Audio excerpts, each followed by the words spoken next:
And a warm welcome to Guilford Field on the campus of Brevard College for today's USA South Conference.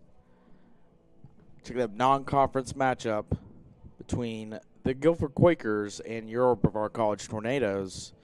Guilford coming into the matchup an unbeaten 6-0 as Brevard looks to hand them their first loss of the season. Brevard, on the other hand, 1-8 is the record. So Tornadoes look back to get some home cooking here at Guilford Field, get back to winning ways.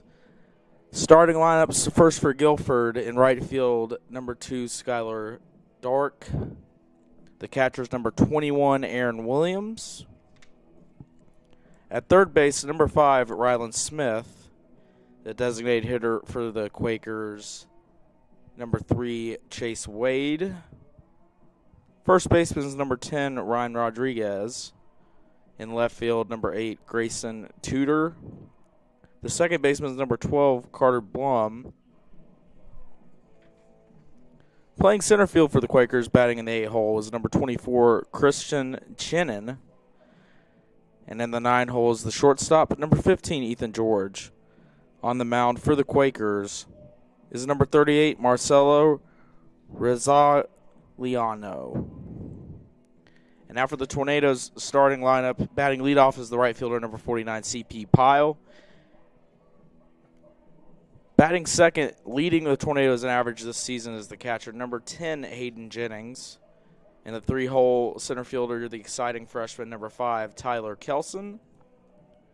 At first base, number 26, Kale Ayler. And designated hitter is number 19, Frankie Vasquez. Batting sixth is the left fielder, number 1, Lucas Granada. Batting seventh, playing shortstop is number 0, Nico Bartolotti. Batting eighth, making his first career start, the third baseman, number 30, Logan Racine. And in the 9-hole, second baseman, number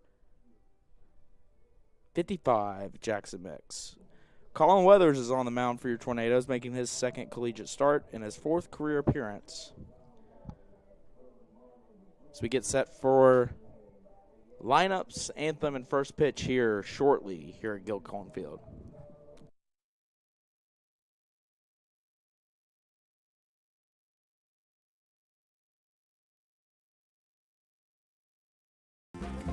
I've taken jumps in my academic career, and I've taken jumps in just socializing and getting out and getting to do things I've never done before. The thing that brought me to Brevard is the experiential learning. I've always been a hands-on guy. I love it here at Brevard. Over Christmas break, I was itching to come back because I love the area so much. Experiential learning here is beyond all of my expectations. Brevard College, a top choice for students around the world.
I've taken jumps in my academic career, and I've taken jumps in just socializing and getting out and getting to do things I've never done before. The thing that brought me to Brevard is the experiential learning. I've always been a hands-on guy. I love it here at Brevard. Over Christmas break, I was itching to come back because I love the area so much. Experiential learning here is beyond all of my expectations. Brevard College, a top choice for students around the world.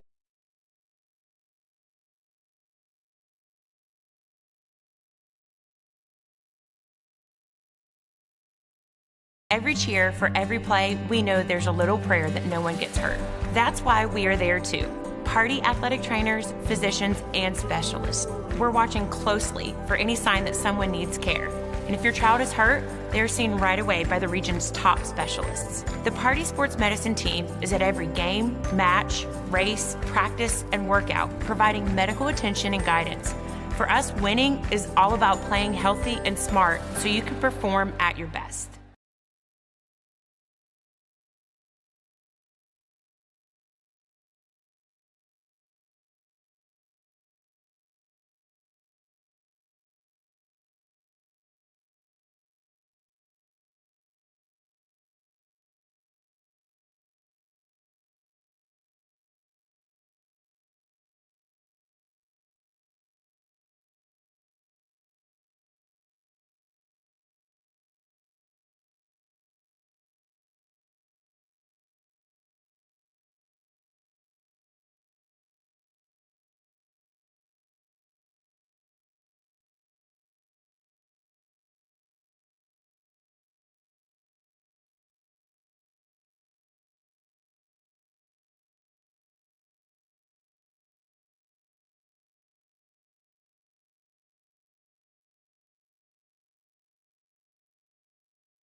Welcome you back to Guilford Fields. We are moments away from first pitch, getting set for starting lineups in the national anthem. We'd like to remind everybody that this is Brevard College Baseball's Morgan's Message game.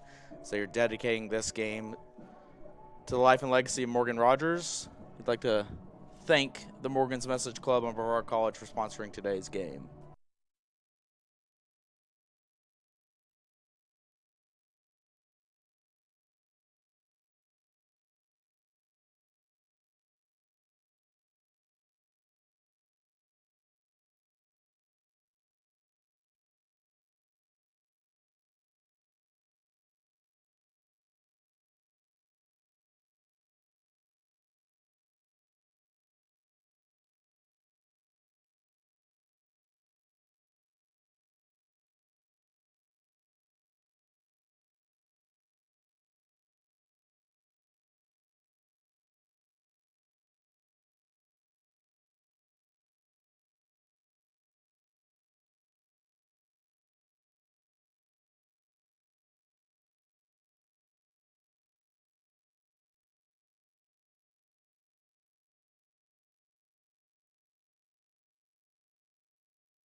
So I think they let the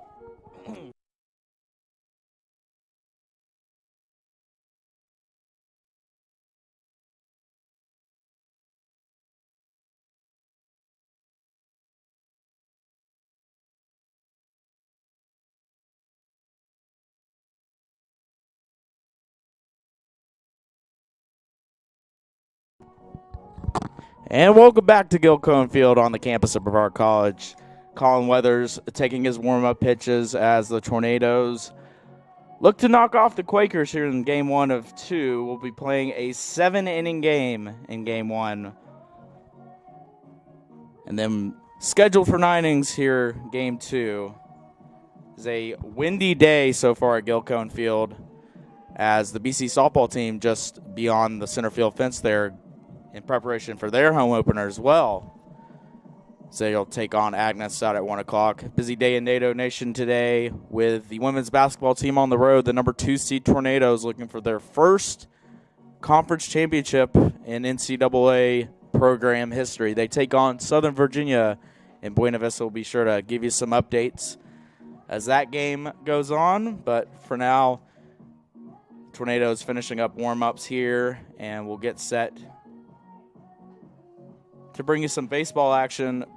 Brevard, as previously mentioned, 1-8 on the season. Did have a close game with Guilford earlier in the campaign. We'll tell you more about that here in a moment.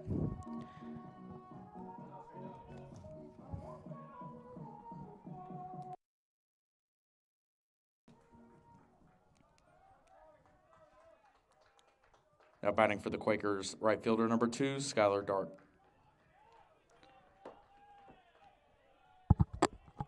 Skylar Dark steps into the batter's box.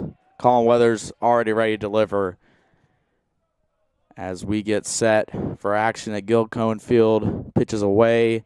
Called strike, 12:02 p.m. So that one catches the inside corner. Weathers ready's in the 0-1 delivery. That one inside corner again, strike 2. It's a good start there for Weathers. As he toes the rubber, works quickly, shakes off Jennings a few times, and now sets and fires. That one's chopped off foul, so we'll do it again.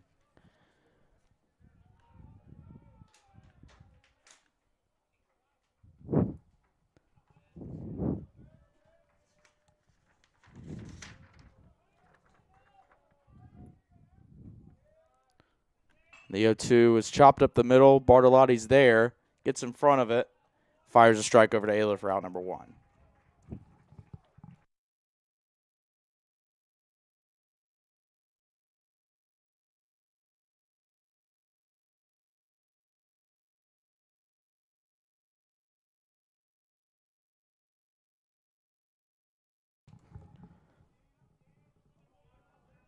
So after the first out there on a 6-3 putout, Weathers fires again, and he is pounding the strike zone early.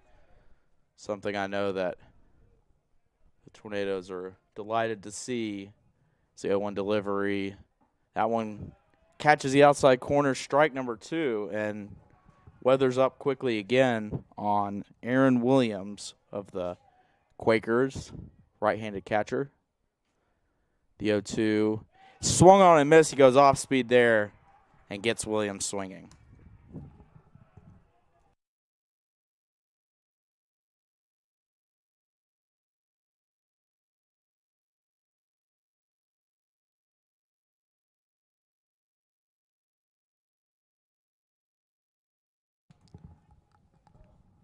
So now 2 outs.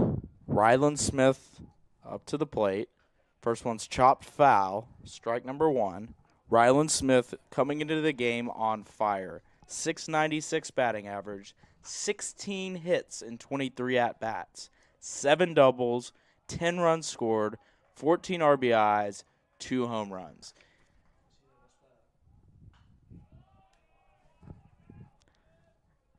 So that one fouled away, and quickly Weathers up 0-2 on Smith. One of the hottest hitters in all of Division III. through the early part of 2025. That one's popped up, center field, Kelson under it in a 1-2-3 inning for Weathers and the Tornadoes. We head to the bottom of the first, 0-0.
Now batting for the Tornadoes, right fielder number 49, C.P.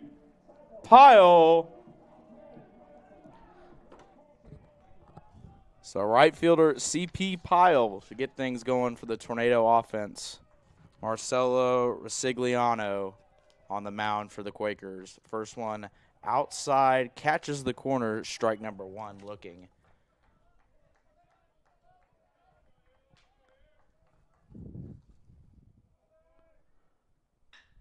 That one's chopped over the head of the outstretched third baseman. That'll be a single for C.P. Pyle.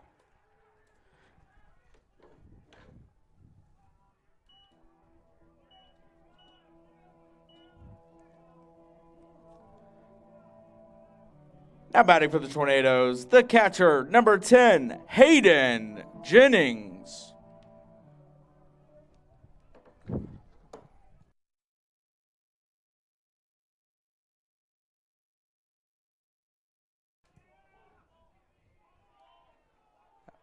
That one's a strike looking, and then the throw down to second is late, so C.P. Pyle is going to have himself a stolen base there.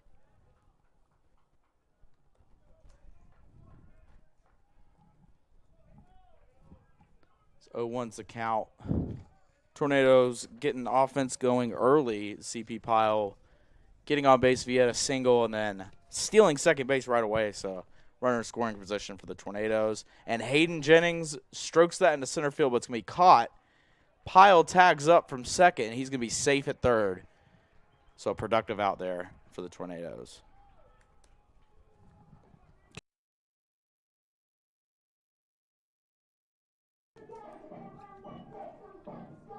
Now batting for the Tornadoes, center fielder number 5, Tyler Kelson.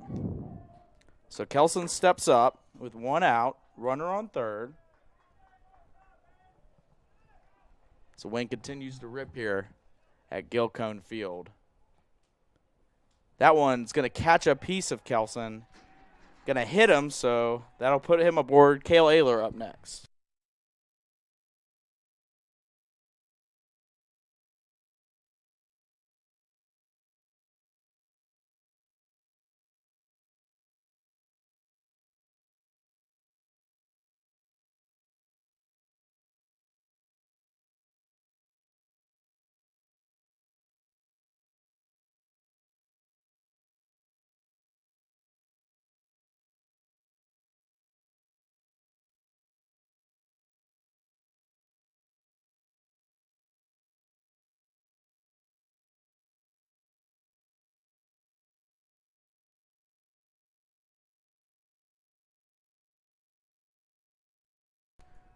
So Ayler steps to the dish.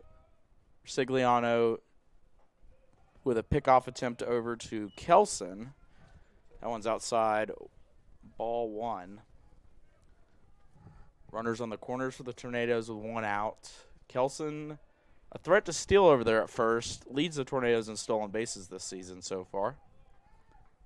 And he's off. That pitch is inside, taken by Ayler. The throw's a good one down there, but he is safe as he slides under the tag. So 2-0 count, and Kelson in there with a stolen base. So now runners on second and third. And 2 early stolen bases for the Tornadoes.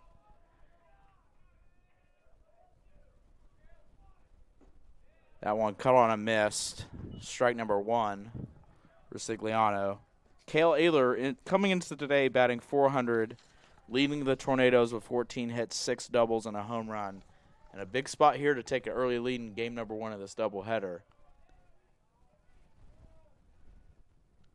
That one inside, called strike 2. Cale checks where that one was with the home plate umpire. 2-2 with runners on second and third now. Sigliano looks in. Ayler settles. 2-2 is inside.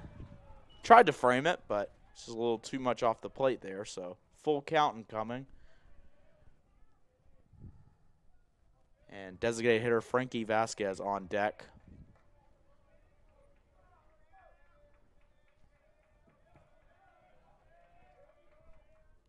And that one's way outside, ball 4, so the bases will be loaded for Frankie Vasquez.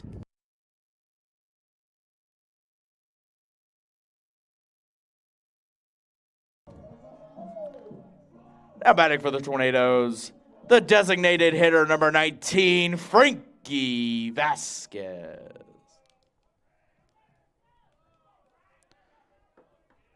So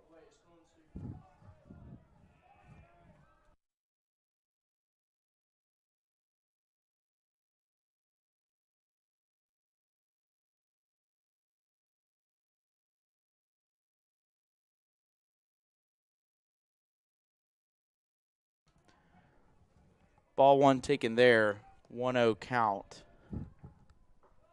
That one in the dirt, ball 2. So Frankie Vasquez, one of the most dangerous hitters in the USA South. Up early in the count here with the bases juiced.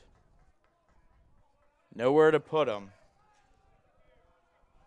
Tornadoes looking to put a crooked number here in the bottom of the first inning. 2-0 pitch, swung on and missed. That one bit outside, cutting away. 2-1 is the count.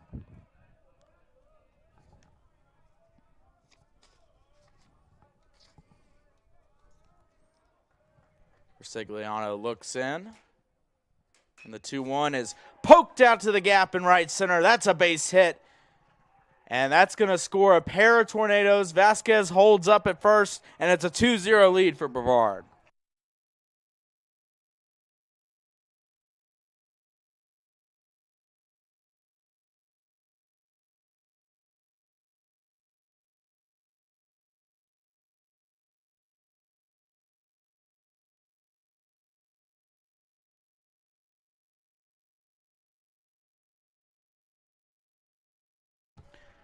So a clutch 2 RBI single from Frankie Vasquez. Him and Ayler now at the corners with Lucas Granada up to the dish. Still only 1 out, and the Tornadoes up 2-0. Pickoff attempt is late, so we'll reset. As Vasquez drives in runs number 7 and 8 in the season. That one catches the corner, strike number 1 on Lucas Granada. Granada hit the 100 career hit mark earlier this season, so congratulations to Lucas.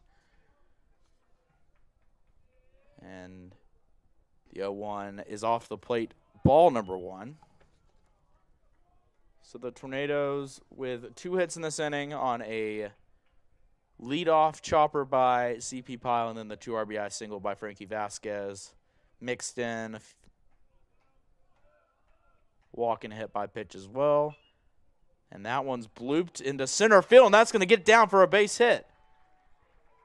And Cale Ayler comes across to score. The bloop single gives the Tornadoes a 3-0 lead.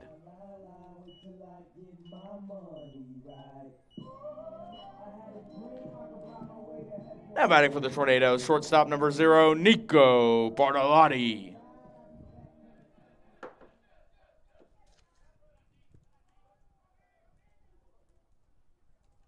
So Nico Bartolotti comes to the dish as the Quakers will take a mound visit here. His coaching staff will try to settle Rosigliano. We'll take a short break and be back here at Guilford Field in a second.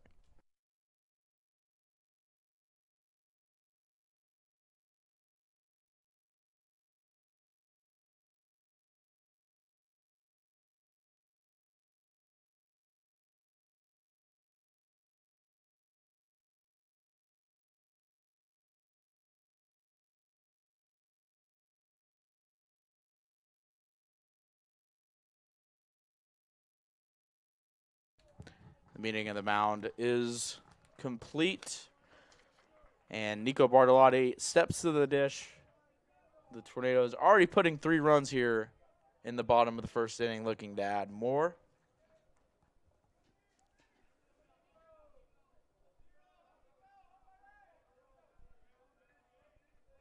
Nico, the left-handed shortstop, bats left-handed for the Tornadoes.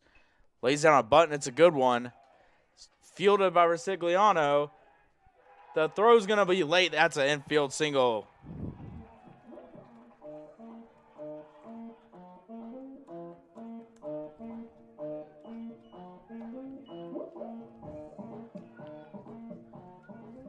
And batting for the Tornadoes, third baseman number 30, Logan Racine. So a good bunt there from Bartolotti.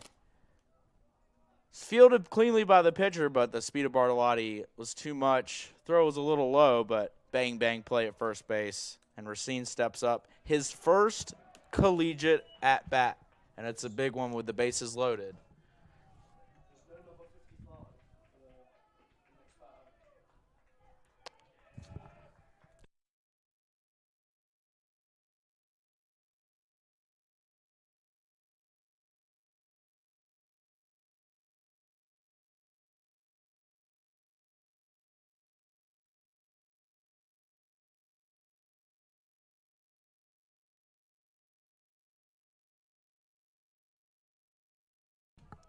The 1-1 to Racine. It's up the middle. And it's bobbled by the shortstop, and everybody's going to be safe. So fielder's choice, E6, and Jackson Mix up to the dish.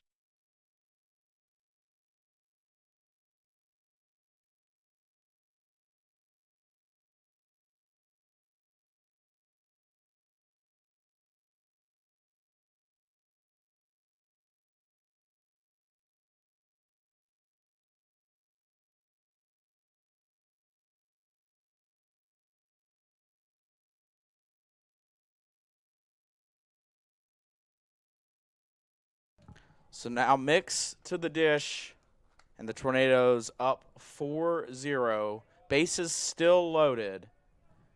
And Brevard looking to add to its lead. That one's low, ball 2. You see some work going on in the Guilford bullpen already, as Rosigliano hasn't been able to get it going so far. But that one's chopped foul. So 2-1.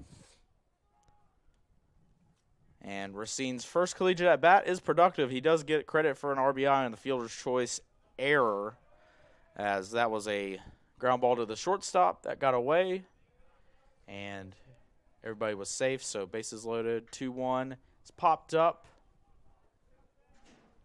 Infield fly is a ruling, so be 2 outs.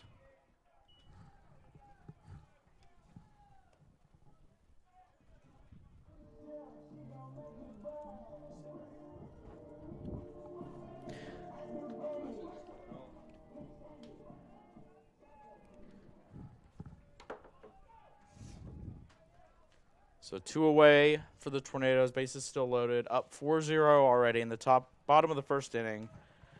And CP Pyle back to the dish. Strike number 1.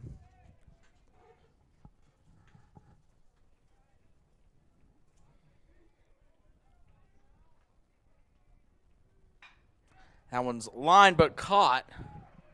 So that'll do it here for the bottom of the first inning. But the Tornadoes plate 4 to take an early lead.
Now batting for Guilford, designated hitter number 3, Chase Wade.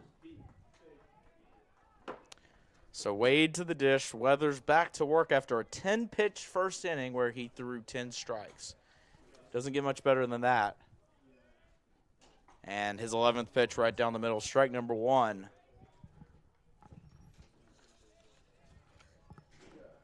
Colin Weathers, the exciting freshman right-handed pitcher from Huntersville, North Carolina. 0-1 just outside ball 1. Weathers, Lake Norman Charter School product.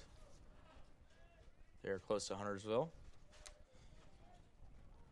The 1-1 pitch is lined into center field. That'll be the first hit of the day for the Quakers.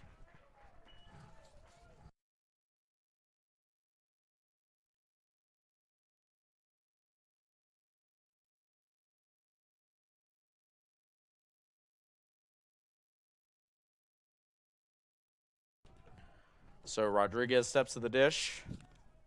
Wade's at first, takes his lead. That one inside ball 1.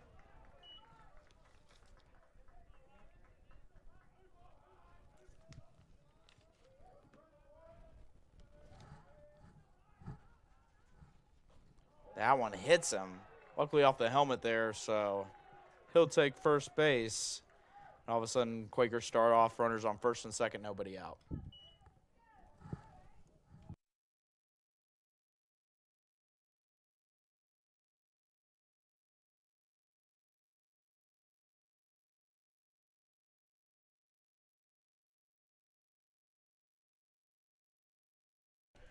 So Tudor to the dish.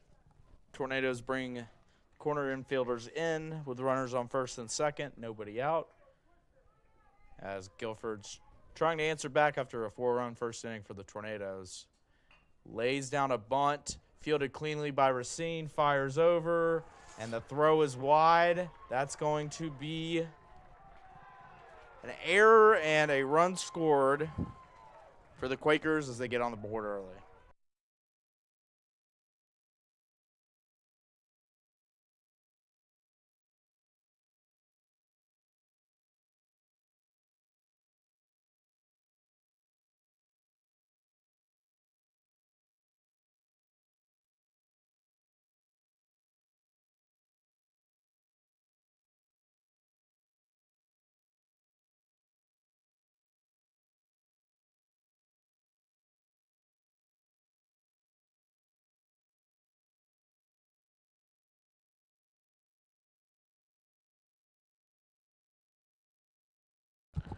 So Carter Bloom to the plate, and he is hit immediately after the first pitch was a ball one, so he is hit. Pitch gets away from Weathers, and now the bases are loaded.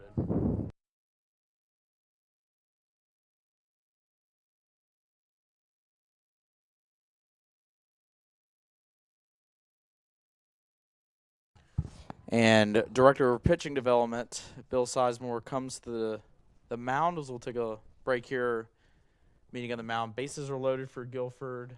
Nobody out. 4-1 Tornadoes.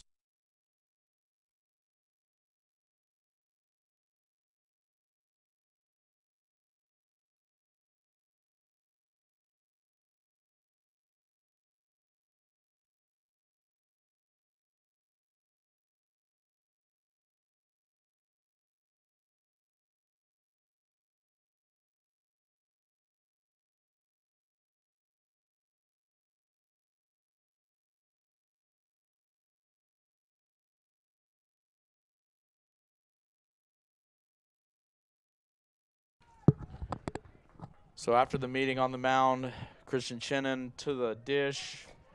Bloom, Tudor, and Rodriguez on the base pass for Guilford. Still nobody out. 4-1 game. On high, ball one. Is Guilford able to capitalize?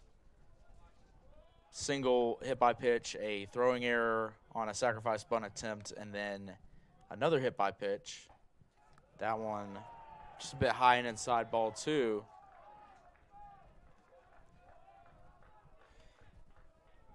After a quick 4-run first inning for the Tornadoes, Guilford threatening to answer back in a big way. 2-0 delivery, inside, ball three.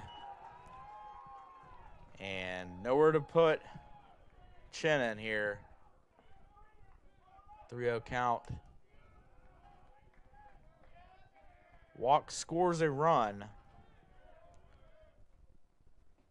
One low and inside, ball four, so the deficit has been trimmed in half. Brevard 4, Guilford 2.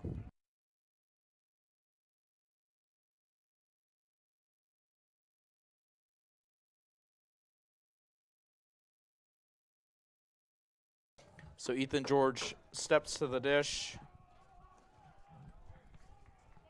Bases still juiced, nobody out. 4-2 ball game.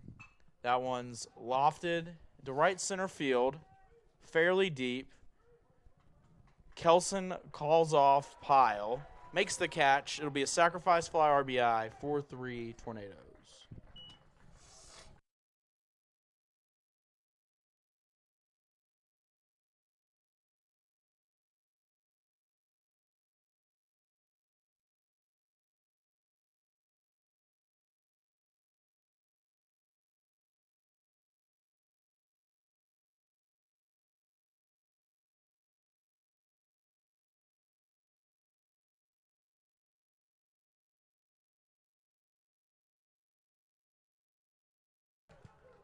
First pitch from Weathers, ball one. Guilford trims the deficit to a one-run game, 4-3.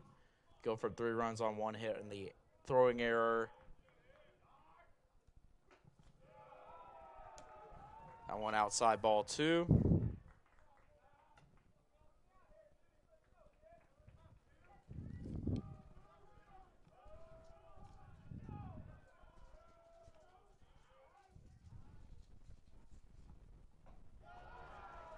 That one outside again. It's Weathers. Now 3 missing arm side on this count. Runners on the corners, 3-0 delivery from Weathers. That one high and inside, ball 4. So the bases will be loaded once again for the Quakers.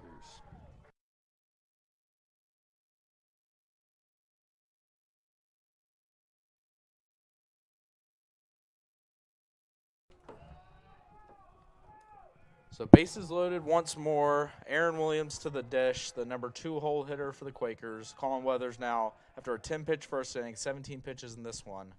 Only 4 strikes as that one misses inside, ball 1.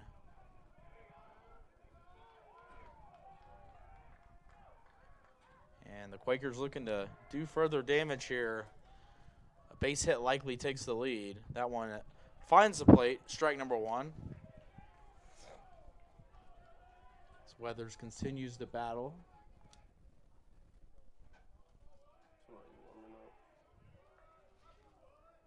So there's some commotion in the Brevard bullpen as this one's lofted high near foul ground. Now into foul ground goes Cale Ayler, and that'll be out number 2.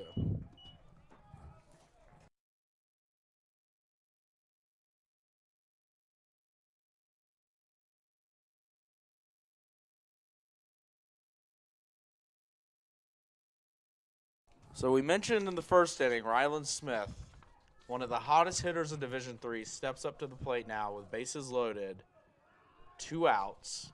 Tornadoes holding on to a 1-run lead here. That one in the dirt, stopped by Jennings. Good stop by the senior catcher. Ryland Smith, like we mentioned, coming into today with a .696 batting average, 16 hits, 7 doubles, 14 RBIs, and 2 long balls. That one catches the inside part of the plate. Strike number 1.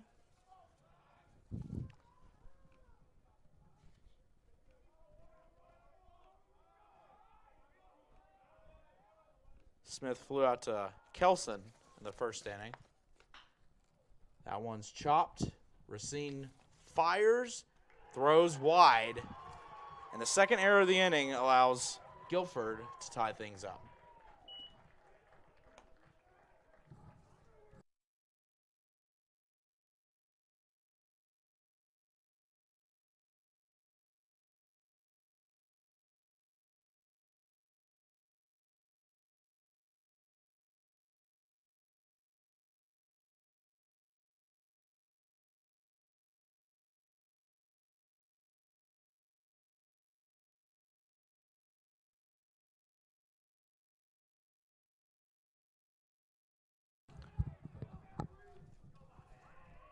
So first pitch, ball 1.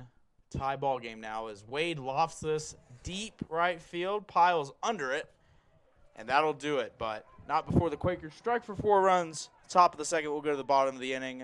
4-4 your score.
So Hayden Jennings to the dish. Resigliano back to work for the Quakers as brand new ball game. That one catches the inside corner, strike number 1.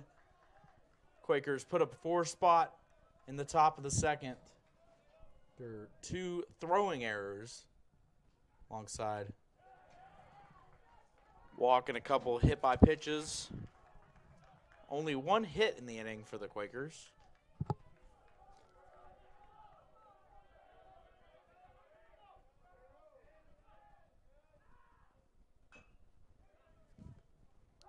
That one chopped foul, so we'll do it again. 0-2 count.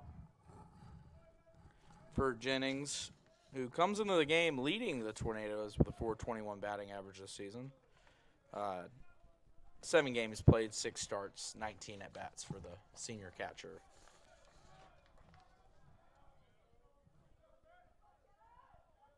The 0-2. Chop to the shortstop. Gloves and fires. Good stretch there from Rodriguez, out number 1. Now batting for the Tornadoes, center fielder number 5, Tyler Kelson. Kelson to the dish.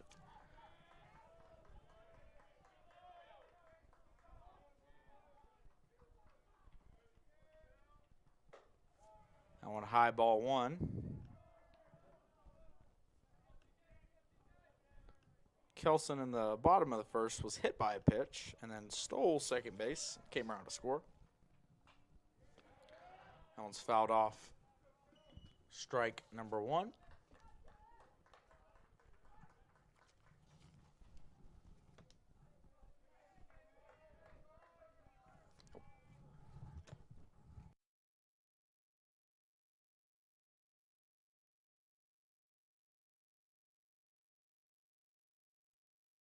That one misses ball number 2, so 2-1 count on the freshman from Duluth, Georgia. That one fouled off back towards our location. 2-2 count. Kelson already with 1 USA South Rookie of the Week under his belt. We mentioned before, leads the team in stolen bases. Sigliano fires the 2-2. That one's fouled off. Now the 6th pitch of the at-bat coming.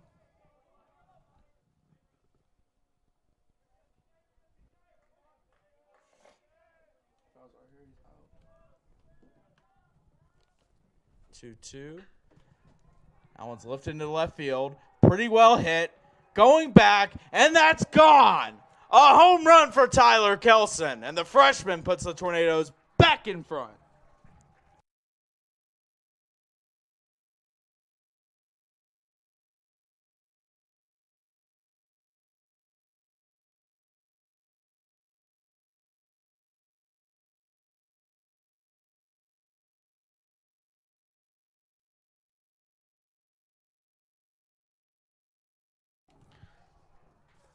Touch 'em all, big fly. Tyler Kelson puts the Tornadoes back in front with his first career home run. First pitch for Ayler fouled off. Kelson, former USA South Rookie of the Week, got a hold of that one to left field into the Tornado bullpen.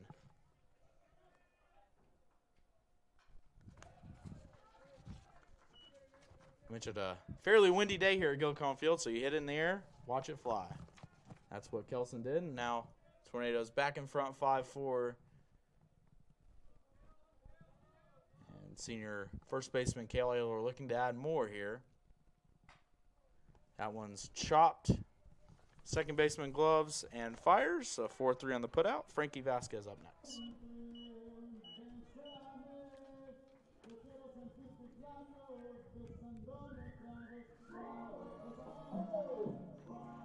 Now batting for the Tornadoes, designated hitter number 19, Frankie Vasquez. So Vasquez to the dish. First pitch is low, ball 1. Only the second home run of the season for the Tornadoes. First hit by Cale Ayler at Averett. So Kelson now in the home run column as that one's low and outside, ball 2.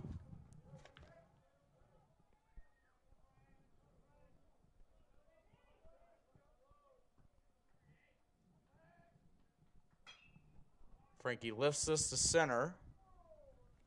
Chinnon's under it, and that'll do it for the bottom of the second inning. But Tyler Kelson delivers a solo home run to put the Tornadoes back in front, 5-4.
Back to action here at Guilford Field. Colin Weathers on for his third inning of work. Ryan Rodriguez at the dish.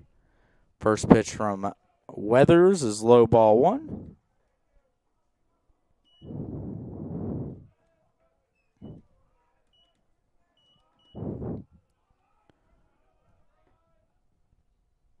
The 1-0 is smacked through the left side of the infield for a base hit.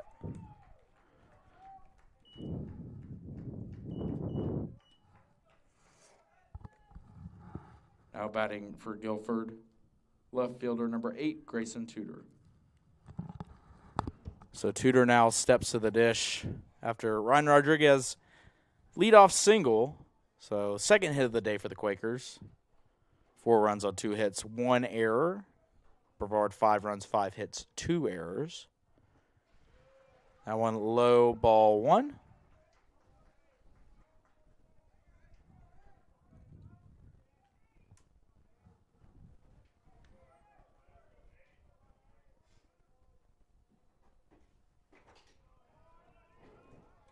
That one catches the inside part of the plate. Strike 1, so 1-1 count. And already 9 runs. The first time these two got together, it was a high-scoring affair as well. Ball 2 there.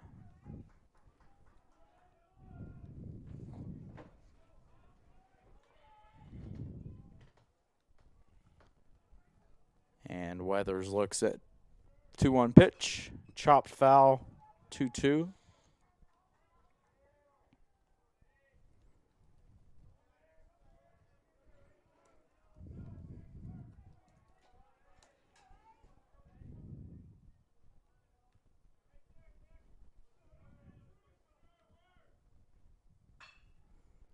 That one slapped through the right side of the infield, so that'll be a base hit.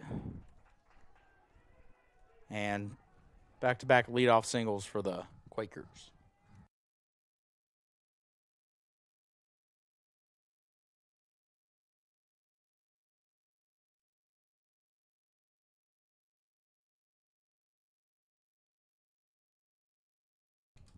Carter Bloom to the dish after back-to-back singles. We'll try to get an eye on who's warming up in the Tornado bullpen.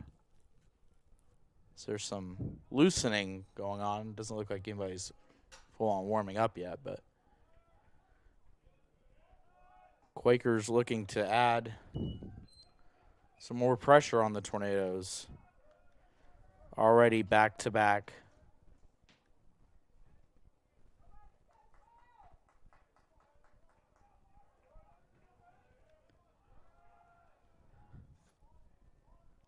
Singles, bunt shown, pitch is high and inside, so 2-0 count now.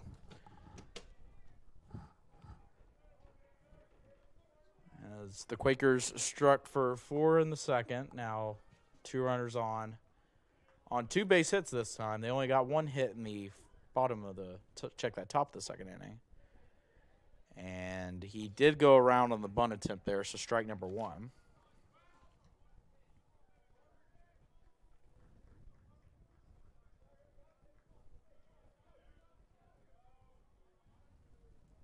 Weathers looks into Jennings and the 2-1 offering from the stretch. Bunt shown, but pulled back just in time. Looked as if he was going to try to reach for that one, but it was outside, so 3-1 count.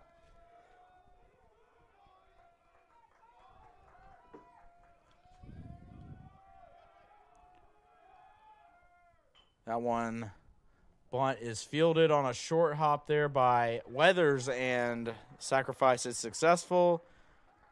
1-4 goes the putout on the sac bunt, so runners will advance. Now batting for Guilford, center fielder number 24, Christian Chennon. So Christian Chennon to the dish, center fielder for the Quakers. After the sacrifice bunt moves over the runners. That one's low in the dirt, ball 1. It's the second sacrifice bunt of the day for Guilford as they get credited with the first one on the throwing error. So they were trying to move the runners over in the top of the second inning. And now that one successfully a 1-4 put out. That one's low, ball 2.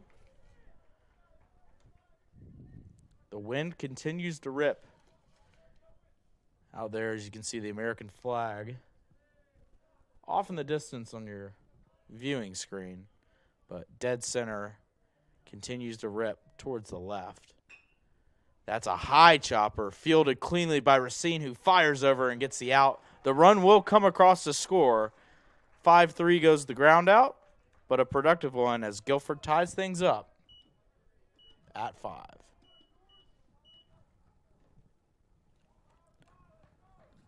Now batting for Guilford, shortstop number 15, Ethan George. So Ethan George, now as Weathers is at the 50-pitch mark. George ropes this one, fielded by Racine. Diving play. The throw is not in time, however, as the speed of George too much. It'll be an infield single, and Guilford takes the lead 6-5.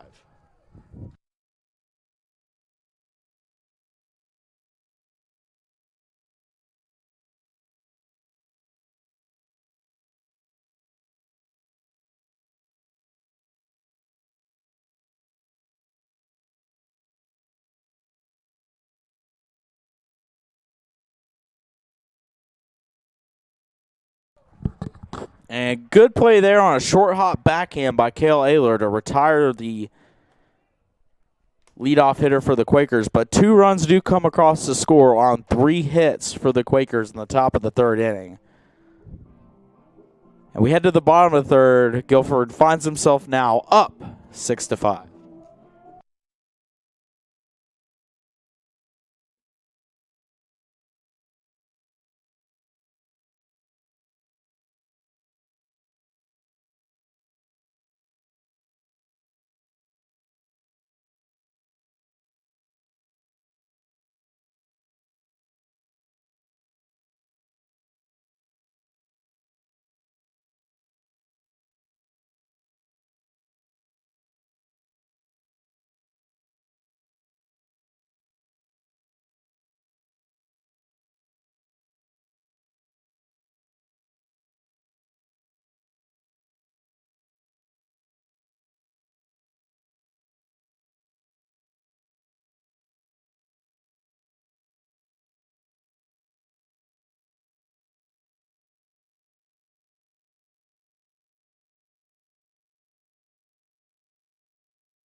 So Sigliano back to work for the Quakers. Granada grounds this one to the right side, fielded cleanly by Bloom. 4-3 put out. Bartolotti up next.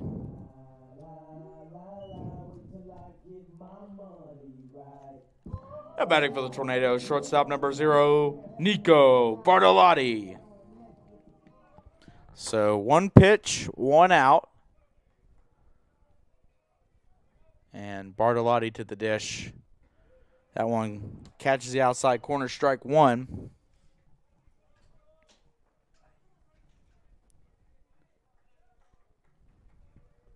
As looks like Guilford's bullpen has quieted down a bit down there. Had some early movement after a 4-run first inning for the Tornadoes where things looked like it would get out of hand quick, but Sigliano was able to get out of a jam there, limit the damage, and now Quakers find themselves in front. That one looked like Tudor had some trouble with the wind out there, but now batting for the Tornadoes, third baseman number 30, Logan Racine. And Racine steps to the dish. Now, after 2 quick outs,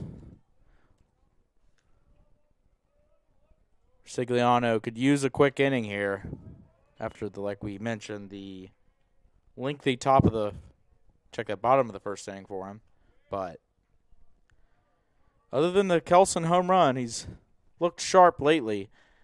Racine lines that in the center. It's going to be caught. Got a good piece of the bat on it, but all for naught as the bottom of the third is over, and we head to the top of the fourth inning. Your score, Guilford 6, Brevard 5.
Now batting for Guilford, catcher number 21, Aaron Williams.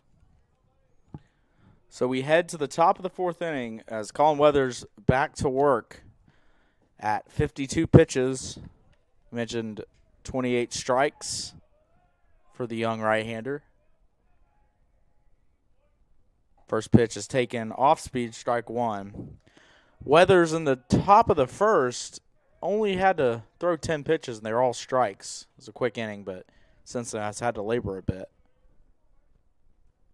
This one's lined, caught on the ground. What a play by Nico Bartolotti. As that one short hopped on the ground, dove, made the play, and then made the throw over to Ayler for out number 1. Now batting for Guilford, third baseman number 5, Ryland Smith. Ryland Smith to the dish now for the third time in this one. Still no hits for him. That one low, ball 1. We mentioned Ryland Smith coming into the game, one of the hottest hitters in Division III. Flew out to center field his first at-bat, and then a throwing error that would have retired the side in the bottom of the next inning. Bartolotti ranges to his left. Another good play. 2 impressive plays for Bartolotti there. Quick outs. And Wade to the dish for the Quakers. Now batting for Guilford, designated hitter number 3, Chase Wade. So on that one, a little softer hit than the first out. Bartolotti had to range over there to our left, his right. Field the play. Make a throw on the run. That one swinging strike 1. So 2 impressive plays for Bartolotti. First one was a rope that was snagged on a diving play. It looked like he might have caught it in the air, but it did catch the dirt, and then he made the throw. Heads-up play over to first base. Weathers, meanwhile, 2 swinging strikes, and he's a strike away from a second 1-2-3 inning. Much needed. The 0-2 pitch on the way. Swing and a miss. Strike 3. Colin Weathers gets him swinging. And we head to the bottom of the fourth. 6-5 Guilford.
Now batting for the Tornadoes, second baseman number 55, Jackson Mix.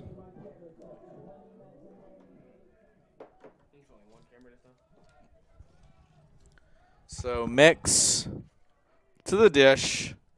Resigliano back to work. First pitch called strike one on the outside corner as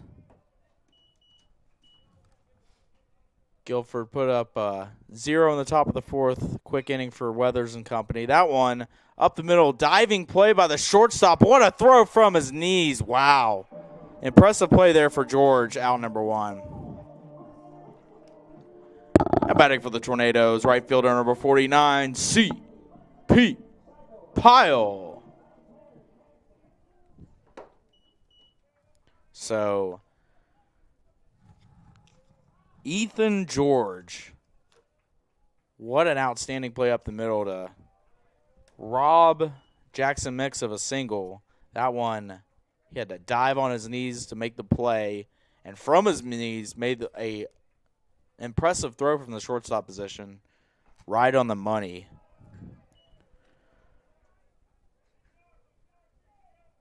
And first 2 pitches to Pyle missing, so 2-0 count here. The bottom of the 4th inning. Pyle fouls that one off towards the Brevard College Fieldhouse. Strike 1.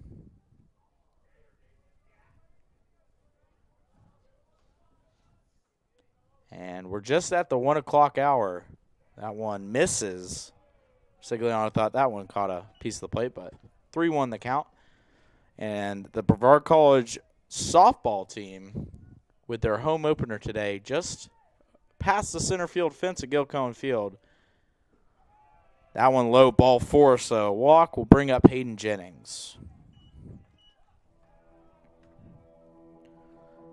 Now batting for the Tornadoes, the catcher number 10, Hayden Jennings.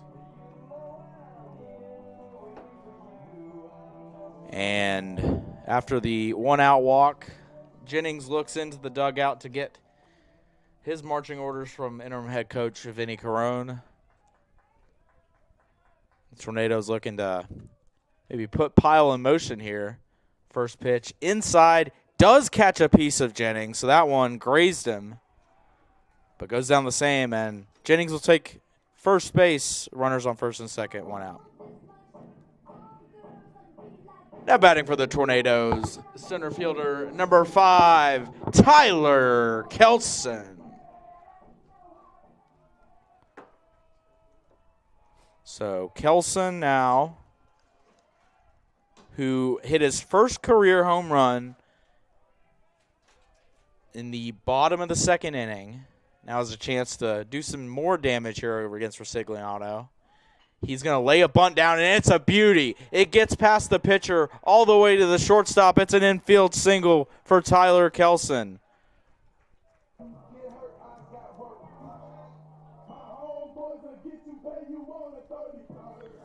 Now batting for the Tornadoes, the first baseman, number 26, Cale Ayler. So a brief meeting at the mound there between the catcher, Aaron Williams, and the pitcher, Marcelo Resigliano. As the Tornadoes have loaded the bases with 1 out off of a walk, a hit by pitch, and an infield single bunt by Tyler Kelson. So now Ayler to the dish, and he ropes this one into the air. It slices, and it plays tricks on the left fielder there, but he's able to corral it with his hat flying off. So that's going to be a sacrifice fly RBI for Cale Ayler, and the Tornadoes are going to tie the game.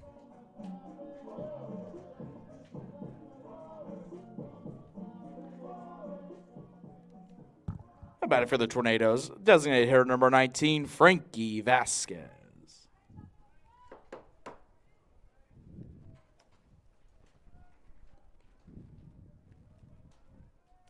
So Vasquez to the plate, fouls the first pitch off.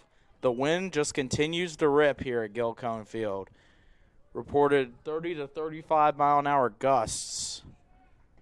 Consistent 15 to 20 mile an hour winds today, so just another Saturday here in Brevard. So that the baseball and softball field seems like every weekend the wind starts to rip when the tornadoes are in action. That one, nice stop there from the catcher, Aaron Williams. Potentially save a wild pitch. 1-1's the count. Still a little movement in the Quaker bullpen. Nobody warming up too heavily over there yet. That one low and outside, ball 2, so 2-1 is the count.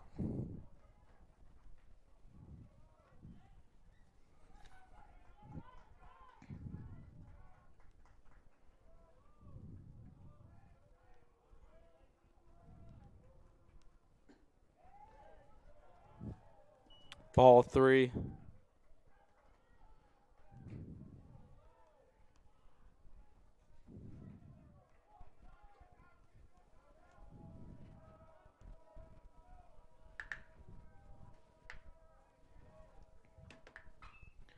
That one chopped foul. Strike 2. And full count, so the runners will be going here if Vasquez is able to put this one in play. Already with a 2 RBI single in this one. Looking to add more. One of the most dangerous hitters in the USA South, as we mentioned, the tandem of Ayler and Vasquez are quite the 1-2 punch. Vasquez flies this one over our heads. And we'll reset the runners and do it again with the full count. Here in the bottom of the 4th inning. Brevard 6 runs on 6 hits. Guilford 6 runs, 4 hits. Each team committing some errors. Brevard with 2, Guilford with 1. And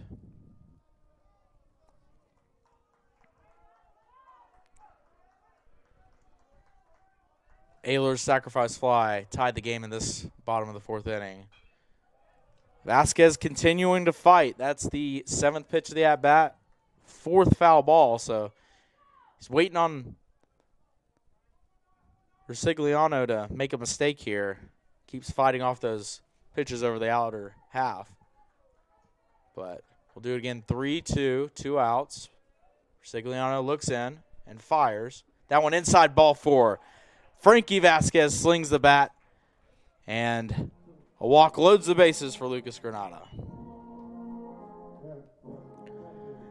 Now batting for the Tornadoes, left fielder number 1, Lucas Granada. So Lucas Granada to the dish, the senior outfielder from Wake Forest, North Carolina, in a big spot, and he lines this one into the center field. It's a base hit. Jennings around to score. The throw gets away, but no further advancement as Jennings and Kelson come around to score. It's a 2 RBI single for Lucas Granada. Now batting for the Tornadoes, shortstop number 0, Lucas Granada.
So after the 2 RBI single, the Quakers make a pitching change. Jackson Marcellus, the graduate student from Chapel Hill, North Carolina, East Chapel Hill High School.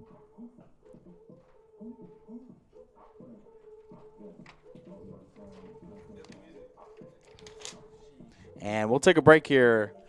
Brevard retakes the lead 8-6.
So first pitch for Marcellus fouled off. Second one taken outside, ball one. Jackson Marcellus, graduate student for Guilford. Previous school, East Chapel Hill. So graduate, has played all his years at Guilford. That one outside, ball two.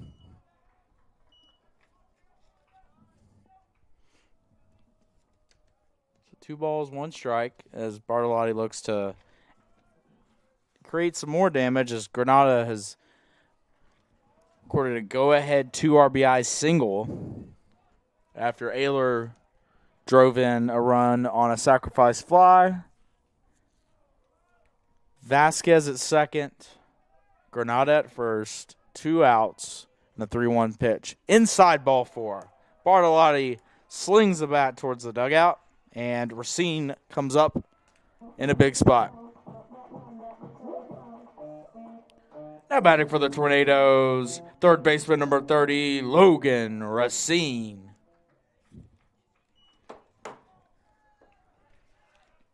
So Racine to the dish and a big spot for the freshman. He's making his first collegiate start. He takes the off-speed pitch that finds the inside corner, strike 1. Logan Racine getting the start for the Tornadoes at the hot corner today in game number 1. Brevard, 3 runs in this inning. Racine chases that off speed. Big bender there from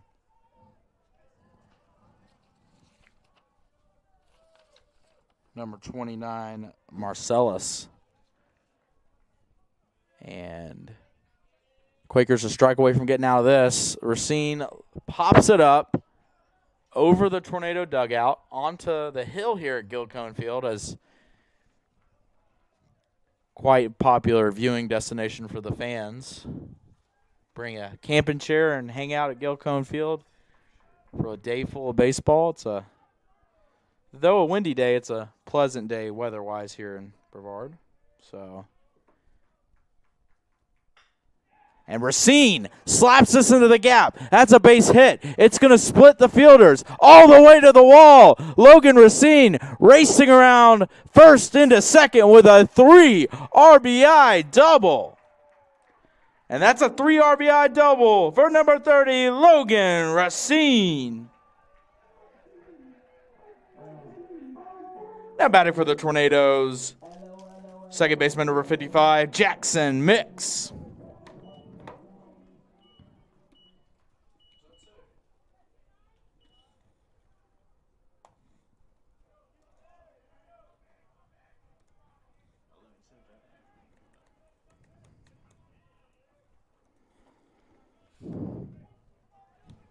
Called strike 1 to Jackson Mix after a gap-splitting 3 RBI double from Logan Racine.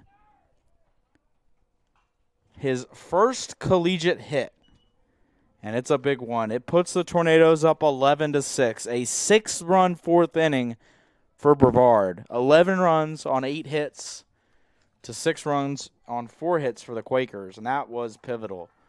This one seesawing back and forth early on, but scheduled for a 7-inning contest. You want to try to pull away whenever you're able. We'll see what Coach Carone and the Tornado coaching staff decides here. So we're through 4, so Weathers is in line for the win. We'll see if he comes back out or if they go to the bullpen here. Mix chased this one, and it is popped into foul ground. Caught by Smith, and that'll do it, but not before the Tornadoes strike in a big way. 6 runs in the bottom of the 4th. We'll take a break. 11-6 Tornadoes.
Back here at Guilford Field,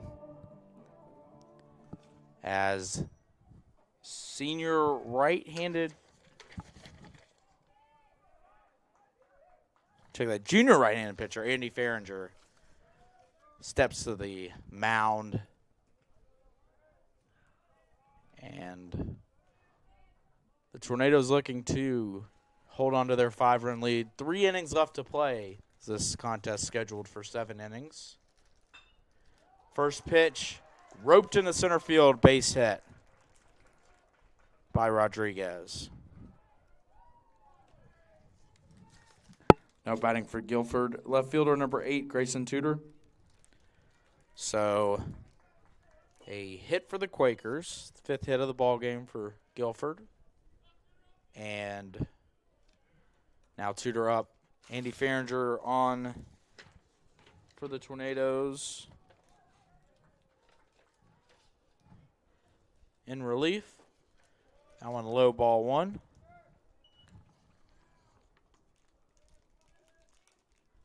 Farringer, 5th appearance of the year, only a 1.59 ERA, 5 2/3, 5 runs allowed, only 1 of them earned, 3 strikeouts for the righty. And this one's chopped. Glove by Ayler. Fires to Bartolotti. The comeback to Farringer is late, but fielder's choice goes 3-6, and the first out is recorded of the inning.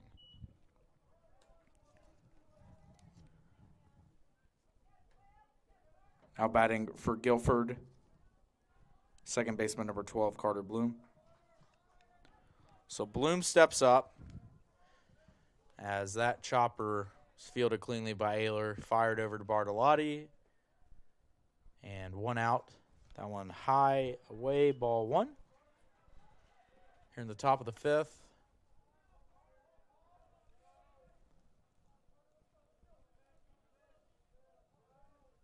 We'll see how the game is managed from here on out. Crucial 4th inning. That one's down the line, and fair is the call.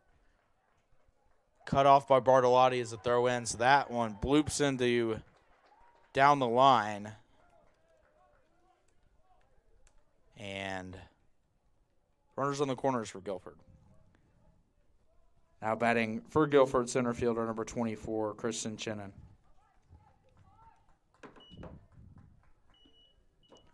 So, second single of the inning for the Quakers. That one lofted and just inside the chalk on the right field line there. Tough to see from our angle with the sun splashing Guilcone Field, but umpire had the best angle out of it. Now called strike for Farringer, strike number 1. But that one was read well by Tudor, who didn't stop running on contact. That thing fell into fair territory, and now runners in the corners. Chinnon pops it up. That one, bit of no man's land there down the left field line. Foul ball, strike 2.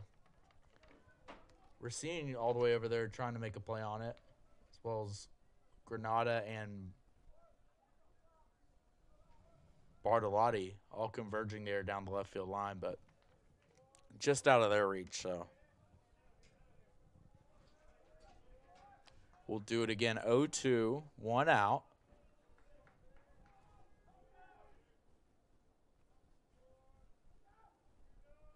Fish delivers. That one into the left-handed batter's box, and that'll be a wild pitch. A run will score. Guilford now with their 7th run of the ball game.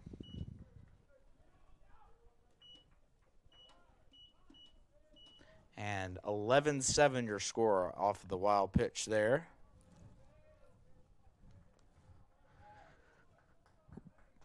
Bloom now on second base for the Quakers. 1-2 count still. That one's chopped softly.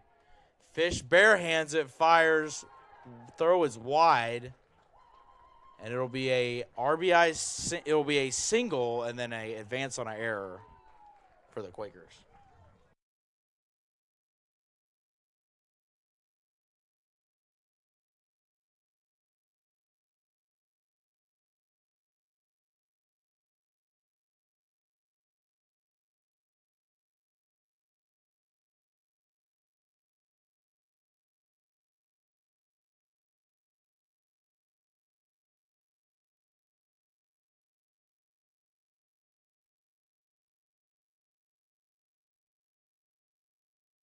And after the single and error, that one comes in and hits George. So back to the top of the order, Guilford putting together another rally, down 11-8.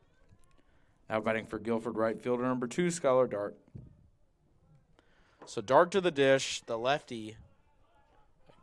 And time called as Director of Pitching Development Bill Sizemore comes to the mound to meet with Farringer. We'll take a break, step aside. 11-8 your score. Tornadoes on top.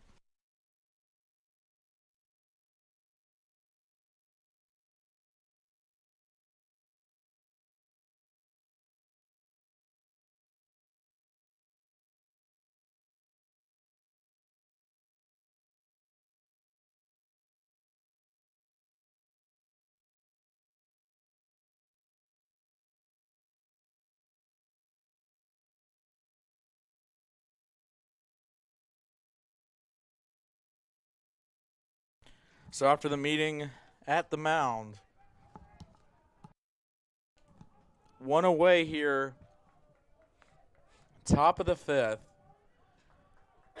And Guilford putting together a little bit of a rally here after Tornadoes scored 6 in the bottom of the 4th. That one over the plate, strike one. It was a slow chopper that was hit by Chinnan. Was barehanded by Farringer, and he could have probably just ate it at that point because Chinnan was already close to first, but the throw was made and it was wide. And that caused a run to score, and Chinnan advanced to second on the throwing error.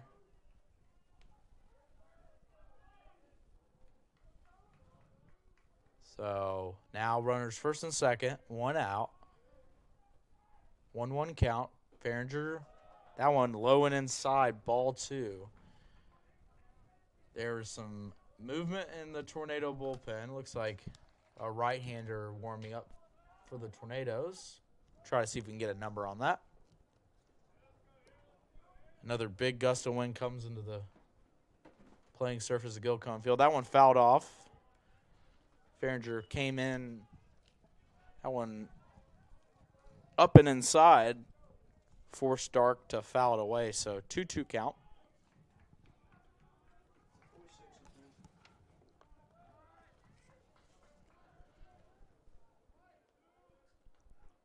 Two balls, 2 strikes. And the delivery. That one catches the inside corner. Strike 3 called. Big strikeout for the Tornadoes. Dark goes down looking. Now batting for Guilford, catcher number 21, Aaron Williams.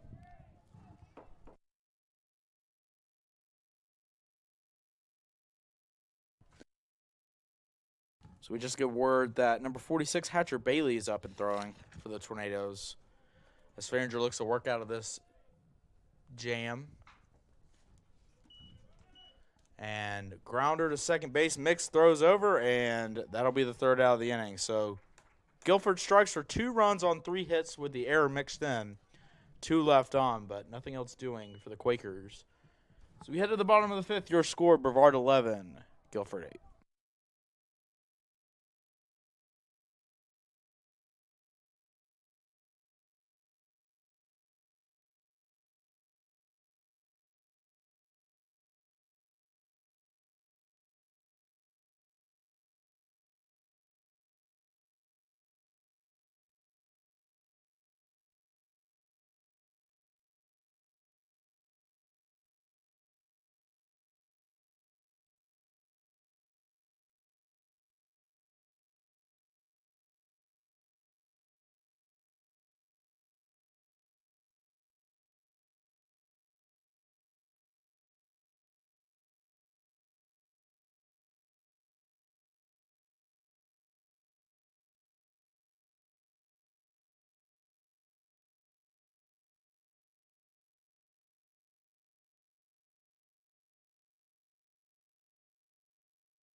At bat for the Tornadoes, right fielder number 49, C.P. Pyle. So bottom of the 5th inning here at Guilford Field in this Game 1 doubleheader scheduled for 7 innings. Game 2 is scheduled for 9. First pitch low and outside, ball 1. Wind continues to rip here at the ballpark.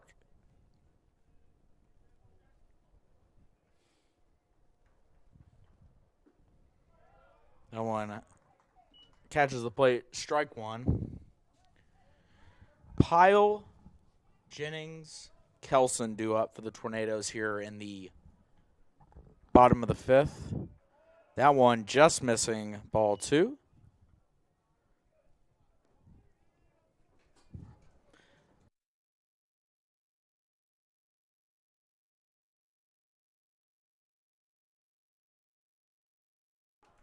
That one catches the plate, strike 2. So 2-2 count for Pyle here in the bottom of the 5th inning.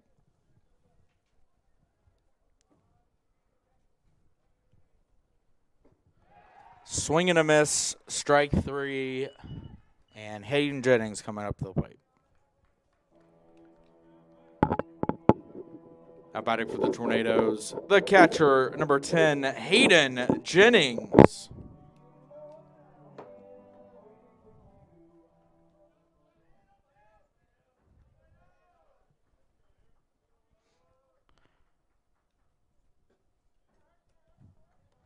Ball 1 there. Line closed on Resigliano.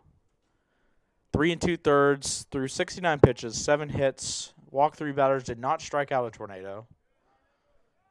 So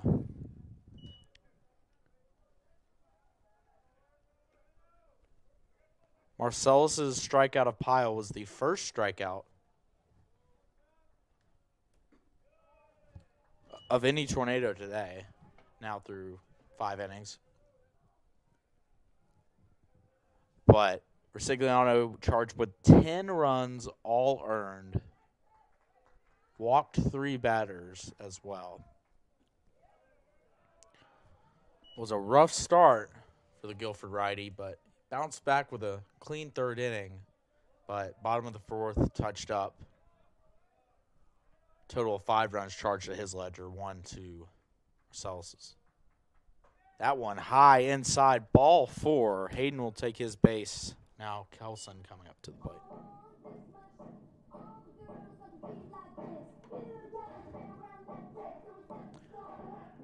Out batting for the Tornadoes, center fielder number 5, Tyler Kelson.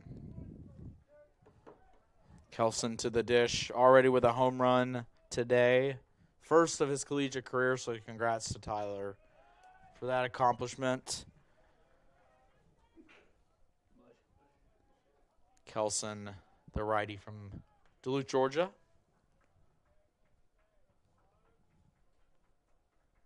Exciting freshman talent for the Tornadoes. Ball 2 there.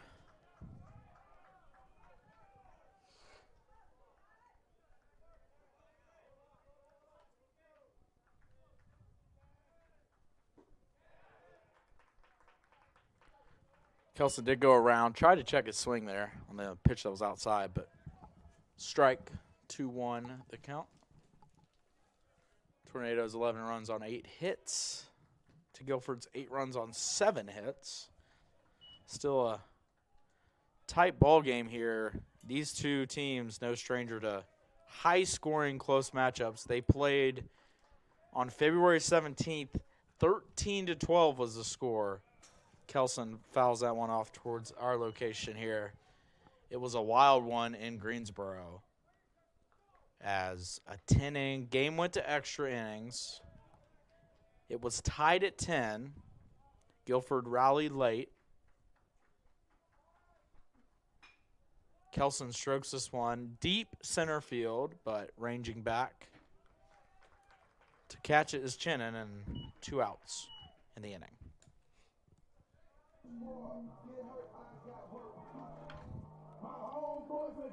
Now batting for the Tornadoes, first baseman number 26, Cale Ayler. So Ayler, who drove in a run on a sacrifice to fly his last time up, steps to the plate. That one low and inside, ball 1. Back to the February 17th contest. Guilford scored 3 in the 8th to tie things up at 10, and then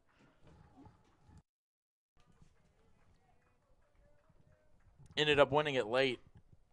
So that one's fouled by Ayler, strike 1. It's one of those situations where, much like Gilcombe Field, Guilford does not have lights as well, so they're running out of daylight. They ended up using the international tiebreaker rule, where they put a runner on second in extra innings to start off the inning, and then Brevard scored 2 in the top of the 10th, but then Guilford scored 3 and won the game 13-12 in the marathon affair. That one fouled off, strike 2.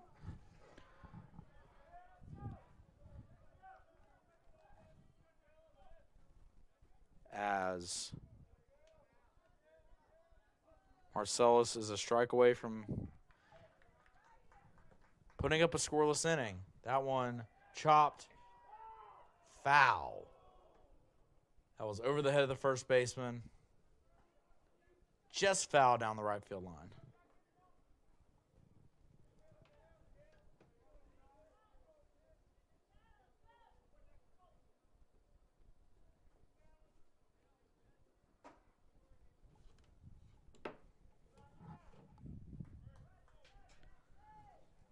Hard to tell down the right field line what's fair and foul from our location. Left field line, a little bit easier to see. And Kale launches this one into the gap, deep center field, but caught at the warning track by Chennon. So that's a fly out. We'll head to the top of the 6th. Your score, Brevard 11, Guilford 8.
So, new pitcher for the Tornadoes, number 46, Hatcher Bailey.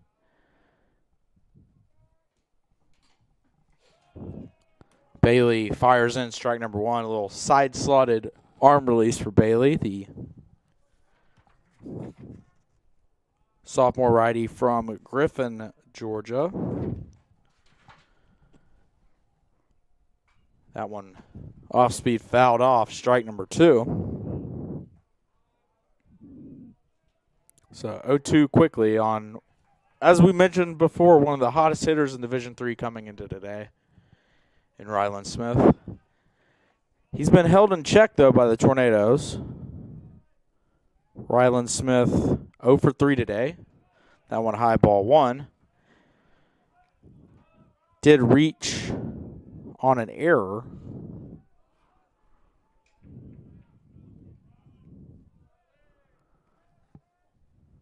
1-2 from Bailey. Swung on and missed. Strike 3. Big pitch from Bailey there. Get out number 1. Now batting for the Quakers. Designated hitter number 3, Chase Wade. So now Wade steps in, and the Quakers are starting to run out of outs here. This game's scheduled for 7 innings. That one spiked ball 1. 5 outs left to get for the Tornado pitching staff. Looks like there's some more movement in the Tornado bullpen, as probably setting up a situation where somebody else comes in the top of the 7th to close the door. Bailey trying to bridge the gap here, though. 1-0 off speed, just missing, maybe a bit high and off the inside part of the plate there. 2 balls, no strikes.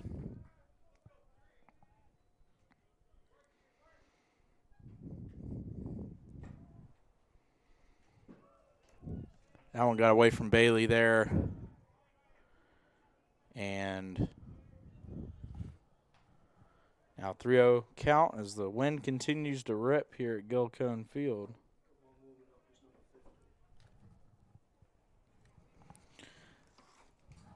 It looks like number 50, Andrew Bernard, the freshman in the bullpen for the Tornadoes. That one strike called there, so Tornadoes, as we mentioned before, 1-8 on the season, so no save opportunities yet for Brevard. Weathers does have the lone win on the season. It's credited against Tagoa Falls. That one inside and low, ball 4. So 1 out walk for Wade. Now batting for the Quakers, first baseman, number 10, Ryan Rodriguez.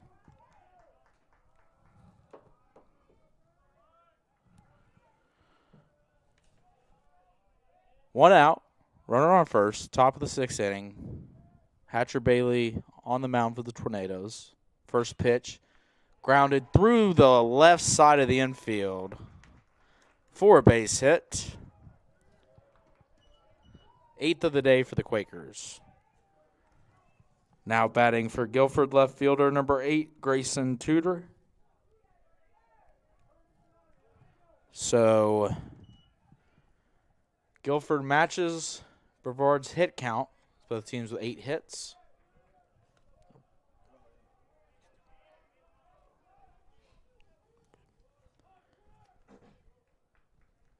And time's called there. Looks like batter calls timeout. Runners on first and second, though. Guilford threatening once again. So tying runs at the plate and Grayson Tudor. Bailey misses low, ball 1.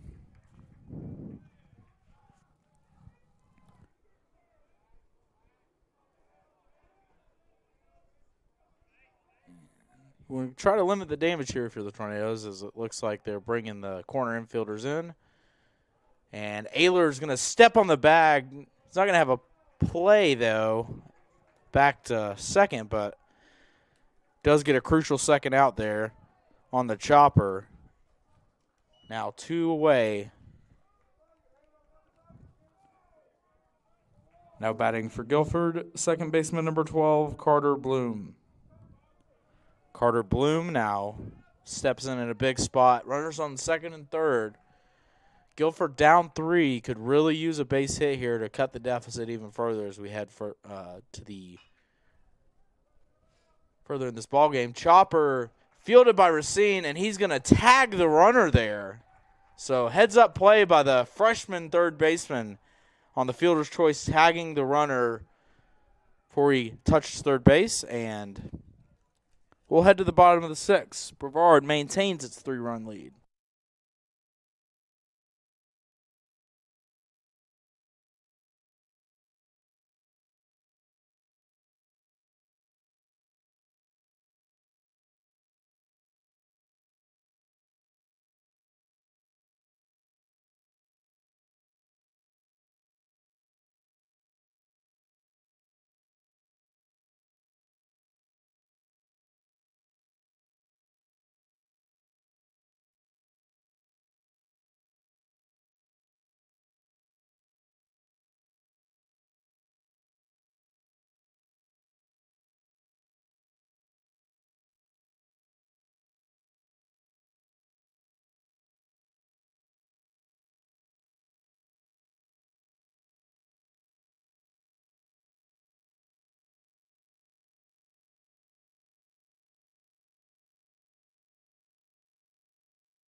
Now batting for the Tornadoes, designated hitter number 19, Frankie Vasquez. Vasquez to the dish. Celis back to work for the Quakers. That one called strike one. Here in the bottom of the sixth inning, Tornadoes just 3 outs away from the second win of the season. First Division III win of the season for the Tornadoes. That one's chopped over to third baseman. Fielded cleanly and fires over out number one.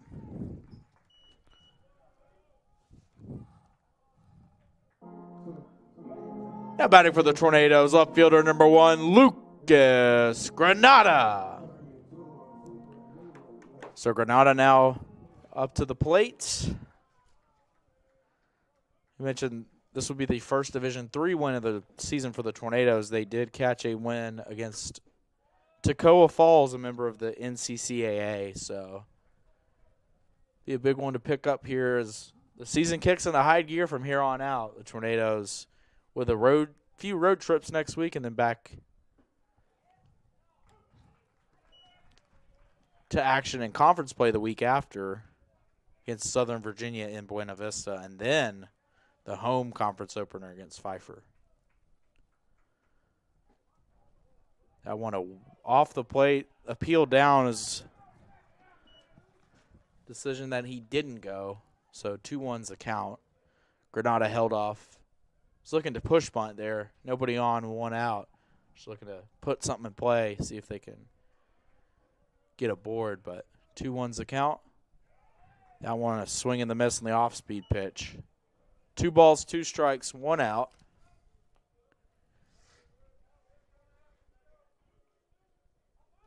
It's a little commotion in Guilford's bullpen. Nothing major, though. As I'll let Marcellus finish this one out, you would think. That one a couple tricky hops, but 4-3 goes to put out. Out number 2. Bartolotti up next.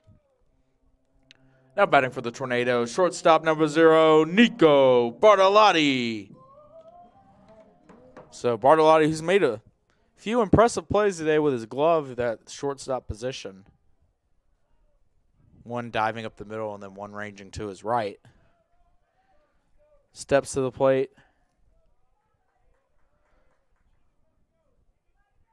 Looking to keep this inning alive.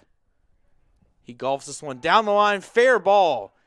Diving effort, all for naught. Fielded cleanly by the right fielder, though. And the throw gets by. It's a double for Nico Bartolotti.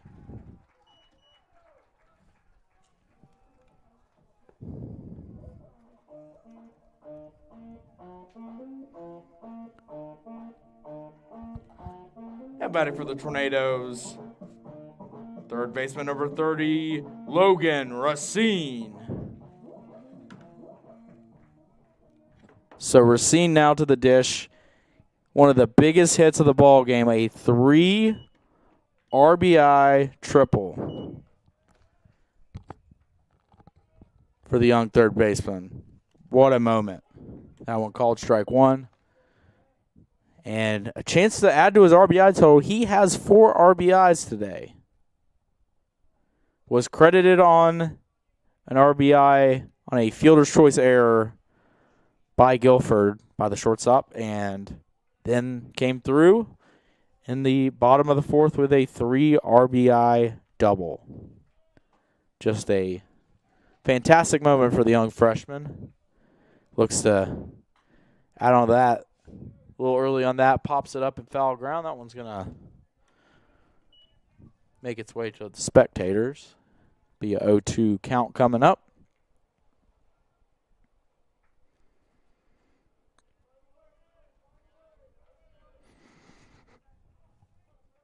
$11 runs on 9 hits for Brevard, 8 runs on 8 hits for Guilford.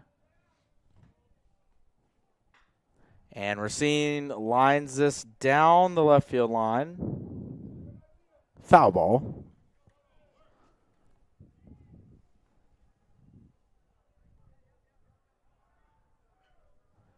So third base coach Steve Huckey there was sending him all the way, so he was ready to go if that one Made its way into fair territory, but it's just foul. So we'll do it again as the wind continues to rip. Looks like the flag in center field is taking all it can handle. Another big gust comes through, but we'll play on. That one just misses. That one was close, but good eye from Logan Racine there.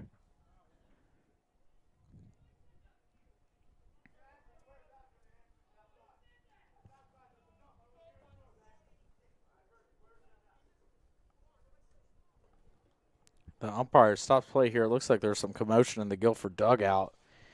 He's telling them to quiet down. A little chirping going on. Racine flies this one into the wind down the left field line. That one's going to make its way onto the hill. As some spectators over there trying to make a play. One falls down, but able to get back to his feet, so trying to make a web gym over there on the hill. Get on Sports Center. 1-2 count. Bottom of the sixth. Racine at the plate. And the pitch is lofted into center field. This might be a tricky play in the wind. It's fielded by the center fielder. And we head to the top of the seventh. Brevard, 3-run lead. 3 outs to go.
So as we head to the top of the seventh inning, a few changes for the Tornadoes here.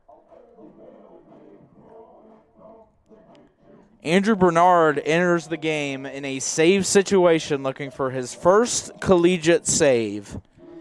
The right-handed pitcher,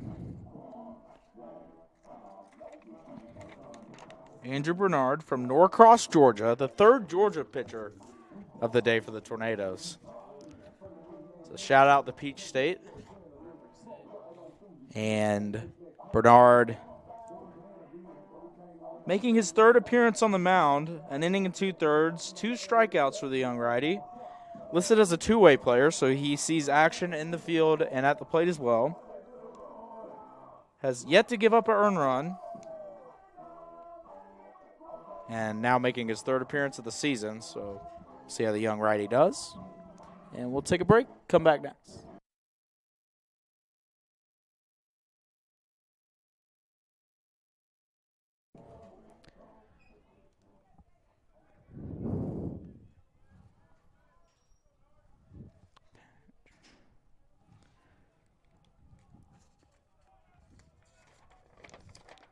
Pinch hitting for the Quakers. Graduate student number 19, Jordan Burrow. So pinch hitter for the Quakers is number 19, Jordan Burrow. As Bernard goes to work here in the top of the seventh. Burrow, graduate outfielder from Greensboro, so local product for the Quakers. Southeast Guilford High School. First pitch, chopped foul. Strike one.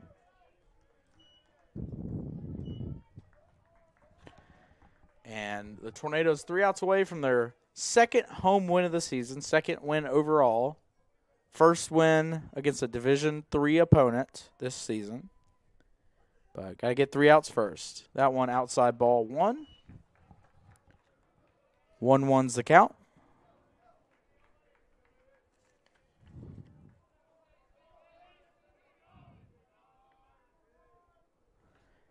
And as we enter the 2 o'clock hour here, that one high, inside ball 2. We are just 2 hours away from the Brevard College women's basketball team gunning for their first conference championship in program NCAA history. The Tornadoes, led by Mr. BC himself, head coach Donald Hudson, take on Southern Virginia, 4 p.m. in Buena Vista. We'll be giving you some live updates here as that game goes on. But here, 3-1 count for Burrow and Bernard. To work back into this count.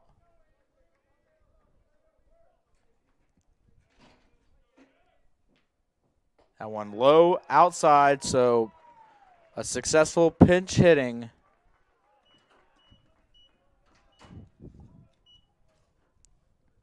And we're going to have another pinch hitter for the Quakers, and it looks like a pinch runner as well.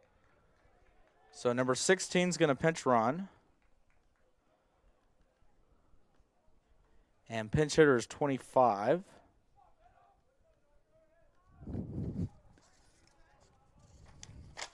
Pinch running for the Quakers, number 16, Devin Tompkins. Pinch hitting for the Quakers, number 25, C.J. Buchan.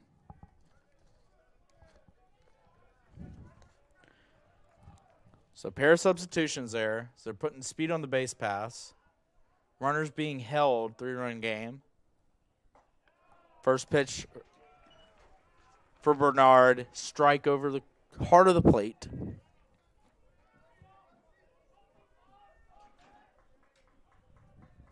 We might see a little either hit and run action or maybe just a straight up steal. That one cut on a miss, strike 2. Big swing for Buchan.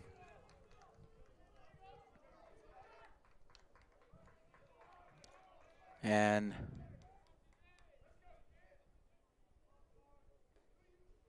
the 0-2 high and inside ball 1. As we mentioned before, we do have a 9-inning game after this one.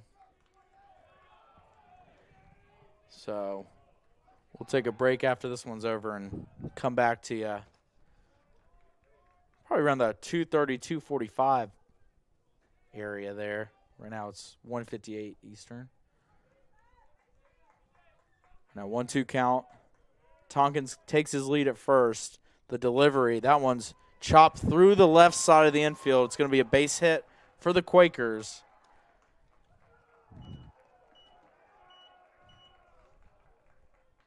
And now 2 on for the leadoff hitter of the Quakers. Now batting for the Quakers, number 2, Skylar Dart.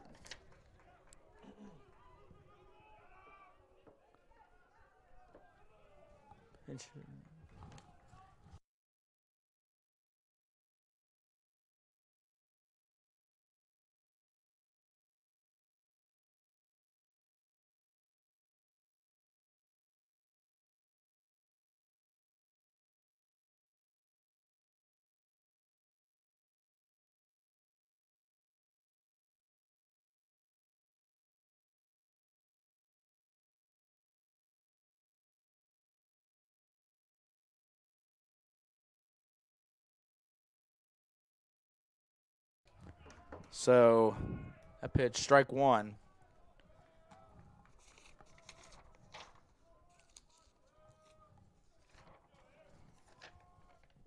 Another pinch runner comes in for the Quakers. That one fouled off, so quickly up 0-2.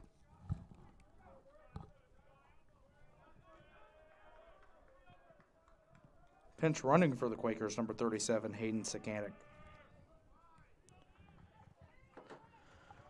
So a couple of speedy runners on the base pass here. Since The Quakers strategically placing a few runners on base. Dark chops this one through left side of the infield. It's going to be a base hit. They're going to hold the runner at second with the throw. It's going to be an RBI single for Dark. And now it is 11-9 Quakers.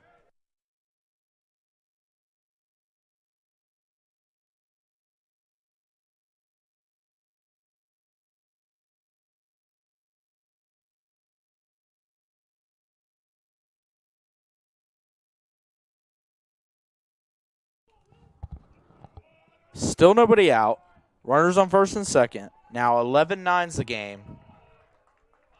2-run lead for the Tornadoes. That one bunt shown but pulls back. Pitches high, ball number 1. Sakanic, the pinch runner at second base. Still nobody out.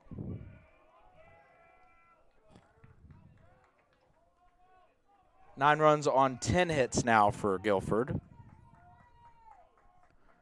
Bunt shown, that one outside, ball 2. And the Guilford dugout is getting fired up here at Gilcone Field as the rally continues.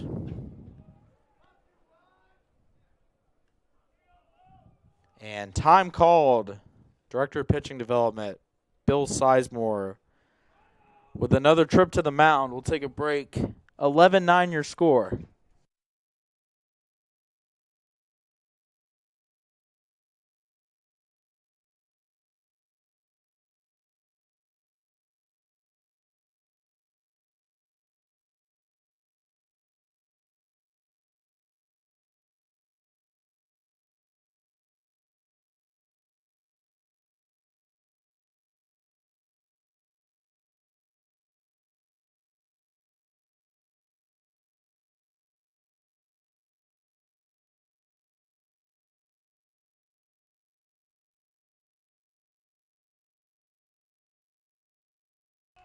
Back to action here. Gilcone Field, 2-0 count. Williams shows bunt, pulls back, swings and misses. Big pitch there for Andrew Bernard. Strike 1, so 2-1 count.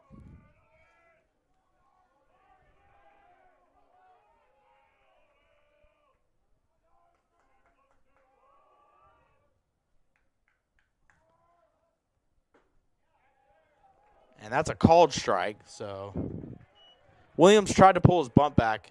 Might have in time, but nevertheless, it was a called strike anyway, so it's going to be 2 balls, 2 strikes, nobody out.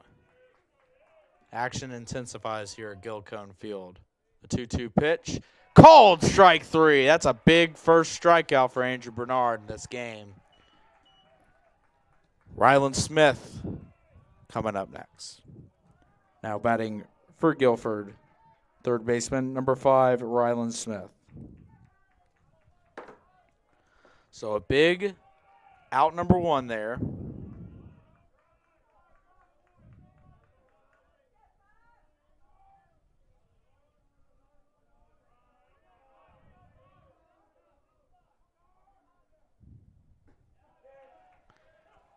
One called strike 1 there.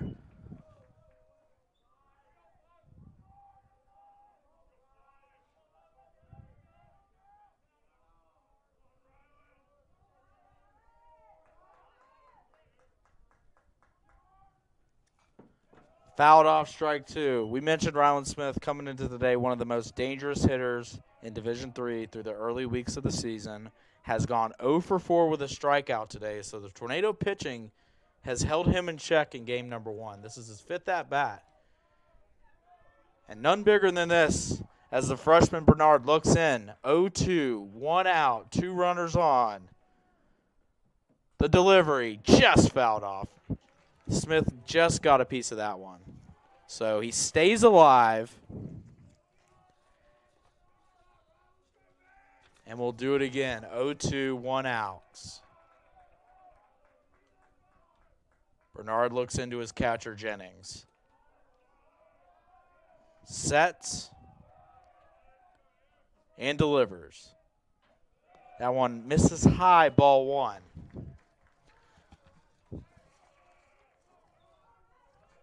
On deck for the Quakers is number 3, Chase Wade.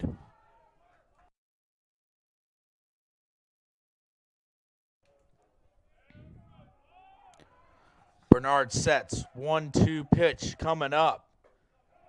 Smith thought about pulling the trigger there, but it just missed a little too high.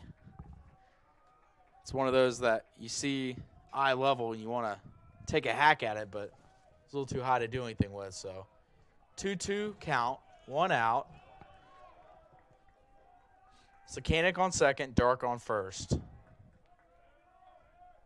Here's Bernard. That one chopped through the left side of the infield. It's going to be a base hit. The throw comes in, is cut off by Bryson. And Smith comes through with an RBI single. It's 11-10 Brevard.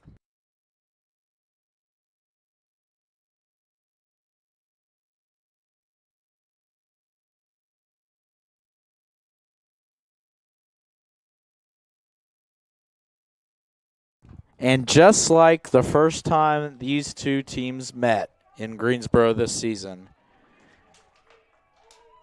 game number 2 is not going much different. 21 combined runs, 20 combined hits, 4 errors between both teams.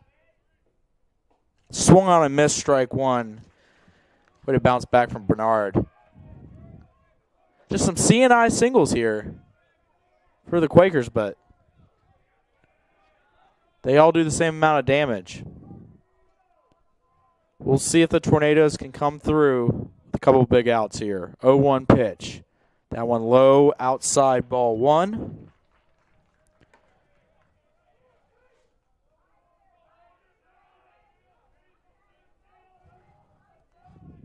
Bernard looks in. Tying run on second base. Go-ahead run on first. That one high. Inside, ball 2. Ryan Rodriguez waits on deck.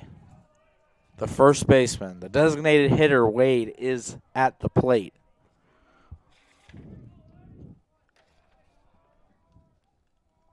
Two one. That one, he went. It was an off-speed pitch that cut away from the plate. So 2 balls, 2 strikes, 1 out. Wade steps back into the batter's box. Bernard looks in, working from the stretch.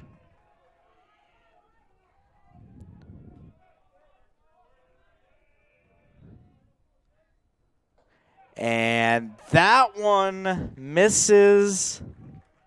Full count. Must have been a bit high. Looks like it was over the plate. The off-speed pitch just missing. And full count here. Runners on first and second. Rodriguez on deck. Bernard looking for a big pitch here. He fires. That one low, ball 4. And the Quakers will load the bases with 1 out. And Rodriguez coming to the dish.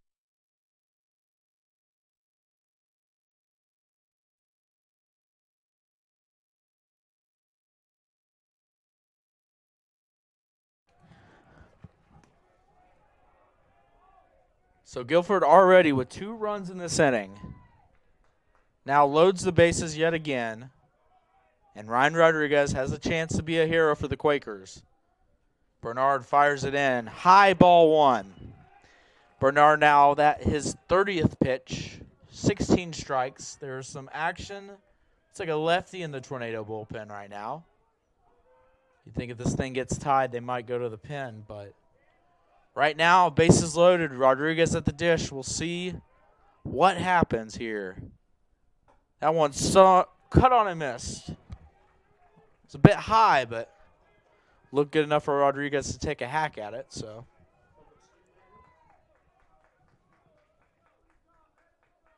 Bernard looks in, working from the stretch. Bases juice full of Quakers. 1-1 delivery. Popped up foul. That one's going to get out of play. So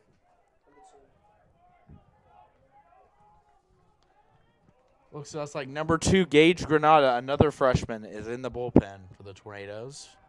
In case this thing...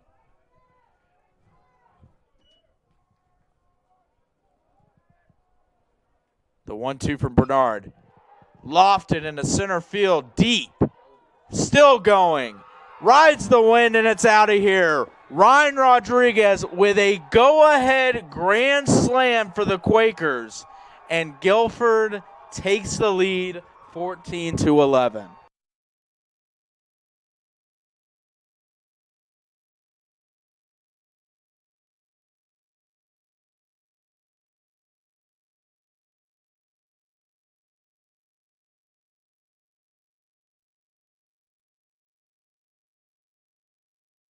So just like that, this game gets flipped on its head in the top of the 7th inning. The Quakers strike for 4 runs on a grand slam from Ryan Rodriguez. Interim head coach Vinny Carone takes the mound. We're going to have a pitching change. And we'll be back here in a moment.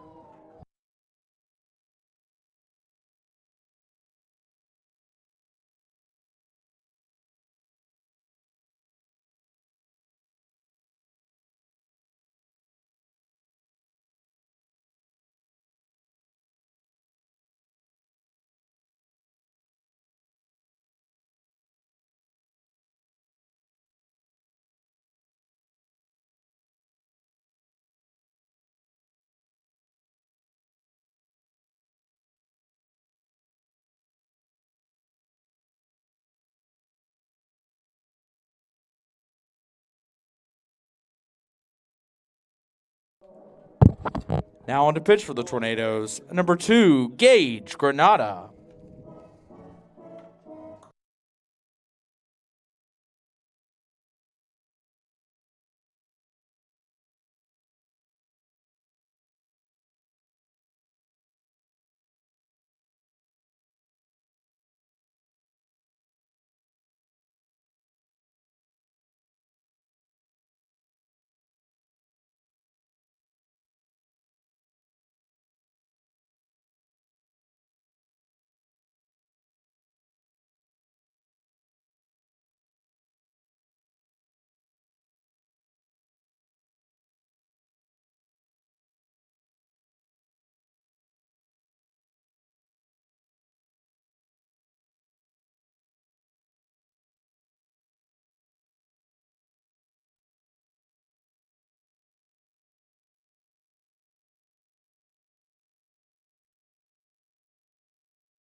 So Gage Granada making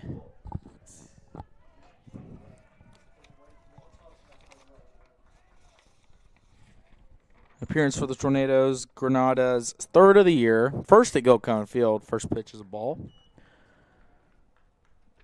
And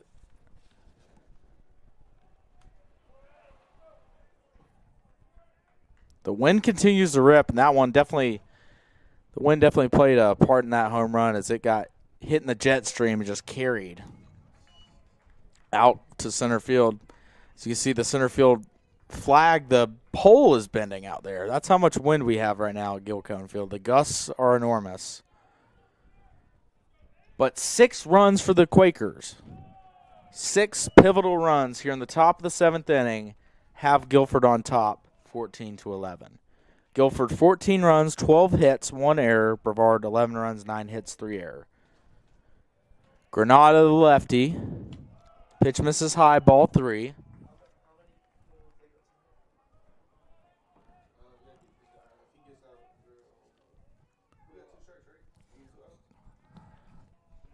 One out. 3-1 count, 1 out.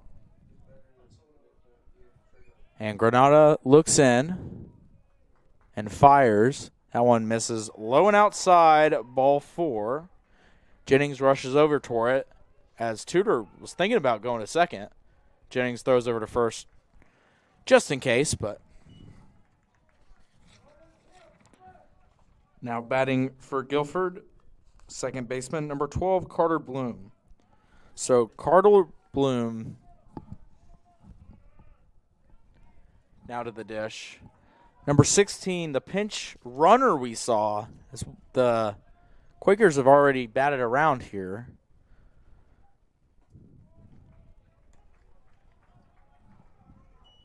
Strike one called there. So number 16, Devin Tompkins, who pinch ran earlier in this inning, came around to score. Now he waits on deck with a bat.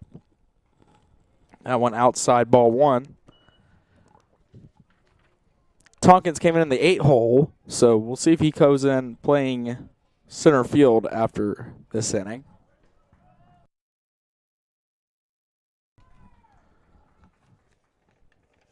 Granada looks in, 1-1 count. That one lined through the left side of the infield for a base hit. And the hits just keep coming for the Quakers.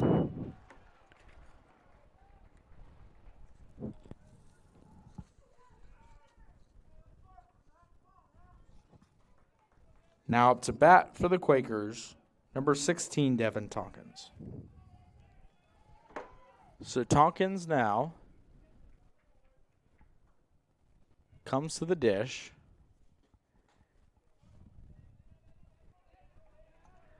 He swung at that one, so strike one.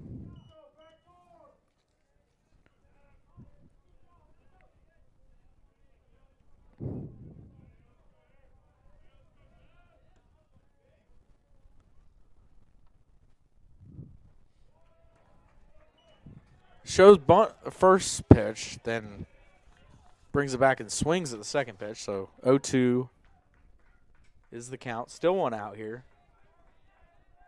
And Granada looking to escape this inning. That one low, ball 1. Approaching about 2 hours and 20 minutes of game time so far in this 7-inning game. Tornadoes still have an opportunity to bat.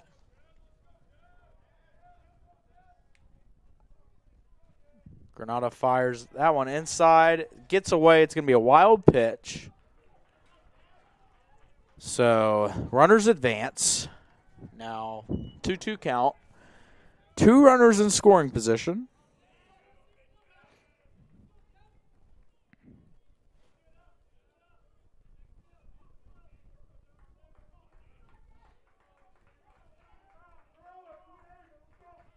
Tompkins, who entered the game as a pinch runner with his first at bat of the game. Now 2-2 count. Infield comes in. That one low outside, ball 3. And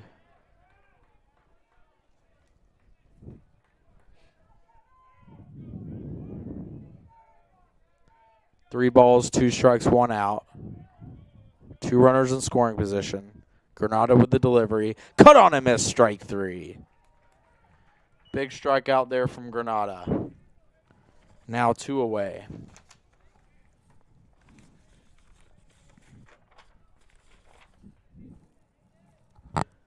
Now batting for the Quakers, number 37, Hayden Sakanik. So Sakanik, who also entered this game as a pinch runner earlier in this inning, came in for the shortstop, George. He grabs the bat for his first at-bat of the game. Pitch is low, ball 1.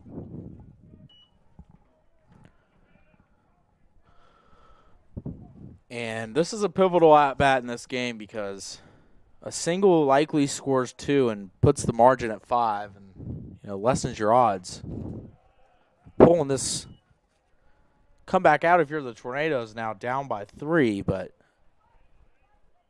a 5-run margin. Although this game has been a high-scoring affair, that be a lot to overcome with just 3 outs to work with, but we'll see if you can get out of this inning. That one low ball 3. Borderline call. The crowd doesn't like that one, but do you have a place to put this runner? They can send it back to the top of the order if you're Granada, but need to find a way to get out of this jam. 3-0 count, 2 outs. Granada delivers. That one taken all the way. Strike 1 down the middle. And Guilford looks to continue their hot start. They are 6-0 to start this season. Looking to make it a 7-0 record. Now with this comeback. It's fought off. Strike 2. So after 3 straight balls,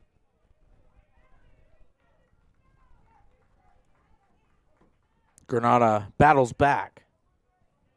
And now 3 balls, 2 strikes, 2 outs, full count. Runners will go. That one low ball 4. And another walk will bring the Quakers back to the top of their batting order. Now batting for Guilford, right fielder number 2, Skylar Dark. So Dark back to the plate for the second time in this inning. The lengthy top of the 7th continues. Gage Granada working 20 pitches now for the young lefty. That one off speed catches the corner, strike 1. Good start for the young Tornado. He need to find a way to get out of this one. Tornado's playing a bit of a shift for the lefty. That one outside, ball 1. Jackson Mix deep in the hole at second base. Bartolotti playing up the middle. Bryson guarding the third base line. Ayler down the first base line. 1 ball, 1 strike. Granada delivers. That one inside.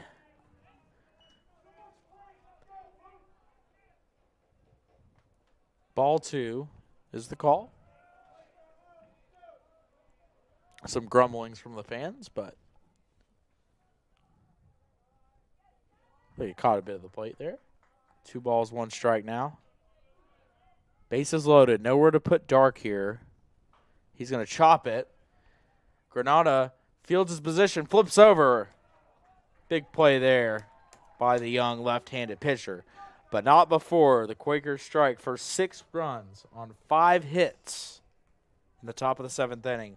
We'll head to the bottom of the 7th. Tornado's going to look to rally down 3.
So Easton King steps to the dish. Chase Wade, the designated hitter for the Guilford Quakers, now on to pitch. First pitch, ball 1.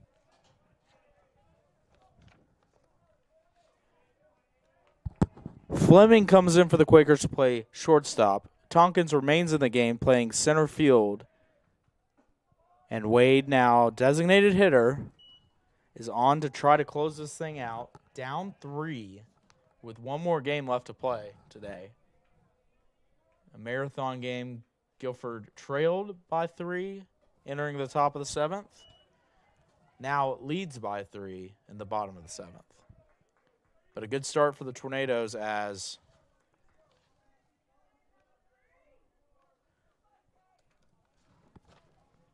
Chase Wade's thrown 3 straight balls, so that one outside but catches the corner. So strike 1. King pinch hitting for Jackson Mix, who started second base for the Tornadoes today.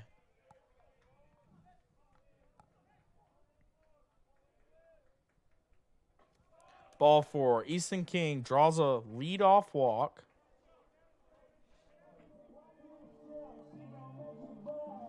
And now CP Pyle up to the plate. Now batting for the Tornadoes, right fielder number 49, CP Pyle. So it looks like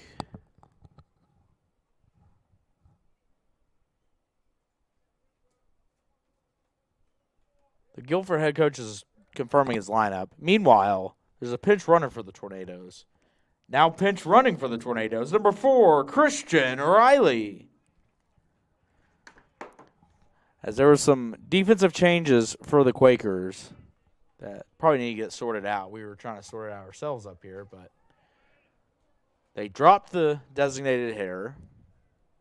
So Wade will remain in the 4-hole pitching. Meanwhile, number 7, Gavin Fleming, came in to play shortstop. And Tompkins remained in the game playing center field. Meanwhile, Wade, leadoff walk. I want strike 1.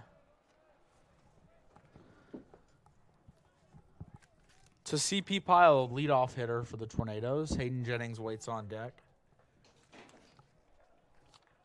We'll see if the Tornadoes can get a few aboard here and create some stress. Meanwhile,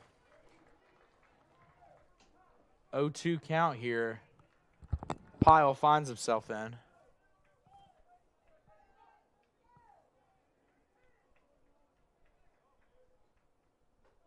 That one misses high, ball 1. Image of Christian Riley.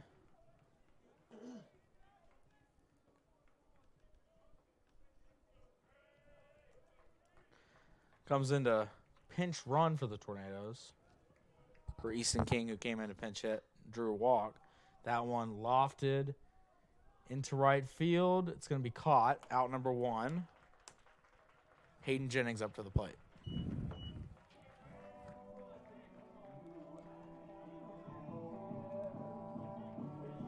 Now batting for the Tornadoes, the catcher, number 10, Hayden Jennings. So big spot for the senior catcher here. Runner on first. We'll see if they decide to try to put him in motion here, 1 out. First pitch inside, ball 1. So I mentioned Chase Wade started the game as designated hitter. Listed as a 2-way, so comes into pitch. This is his 4th appearance of the year. He has a 1-0 record with a 2.25 ERA. Ball 2 there. Wade's worked 4 innings, given up 4 runs, but only 1 of them earned. Has struck out 6 batters, but walked 4. Already has 1 walk today. He's gunning for his first save of the season, though. As Marcellus will be in line to win if the result holds. He worked 2 1/3 in relief. 2 runs. Check that, 2 hits, 1 earned run, 2 walks and a strikeout. So decent relief work for Marcellus. That one cut on and missed, strike 2. And Jennings down to his final strike. Freshman Tyler Kelson waits on deck. He has a home run today, so you can get one on, you might have a threat to the tying run come up. That one high and inside, ball 3. Jennings unfazed there. Brevard 11 runs, 9 hits today. Guilford 14 runs on 13 hits today. And game 1 of this doubleheader, this is a 7-inning scheduled game. So game 2, waiting in the wings. That one low, ball 4. Good eye from Jennings there. Riley advances to second. Kelson steps to the plate. Now batting for the Tornadoes, center fielder number 5, Tyler Kelson.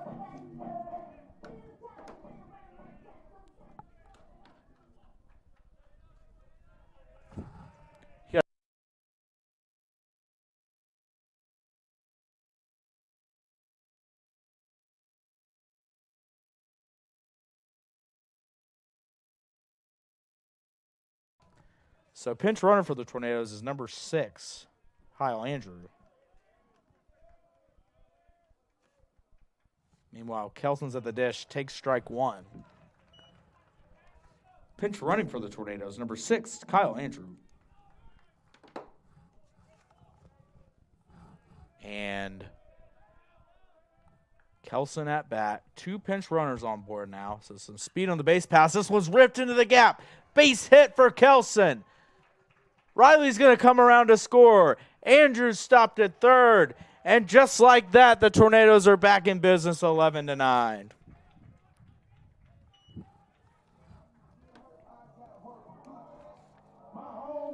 Now batting for the Tornadoes, first baseman number 26, Cale Ayler.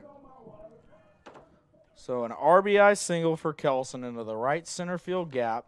Gets Kyle Andrew to third base, drives in Christian Riley, RBI single for Kelson. Cale Ayler now comes to the plate.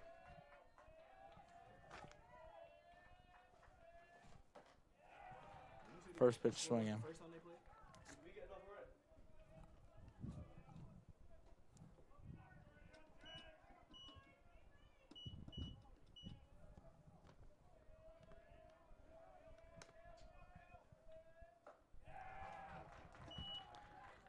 And caught on a miss twice there.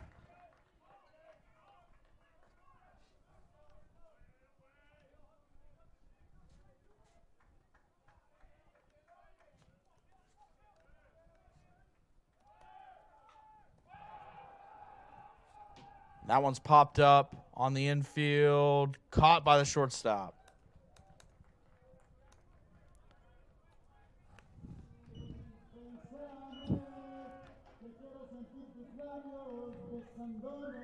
So 14-12 is your score.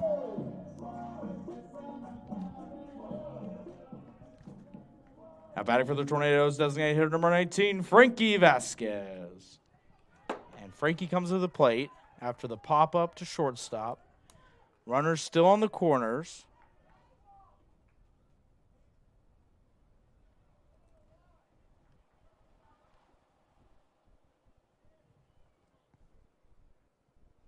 And time called there.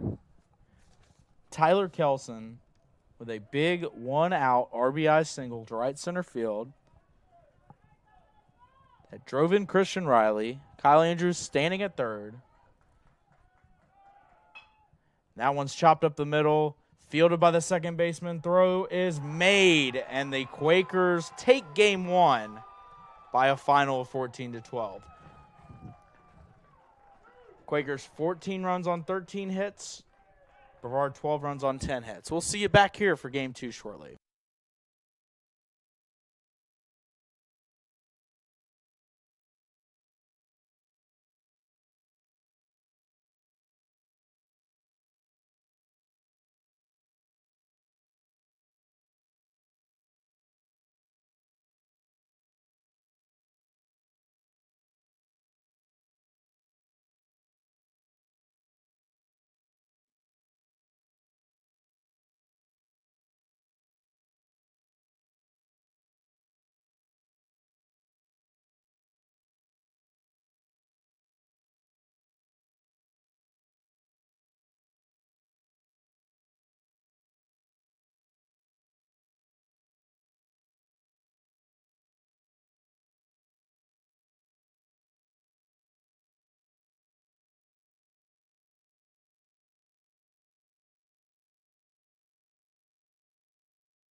Welcome back to Gilcone Field for Game 2 of this doubleheader. Guilford taking a 14-12 Game 1 result.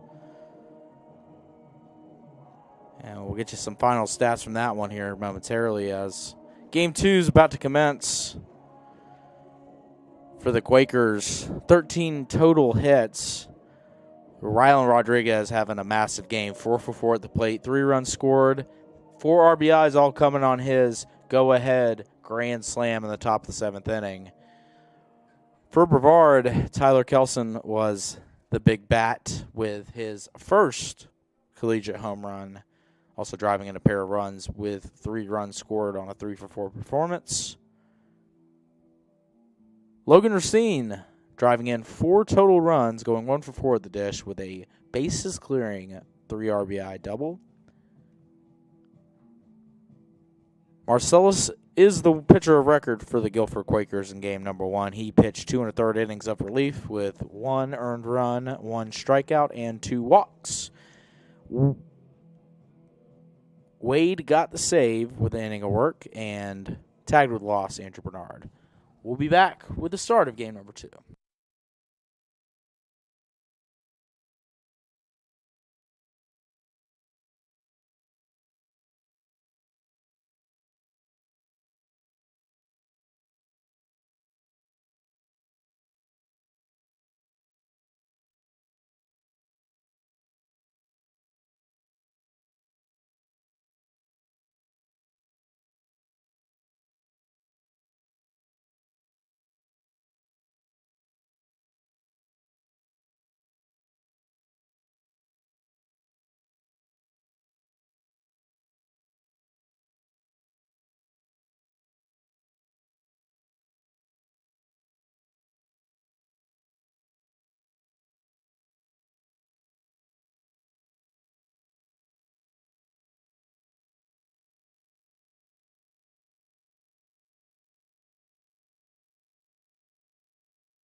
Now batting for the Quakers in game number 2 of this doubleheader, center fielder number 2, Skylar Dart. And just about to get going here for game number 2 of this doubleheader. This one's scheduled for 9 innings. Game 1 went 7. First pitch is a ball arm side at 3:10 p.m. and we're underway. So Tornadoes look to snap. Now what is a 6-game losing streak. Guilford now off to a 7-0 start in 2025.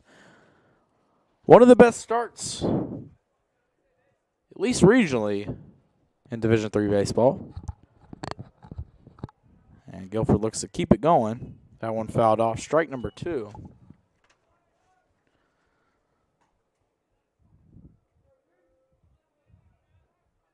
As the wind continues to rip, there were reported gusts of about 27 to 30 miles an hour in game number 1.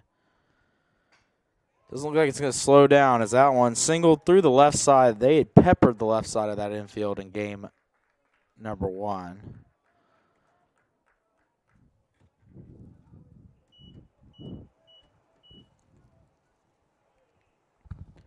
Now batting for the Quakers, catcher number 18, Josh Howard. So Josh Howard now mans the catching duties for the Quakers in game number 2 at this doubleheader. That one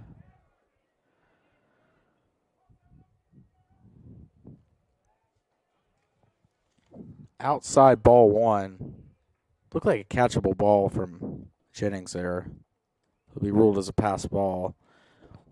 Was arm side in the left-hand batter's box, but nothing wild about that one. So be ruled a pass ball. This one's a chopper to the second baseman, Mix, who fires over to first. 4-3 put out, but the runner does advance to third. That'll be out number 1. Now batting for the Quakers, third baseman, number 5, Ryland Smith. So we talked about Ryland Smith a lot in game number 1. He's one of the hottest hitters coming into this game in Division III. Went 1 for 5 in game number 1, but ended up setting up Ryan Rodriguez for that grand slam earlier in the day. Wilson delivers that one. Again, missing arm side early. That one just missed the head of Ryland Smith. 1-0 count.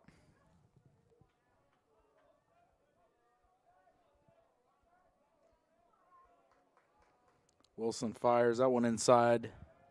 Ball number 2. Runner at third.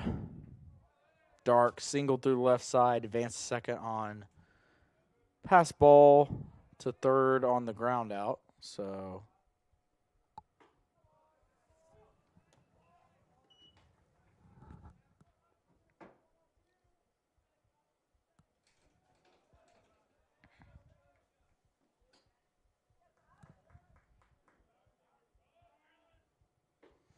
swing and a miss there. Good pitch from Wilson coming with the heat. 2-2's the count.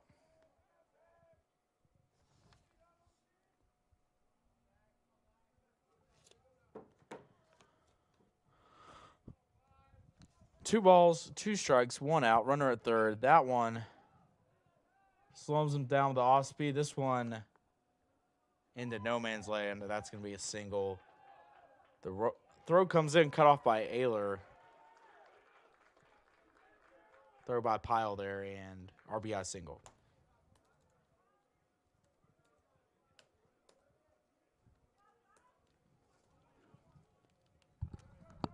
Now batting for the Quakers, first baseman number 44, Colin McGuire.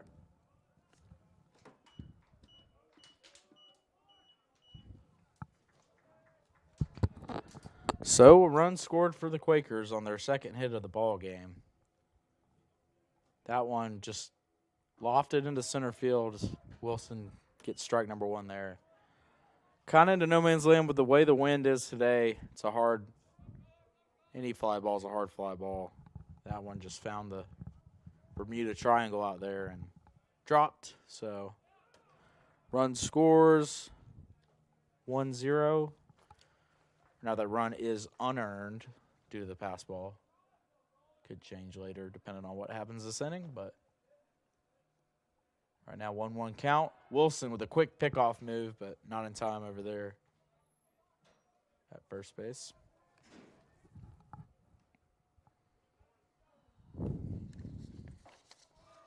That one cut on a miss. Strike 2.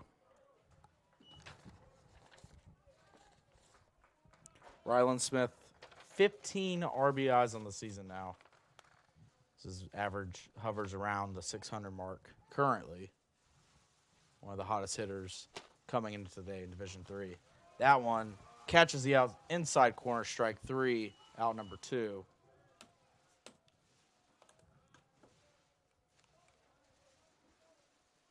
Now batting for the Quakers, designated hitter number 10, Ryland Rodriguez.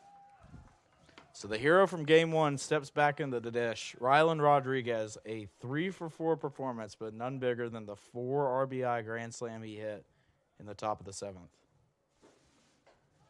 That one high and inside ball 1. Rodriguez came into today, only 4 games played, batting .500, 6 for 12 at the plate, 3 RBIs, 2 doubles. So that was his first home run of the season. That one inside ball 2.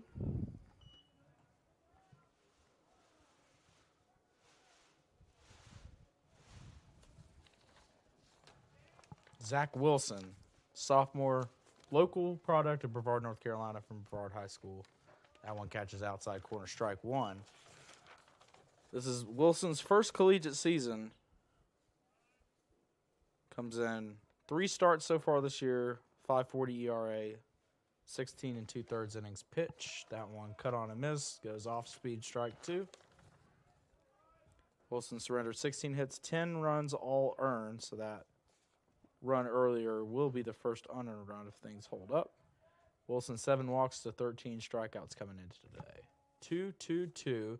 This one inside in the dirt, stopped by Jennings.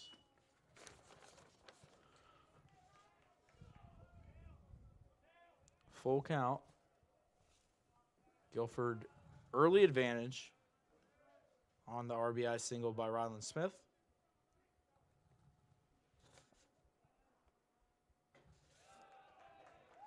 Taken ball 4 by Ryan Rodriguez.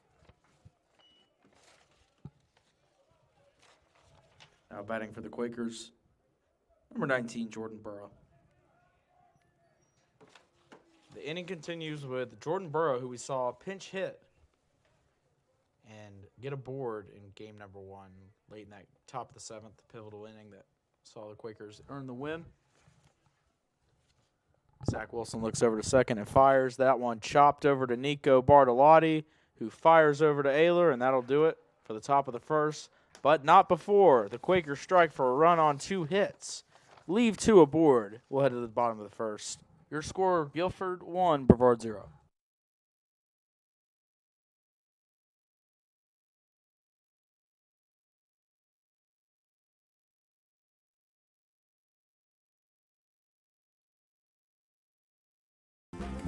I've taken jumps in my academic career, and I've taken jumps in just socializing and getting out and getting to do things I've never done before. The thing that brought me to Brevard is the experiential learning. I've always been a hands-on guy. I love it here at Brevard. Over Christmas break, I was itching to come back because I love the area so much. Experiential learning here is beyond all of my expectations. Brevard College, a top choice for students around the world.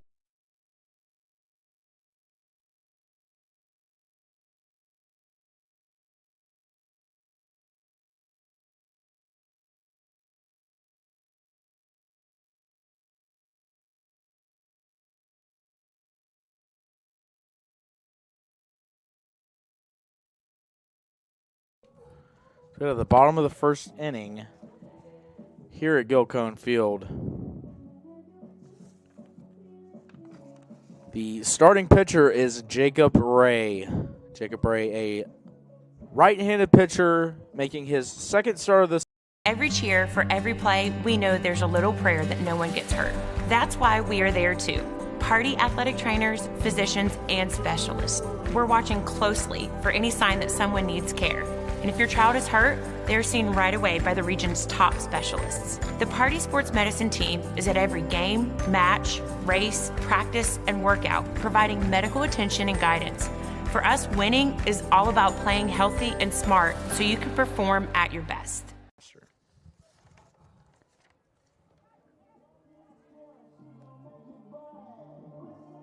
Batting for the Tornadoes, center fielder number 49, C.P.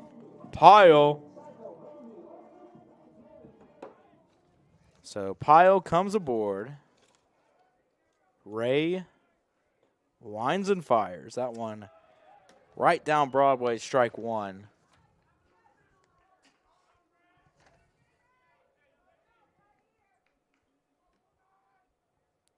That one's lofted.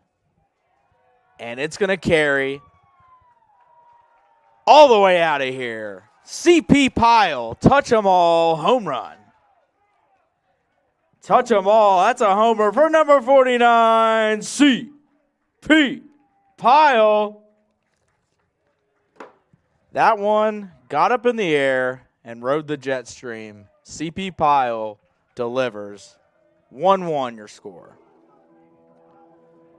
Now batting for the Tornadoes, catcher number 10, Hayden Jennings.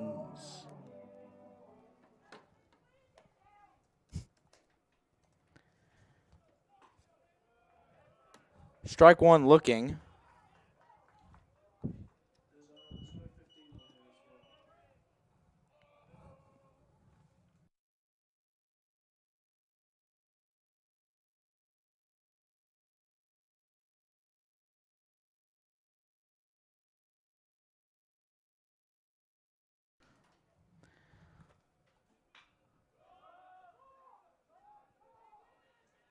That one's lofted in the infield. Caught by the shortstop. P6 put out.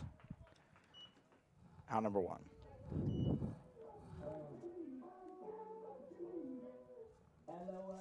Now batting for the Tornadoes, right fielder number 15, Gavin Grant. So CP Pyle, leadoff home run. First home run of the season for CP. Only the third so far this season for the Tornadoes, but it is the second today. As Tyler Kelson hit one in game number 1. Grant takes their ball 2.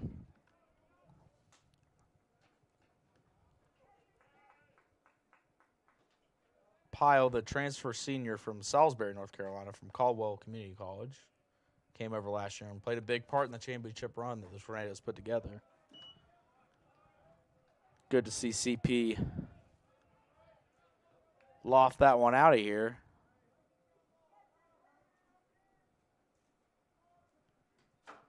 It's his third home run with the Tornadoes as Gavin Grant takes all the way. Ball 4, 1 out walk.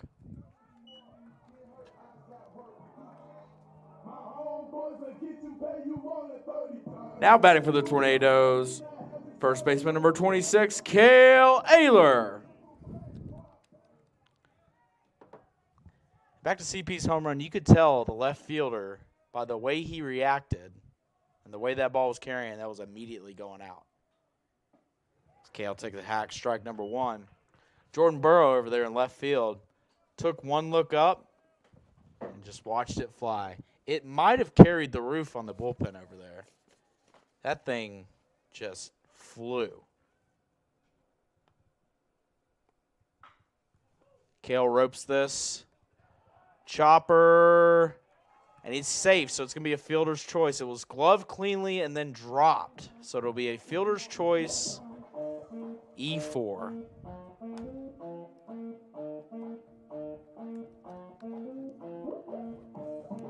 Now batting for the Tornadoes, third baseman number 30, Logan Racine.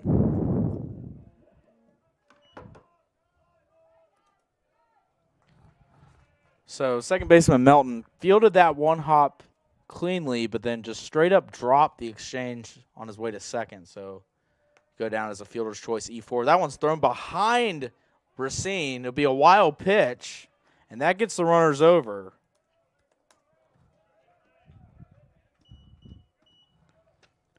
So first error of the game number 2 of this doubleheader. Keeps the inning going because that was at least going to get 1 there, but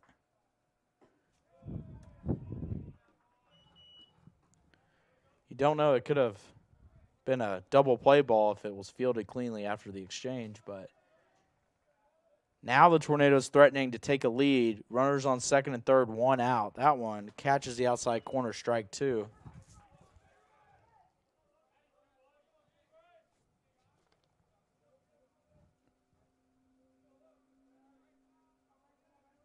Two balls, 2 strikes for Ray. That one spiked in the dirt, full count coming. So Gavin Grant, after the home run, then an out was created. Gavin Grant drew a walk, and then the fielder's choice error allowed runners on first and second, and then wild pitch second to third. So the Tornadoes looking to capitalize here on some miscues by the Quakers.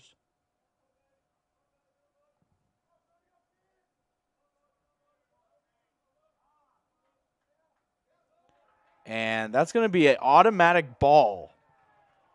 So that's something you don't see too much of if you're not used to watching Major League or Minor League Baseball. But now pitch clock has been instituted in collegiate baseball. Even though there's not one visible yet in the Division III level, the umpires do keep time on their person on the field. So that was an automatic ball. So ball 4. Bases are now loaded for Lucas Granada. Now batting for the Tornadoes, number 1, Lucas Granada. So Granada steps to the dish, bases juiced. 1 out. That one comes inside, nearly hits Granada.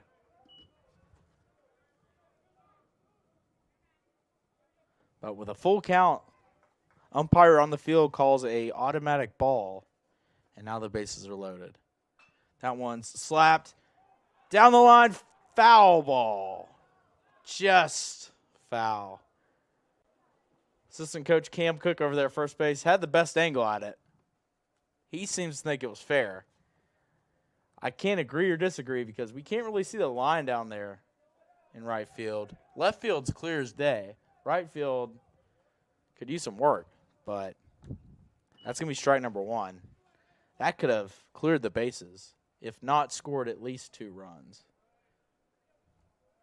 But 1 ball, 1 strike, 1 out. Ray fires a strike over the outer half there, brings the fastball. So 1-2. Bases loaded. As Brevard looks to break this thing open. Could use some early runs. That one skied high in the center. And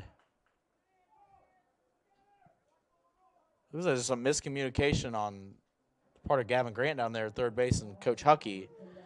So he didn't tag. He's nearly about to touch home plate. That would have not been ideal. But fly out there. Nico Bartolotti coming to the plate. Now batting for the Tornadoes, shortstop number 0, Nico Bartolotti. So that thing was skied in the air, but it looked like Grant was going on contact. He nearly touched home plate. But Coach Huckey able to get him back. So just a fly out there. Probably wasn't deep enough for him to score on if he was tagging, potentially, but Dark out there in center field was running in on it hot, so.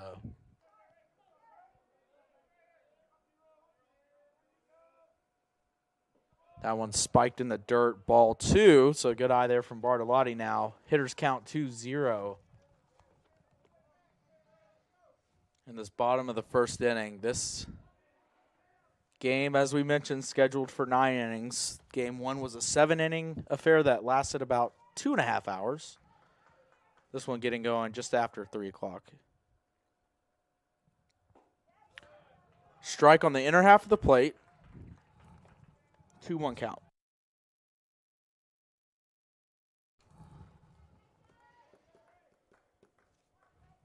So Ray now set and delivering his 25th pitch of the inning, and it's splashed up the middle. It's a base hit. Gavin Grant comes around to score. Cale Ayler's chugging around third. He's going to score. The ball gets away. Errant throw is going to allow the runners to advance. It's a 2 RBI single for Nico Bartolotti, and the Tornadoes take a 3-1 lead.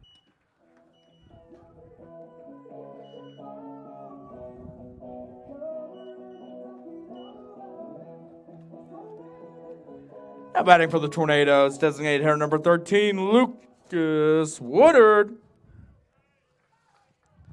All right.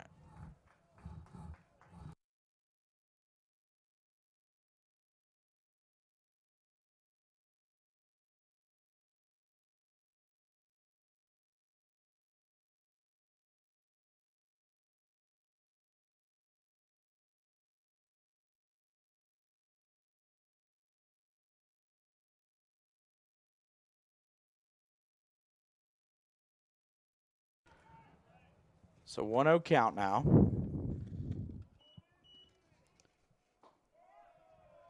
That one's taking ball 2. And time called as the catcher will meet with Ray. We'll take a break. Runners on second and third, 2 outs. Tornadoes up 3-1.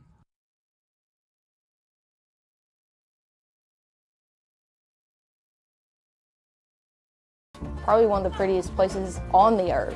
And to come to somewhere where it's such a tight-knit community, where everybody... And back to action here, 2-0 count.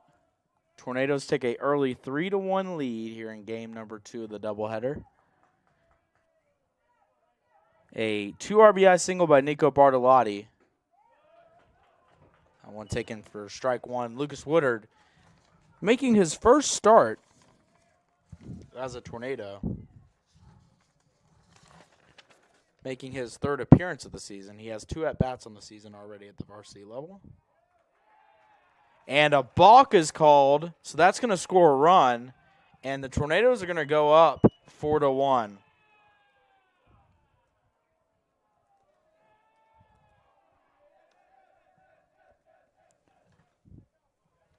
So now it's 4-1, Brevard.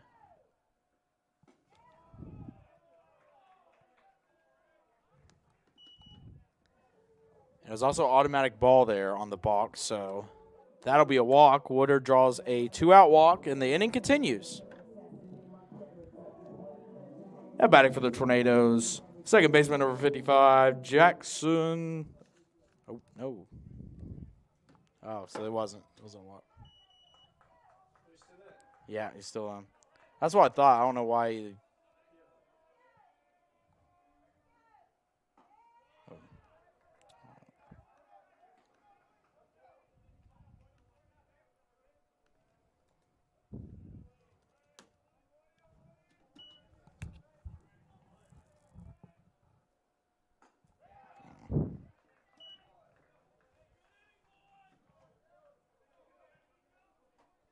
Yep, that's strike 3.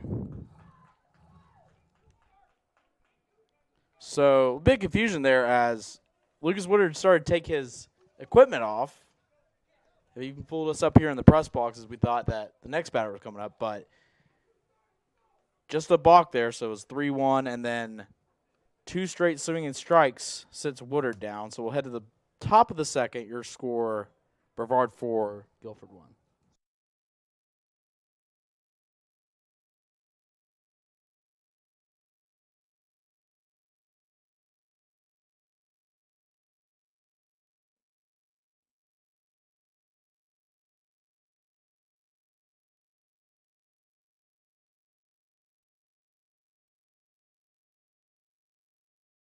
Probably one of the prettiest places on the earth. And to come to somewhere where it's such a tight-knit community, where everybody has your back, I mean, you're not going to find that anywhere else at bigger schools. I like to go hang out in the coffee shop, sit outside at the picnic tables, maybe do a little bit of homework there, and just socialize because there's always somebody that I know there. Brevard does make it easy to come here. The admission process is very simple. Brevard College, a top choice for students around the world.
Back to Gilcone Field, top of the second inning.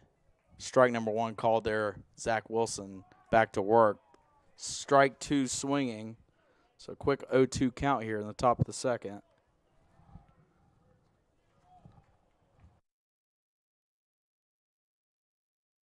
And strike 3 called there. So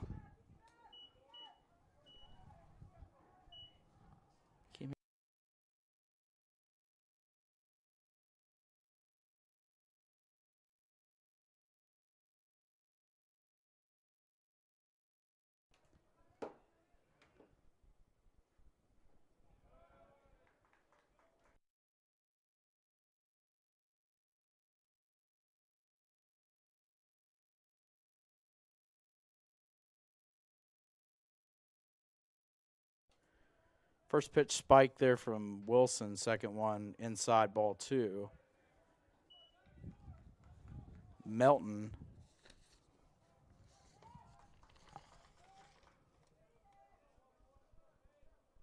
second baseman up to the dish, smacks into center field. That one's carrying pretty deep. It's going to be over the head of the center fielder pile. It's going to be extra bases as Melton's in standing at second base with a double.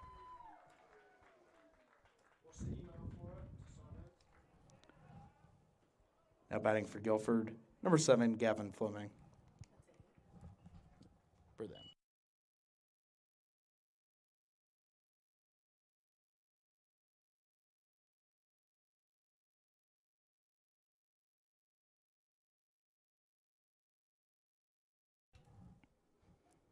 So Melton, 1-out double, the third hit of the ball game for the Quakers.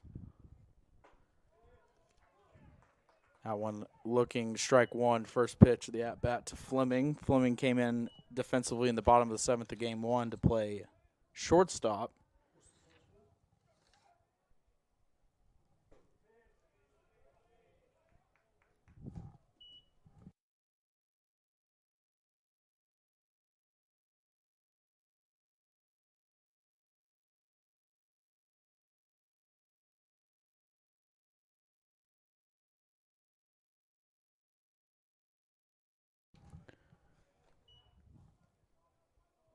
The pitch fouled off. Strike 2, 1-2 count on Fleming, the 9-hole hitter for the Quakers.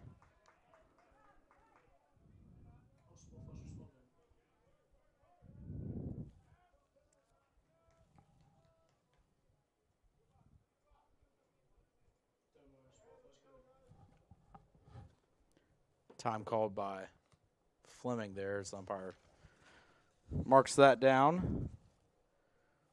Tornadoes struck for 4 in the bottom half of the first inning as Bartolotti with a 2 RBI single. CP Pyle led off the inning with a solo shot over the left field wall. That one's going to be fielded by Mix. 4-1 goes the putout, so good defensive play there by the Tornadoes. It's going to advance the runner to third base. And back to the top of the order with 2 outs. Now batting for Guilford, number 2, Skylar Dart.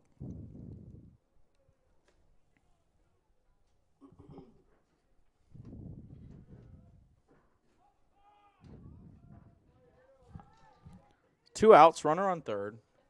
The Tornadoes looking to put up a 0 here in the top of the second. That one misses inside, ball 1.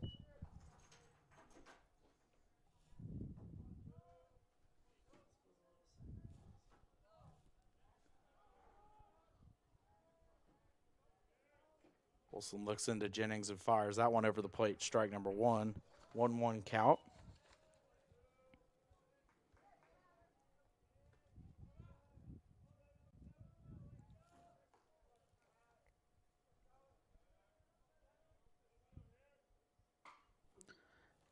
And that one's rocketed down the right field line, but fighting the wind out there, Gavin Grant, but he's able to make the play. So that is a scoreless inning for the Tornadoes, who head to the bottom of the second, up 4-1.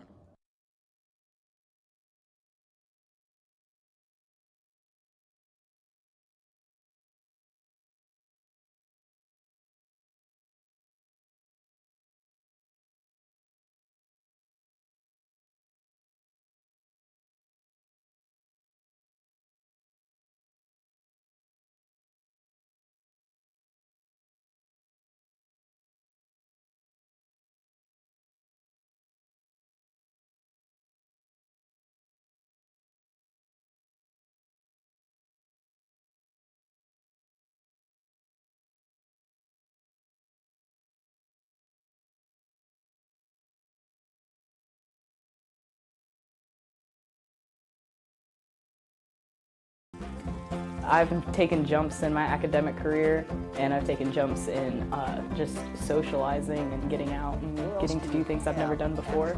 The thing that brought me to Brevard is the experiential learning. I've always been a hands-on guy. I love it here at Brevard. Over Christmas break, I was itching to come back because I love the area so much. Experiential learning here is beyond all of my expectations. Brevard College, a top choice for students around the world.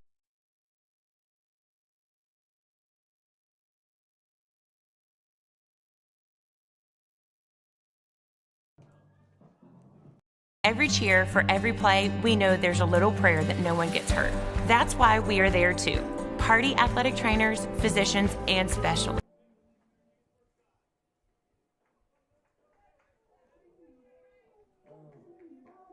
Now batting for the Tornadoes, second baseman number 55, Jackson Mix. So, wind back to the bottom of the first. Gavin Grant, after the balk, took a ball 3 that he thought was ball 4, started taking off his equipment. He fooled us up here, but umpire called him back to the plate and then took 2 strikes. And that ended the frame, so Mix will lead off the bottom of the second inning with Pyle and Jennings waiting on deck. That one nearly hits Mix. Ball 2. Mix, the transfer student for the Tornadoes, senior from Gray, Georgia, Jones County High School, transferred over from Southern Wesleyan University. Takes that one inside, ball 3. The Tornadoes look to add to their lead even further. 3-0 pitch from Ray, inside, ball 4.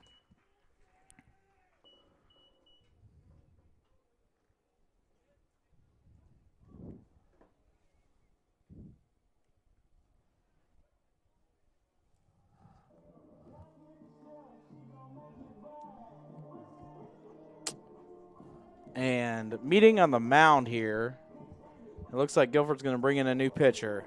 We'll be back. Your score, Brevard 4, Guilford 1.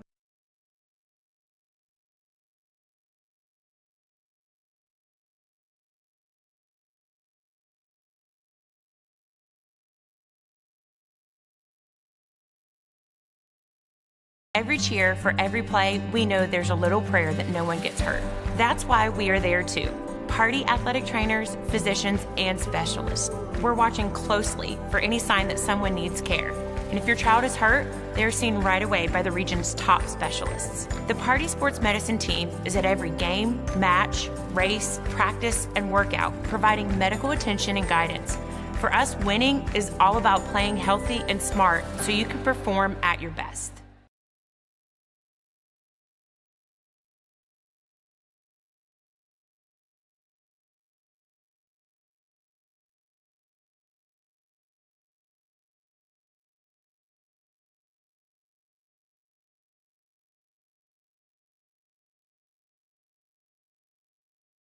Probably one of the prettiest places on the earth. And to come to somewhere where it's such a tight-knit community, where everybody has your back, I mean, you're not going to find that anywhere else at bigger schools. I like to go hang out in the coffee shop, sit outside at the picnic tables, maybe do a little bit of homework there, and just socialize because there's always somebody that I know there. Brevard does make it easy to come here. The admission process is very simple. Brevard College, a top choice for students around the world.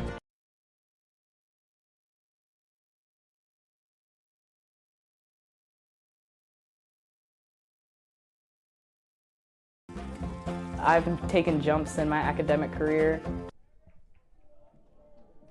Now batting for the Tornadoes, center fielder number 49, C.P. Pyle.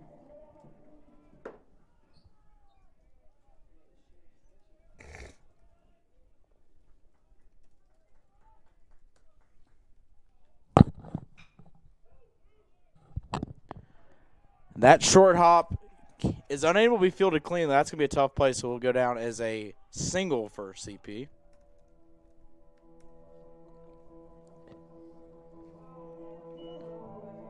Now batting for the Tornadoes, the catcher number 10, Hayden Jennings.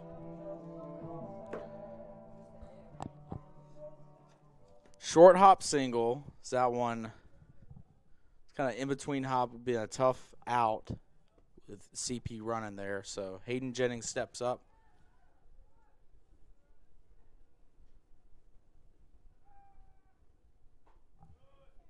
I want off speed taken down the middle, strike one.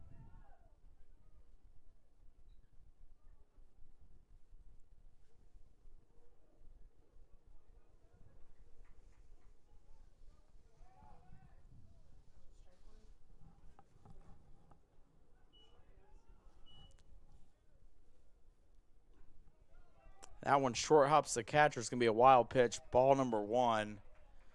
And gets away from him. So that'll advance the runners over. 2 runners in scoring position for Jennings. And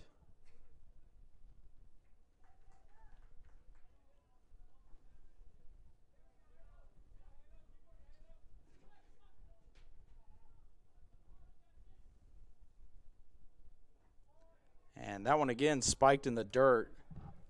Ball 2. It's making the catcher work back there, his first few pitches. Brevard looking to add more to its early lead.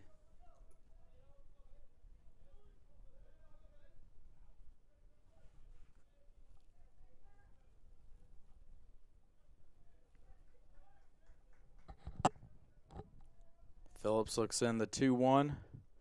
Again, spiked in the dirt.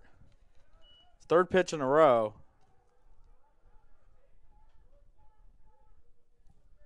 Already has 1 wild pitch. Jennings calls time. Like clear some dirt out of his eye. The wind is still ripping out there, so don't blame him.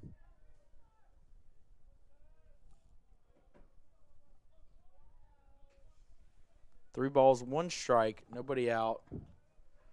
Jacob Phillips looks in and delivers. That one catches the inside corner. Jennings thought it was ball 4, but he'll come back. Now loaded count, 3 balls, 2 strikes. Still nobody out here in the bottom of the 2nd.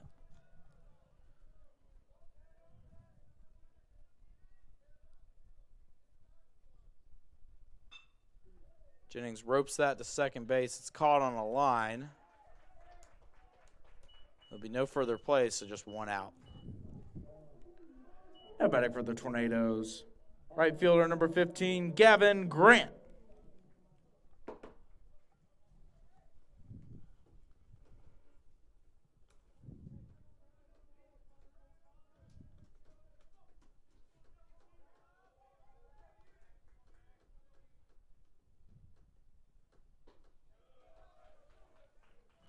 First pitch, a strike called.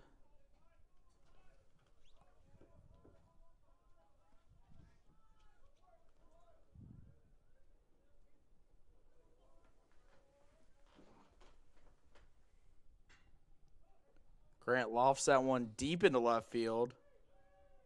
It's going to be fielded near the warning track, but that'll be enough to get the run home as Mix coasts to the plate on the sacrifice fly, and Brevard extends its lead to a 5-1 lead. Now batting for the Tornadoes, first baseman number 26, Cale Ayler.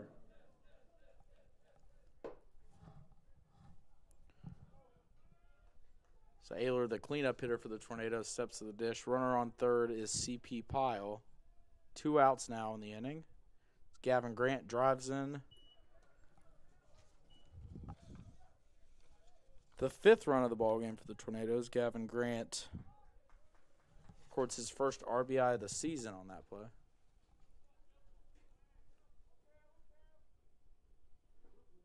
That one inside hits Ayler, so he'll take the base. Now Logan Racine steps to the dish. Batting for the Tornadoes, third baseman number 30, Logan Racine.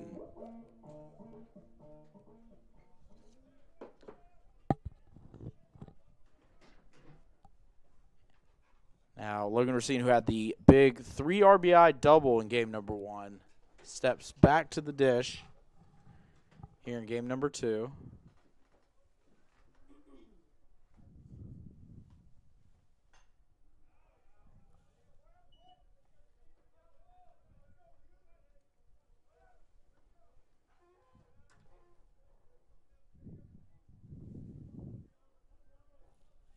That one's fouled off, strike number 1 for Racine. Ball 1 taken there.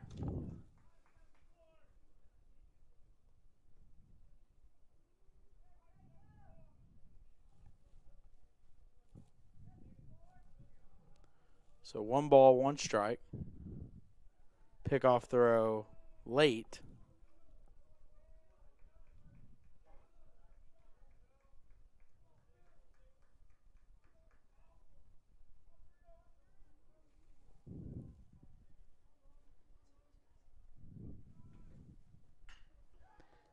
And Racine ropes that in the left field, but it's going to be caught on a line there by Burrow, and that'll end the inning. But the Tornadoes do score 1 run on 1 hit, leave 2 aboard. We'll head to the top of the third. Your score: Brevard 5, Guilford 1.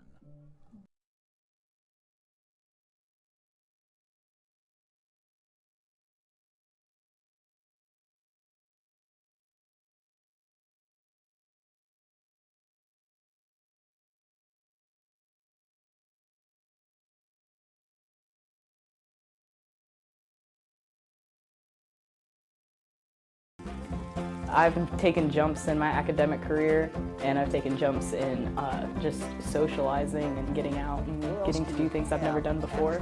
The thing that brought me to Brevard is the experiential learning. I've always been a hands-on guy. I love it here at Brevard. Over Christmas break, I was itching to come back because I love the area so much. Experiential learning here is beyond all of my expectations. Brevard College, a top choice for students around the world.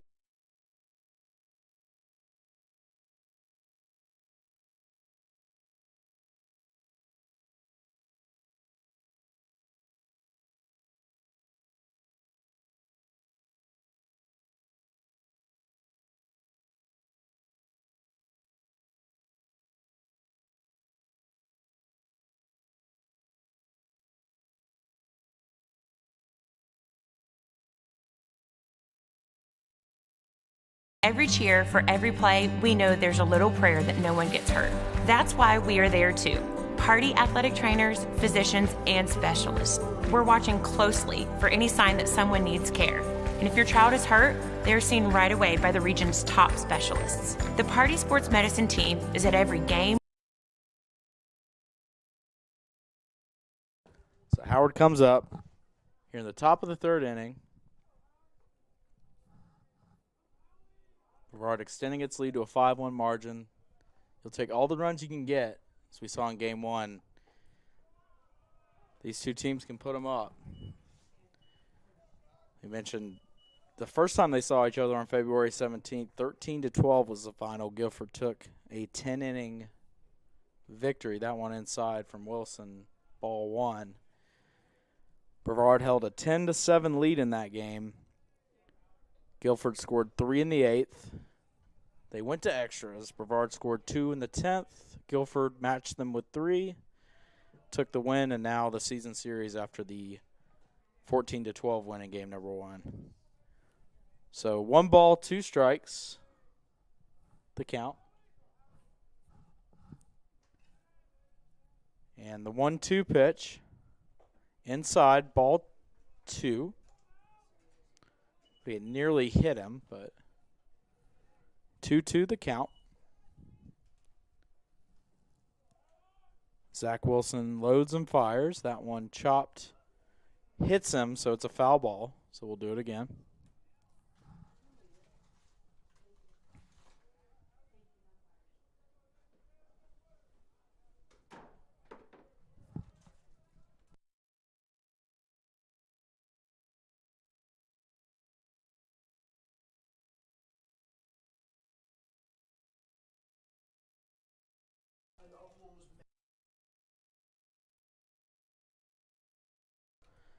That one's roped down the left field line, but goes slicing foul. The 7th pitch of this at-bat coming up.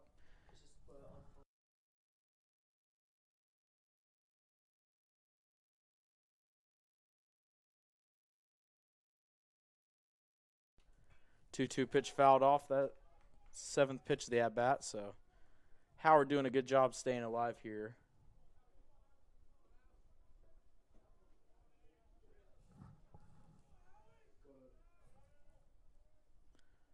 That one cut on and missed, strike number 3, so Howard sit down swinging after 8 pitches. Now batting for Guilford, third baseman number 5, Ryland Smith. That brings up Ryland Smith,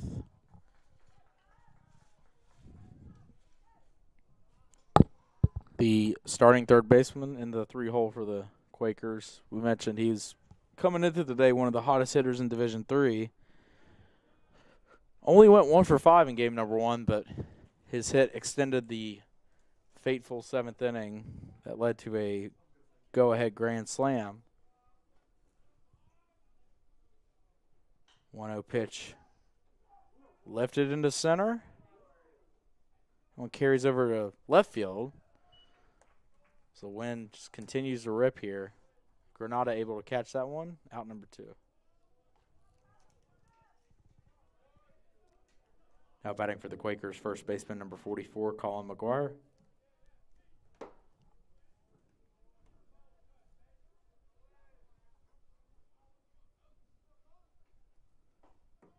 First pitch cut on and missed. And as we're underway here at Guilford Field, we are minutes away from the tip-off of the USA South Conference Women's Basketball Championship, where head coach Donald Hudson and the Brevard College women's basketball team gunning for their first USA South Championship up in Buena Vista, Virginia. Called strike on that one, so Wilson looking for 1-2-3 inning here in the top of the third. Now up to 3 strikeouts already. That one inside. Ball 2.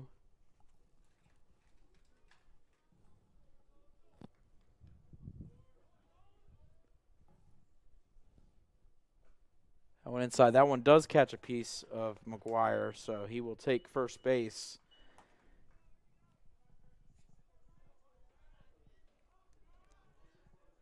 Now batting for Brevard. Check that, Guilford, designated hitter, number 10, Ryan Rodriguez. So Ryan Rodriguez, which was the hero in game 1 with the grand slam to center field. Ball 1.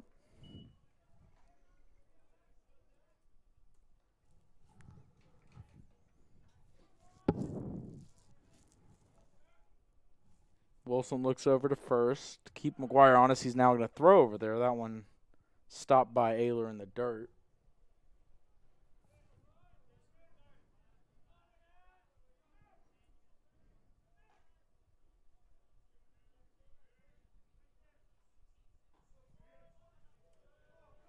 That one off speed from Wilson. Just a bit inside.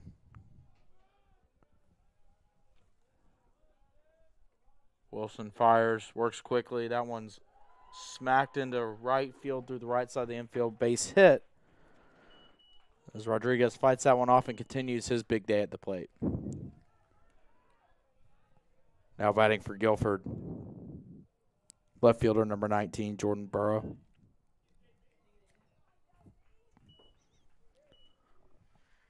So Guilford with their 4th hit of the game. Jordan Burrow to the plate.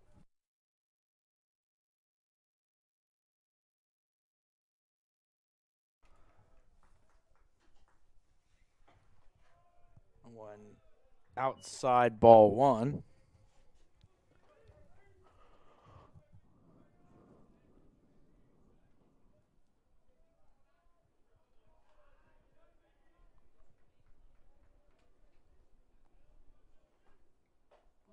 Nearly hits him.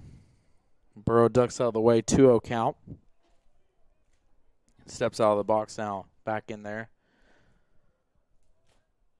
As 2 quick outs by Wilson and the Tornadoes now. A hit by pitch and a single has runners on first and second. Wilson fires that one inside but catches the corner. Strike number 1.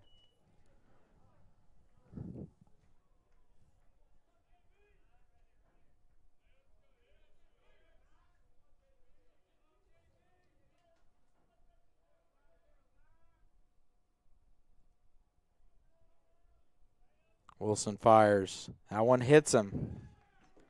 So the second hit batter of the inning loads the bases for the Quakers.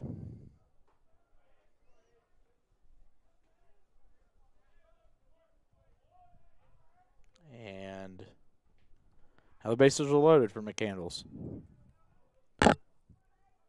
Now batting for Guilford, right fielder number 41, Aiden McCandles. So McCandles, the starting right fielder in game number 2. He did not see the field in game number 1. Comes up in a big situation. Bases loaded, down by 4 with 2 outs. Wilson paints the outside corner there, strike 1.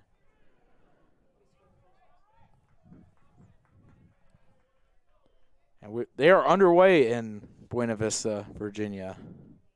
The Brevard College women's basketball team takes the early lead 2-0 in the USA South Championship. We'll have our eyes peeled to that one while this game goes on as well. Meanwhile, Wilson, after giving up a single and 2 hit by pitches, he's quickly ahead 0-2 here. He's bringing the heat on McCandles. Zach Wilson looks into Hayden Jennings. Jennings gets a call. Gives the sign. Shaked off by Wilson.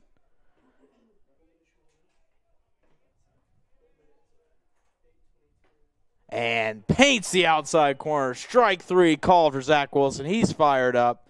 And the Tornadoes get out of the jam here in the top of the 3rd. No runs on 1 hit. Stranding 3 runners of the Quakers. And we head to the bottom of the 3rd. Brevard up 5-1.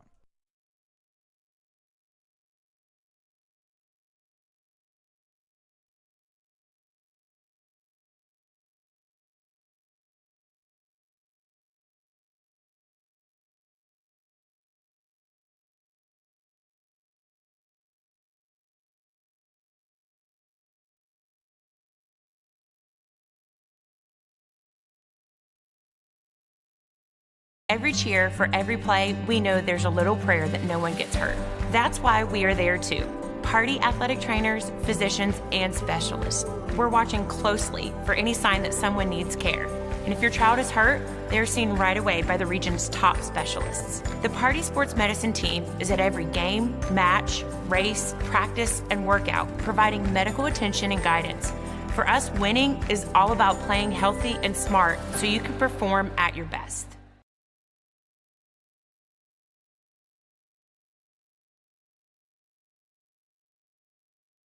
Probably one of the prettiest places on the earth. And to come to somewhere where it's such a tight-knit community, where everybody has your back, I mean, you're not going to find that anywhere else at bigger schools. I like to go hang out at the coffee shop, sit outside at the picnic tables, maybe do a little bit of homework there, and just socialize because there's always some. The Tornadoes left fielder number 1, Lucas Granada. So we head to the bottom of the 3rd inning. Your score 5-1 Tornadoes. Brevard 5 runs on 3 hits, no errors. Guilford 1 run, 4 hits, 2 errors. First pitch high, ball 1 for Phillips. Phillips came in last inning in relief. 34, Jacob Phillips, senior right-handed pitcher from Brown Summit, North Carolina. Attended Page University before transferring to Guilford. That one catches the inside corner, strike 1.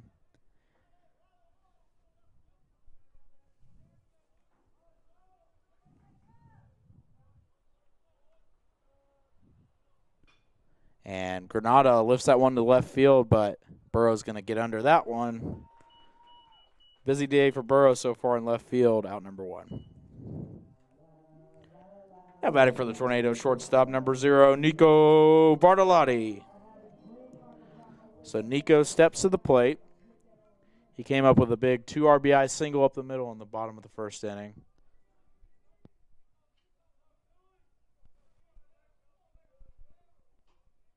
And Phillips delivers. Nico shows bunt, tries to push it down the left line, but goes foul for strike 1.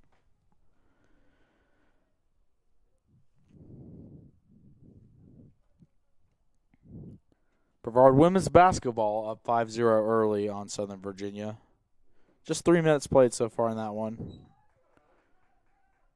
And we'll keep an eye on that as the championship game progresses there in Buena Vista. Meanwhile, Phillips delivers this. Paints the outside corner, strike 2. Bartolotti showed bunt, then pulled back. 0-2 count for the sophomore Tornado.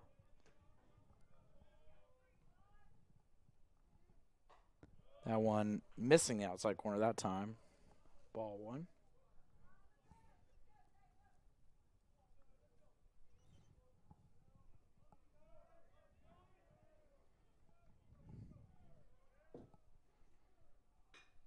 Nico slaps this one to left field. It's going to be caught on a line, though. Burrow continuing to – ball seems to keep finding him out there in left field. Out number 2.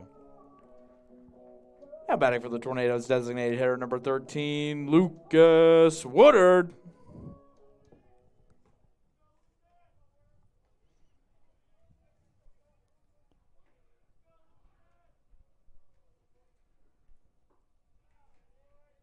And Woodard takes that. Woodard, freshman infielder from 1-0 count. First pitch ball, second pitch fouled away. 1 ball, 1 strike. Woodard making his first start for the Tornadoes here in this one. He's got some work with the dev team earlier in the week. He's from Largo, Florida, Largo High School. Takes low, ball 2. So 2-1 the count.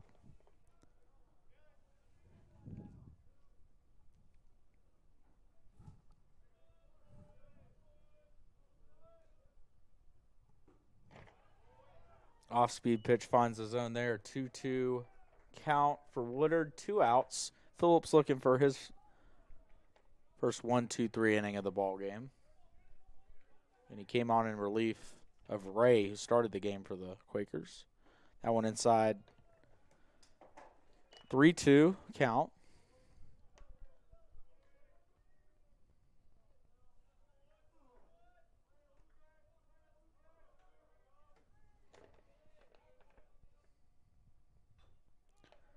Woodard fouls that off.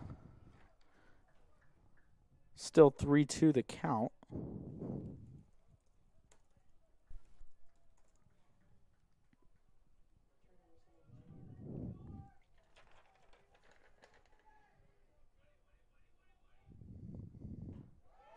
And Phillips there paints the outside corner, gets Woodard looking, strike 3. We'll head to the top of the 4th. 5-1 Tornadoes.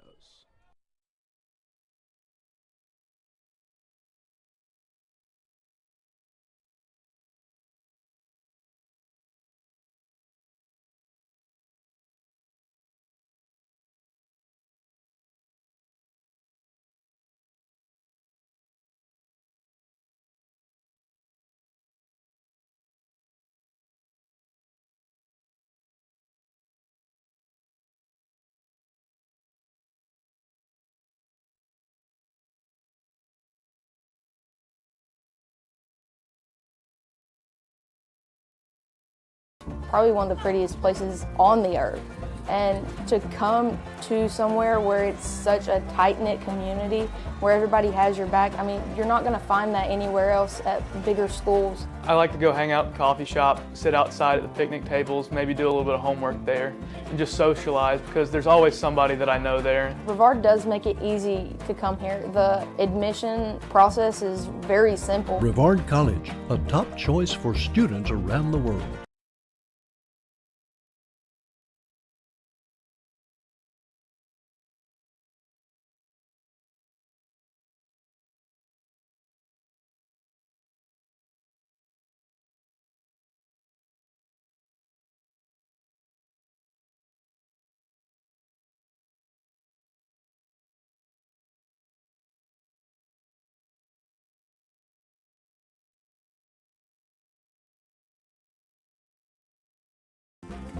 I've taken jumps in my academic career, and I've taken jumps in just socializing and getting out and getting to. So Sam Melton up to the dish for Guilford.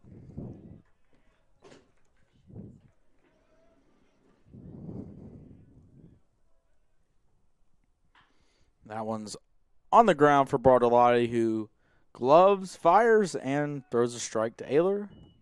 1 pitch, 1 out.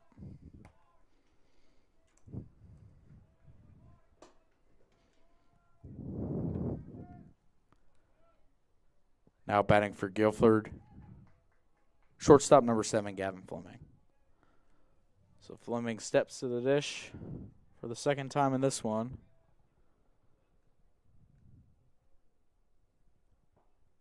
And pulls back the bunt. That one just missing, ball 1.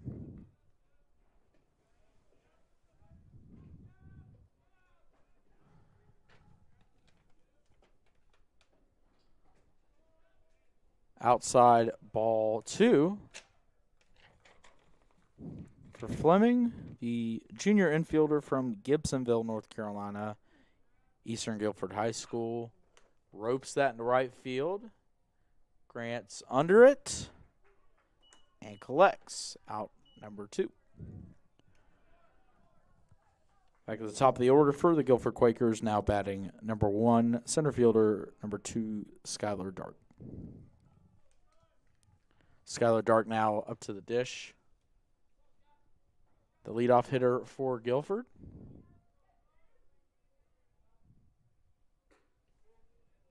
Outside, arm side, ball 1 for Wilson.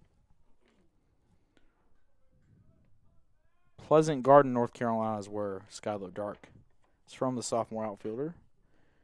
Smacks that into the right center field gap. Pyle's going to come over and call off Grant.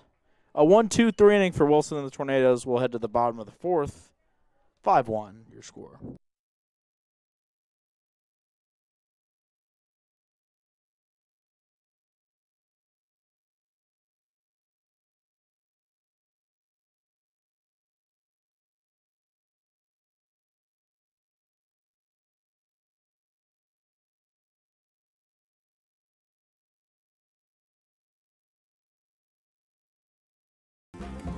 I've taken jumps in my academic career, and I've taken jumps in just socializing and getting out and getting to do things I've never done before. The thing that brought me to Brevard is the experiential learning. I've always been a hands-on guy. I love it here at Brevard.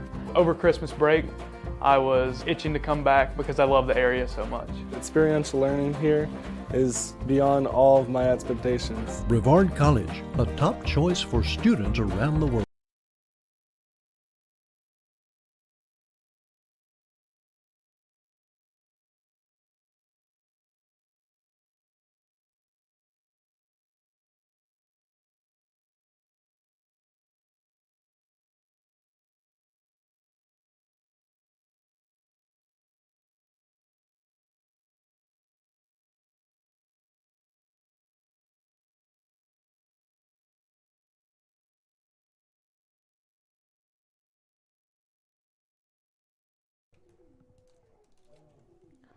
Now batting for the Tornadoes, second baseman, number 55, Jackson Mix.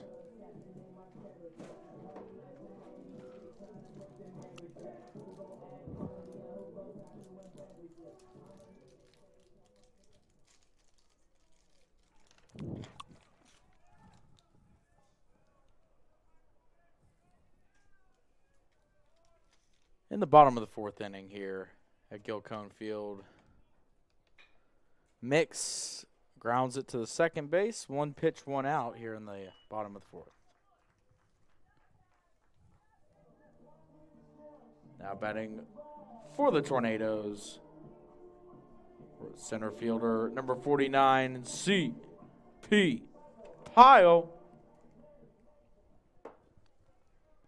Pyle back to the dish for his 3rd at-bat.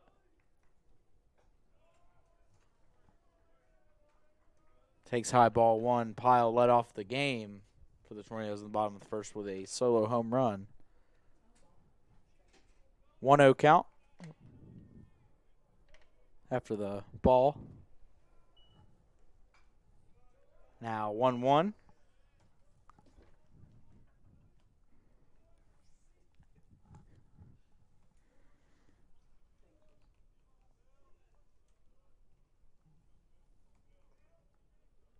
Phillips sets and fires. That one high, ball 2.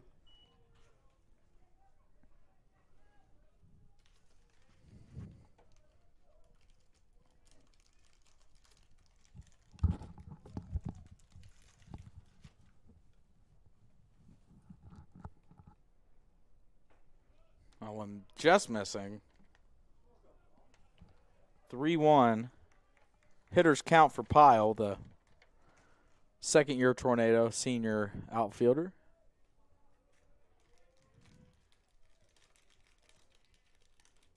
That one nearly hits Pyle, gets him out of the box. He'll take ball 4. Jennings coming up to the plate. Now batting for the Tornadoes.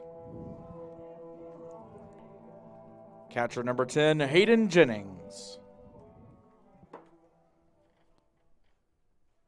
So after Mix grounded out to second base to start the inning, Pyle draws a 1-out walk. We'll see if he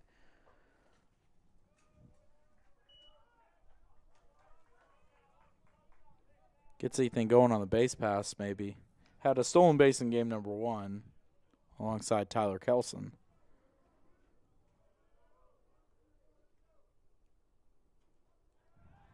Pickoff throw late. As Pyle gets back.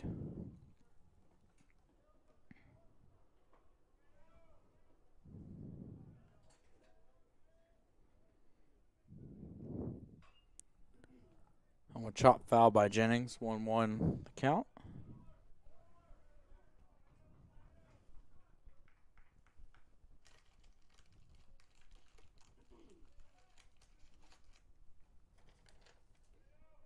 Phillips continues to work on in relief. And they've got CP Pyle on a rundown. It'll go. He's going to get back safely. The throw was high. Time called to make sure CP's okay, but he slid under the tag there. The ball did get away. This throw was a little high, but.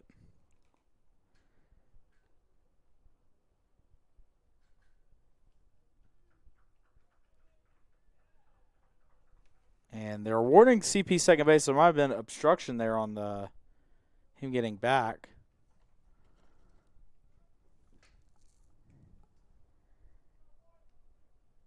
So he'll take second.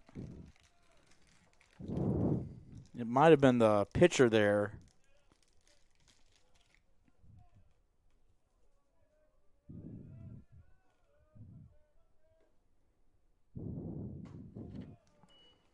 That's ball 2. So I believe it's tough to tell. The umpires didn't really make the call too clear from our vantage point, but it looks like there must have been some obstruction there. As when CP was diving back into first base, really he wasn't given the base path. Nevertheless, 2-1 the count. CP now standing on second. That pitch is away, ball 3. An update from Southern Virginia. The Knights in the first quarter on a 14-3 run and take a 17-11 lead into the second quarter. While here at Guilford Field, Brevard threatening to add to its lead. That one fouled off, 3-2 count.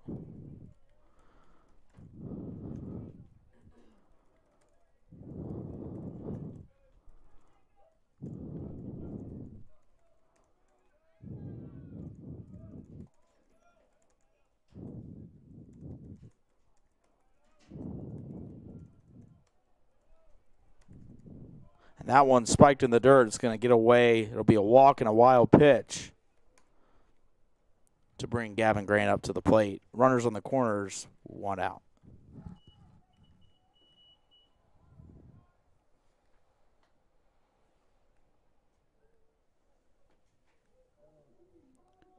Now batting for the Tornadoes, right fielder number 15, Gavin Grant.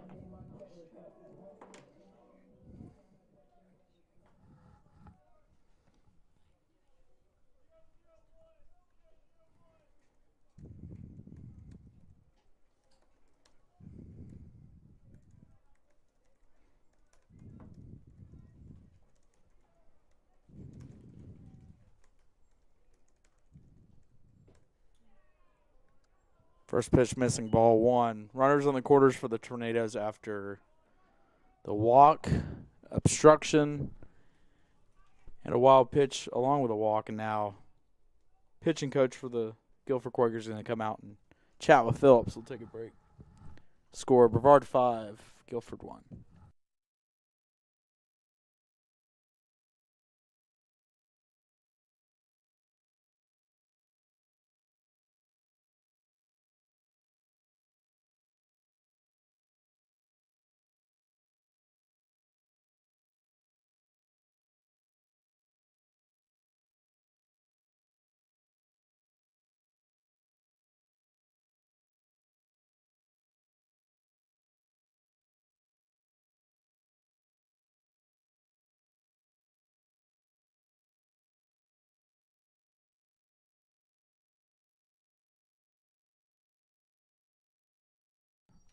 Back to action here after the mound visit.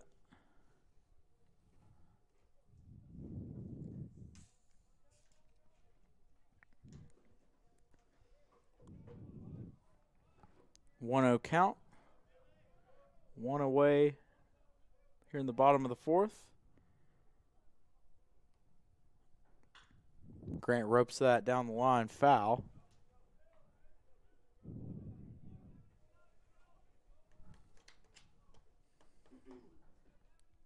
One ball, one strike, one out. Phillips continues his relief appearance.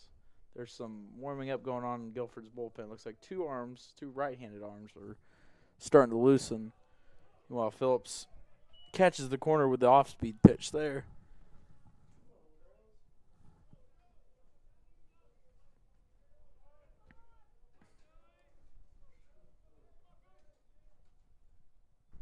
And that one comes in and hits Grant on the hand there.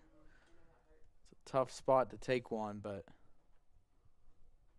looks like he's moving his left hand around and it's going to take first. So Grant draws a hit by pitch, and Cale Ayler comes to the bases loaded, one out.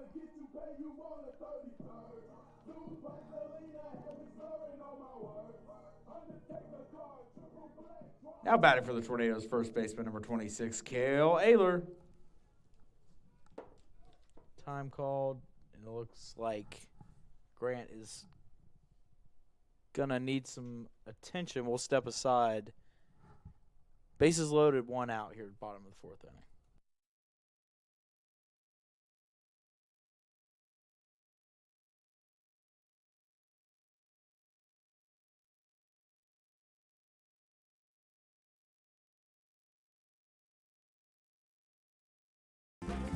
I've taken jumps in my academic career, and I've taken jumps in just socializing and getting out and getting to do things I've never done before. The thing that brought me to Brevard is the experiential learning. I've always been a hands-on guy. I love it here at Brevard. Over Christmas break, I was itching to come back because I love the area so much. Experiential learning here is beyond all of my expectations. Brevard College, a top choice for students around the world.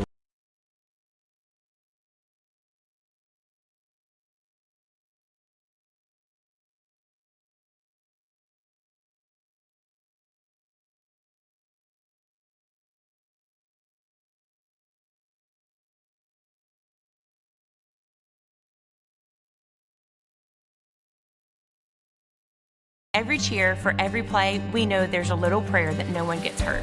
That's why we are there too. Party athletic trainers, physicians, and specialists. We're watching closely for any sign that someone needs care. And if your child is hurt, they're seen right away by the region's top specialists. The Party Sports Medicine team is at every game, match, race, practice, and workout, providing medical attention and guidance. For us, winning is all about playing healthy and smart so you can perform at your best.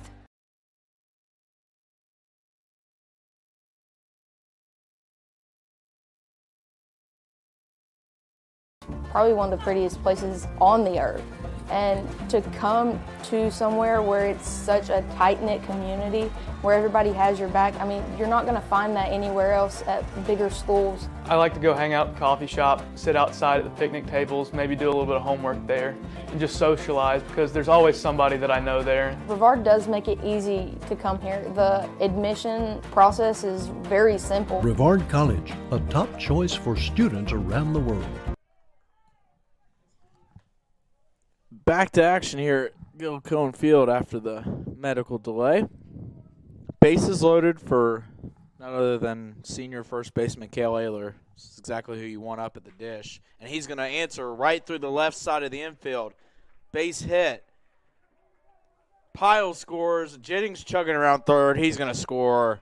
2 RBI single for Cale Ayler.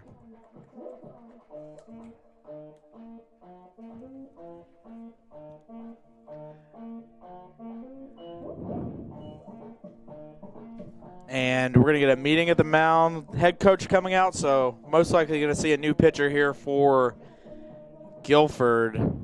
Tornadoes extend their lead to a 7-1 margin.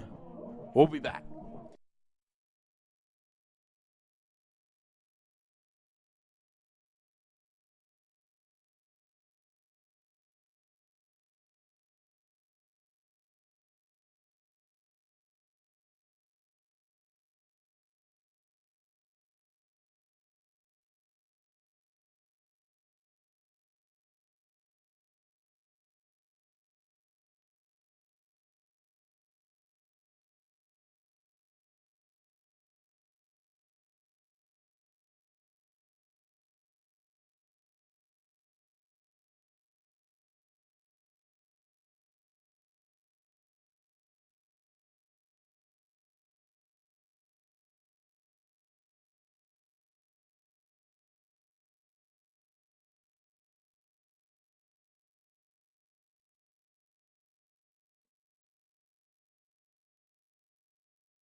Probably one of the prettiest places on the earth. And to come to somewhere where it's such a tight-knit community, where everybody has your back, I mean, you're not going to find that anywhere else at bigger schools. I like to go hang out at the coffee shop, sit outside at the picnic tables, maybe do a little bit of homework there, and just socialize because there's always somebody that I know there. Brevard does make it easy to come here. The admission process is very simple. Brevard College, a top choice for students around the world.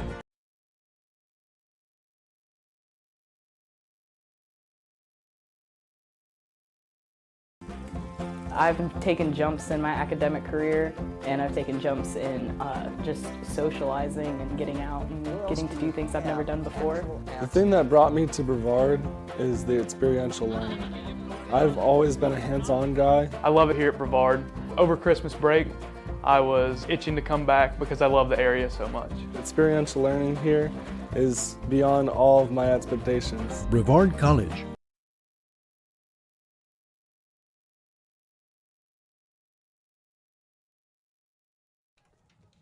Back to action at Gilcone Field. Logan Racine steps up, 2 runners on after Cale Ayler's 2 RBI single. He's going to chase the off-speed pitch there. New pitcher in the ballgame for Guilford is number 43, Jack Radcliffe, a senior from Greensboro. Greensboro Day, transferred from Guilford Tech. Radcliffe looks over at second. Now delivers to the plate. That one catches the inside corner, strike number 2. So quickly up 0-2 on Radcliffe. Update from the USA South Championship. Southern Virginia currently up 22-16 midway through the second quarter. So a lot of ball left there. That one skips in the dirt. Good backhand by the catcher to save that one. 1-2 count.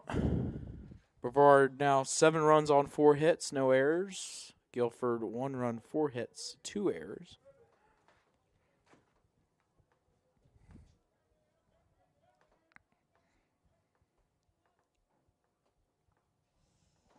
And that one comes inside on the 1-2 pitch and hits Racine. So that'll load the bases back up for Lucas Granada.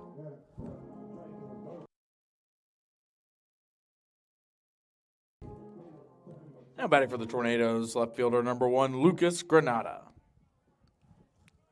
So Granada back to the dish.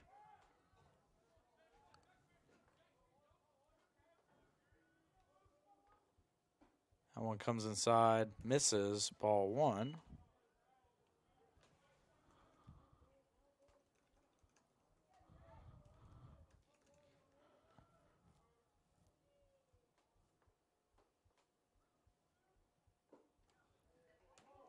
This off-speed pitch curls back and catches the plate, so 1-1 the count. Granada has a chance to break this thing open even further.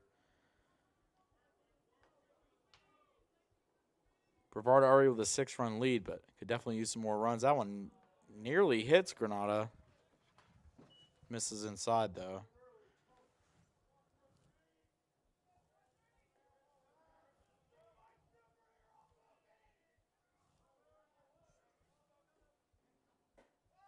Two one misses away, so 3-1 the count. Nowhere to put Granada.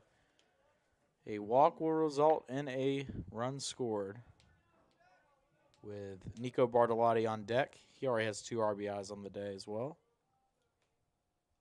That one, again, comes inside, nearly hits Granada, but it'll be a bases-loaded RBI walk. And now 8-1 the score for the Tornadoes. Now batting for the Tornadoes, shortstop number 0, Nico Bartolotti.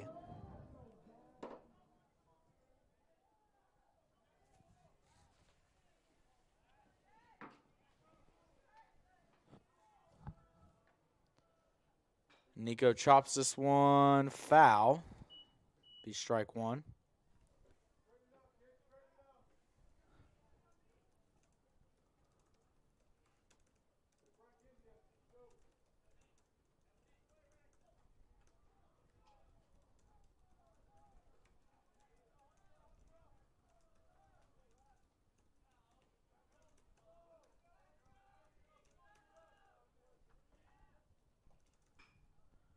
That one's lofted down the line and left. We'll get out of play. Foul ball.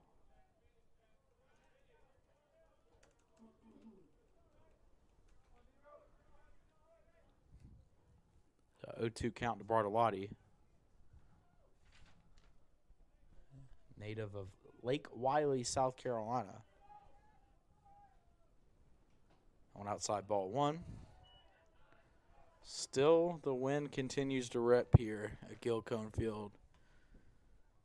Definitely played a factor in these high-scoring games. That one outside ball 2.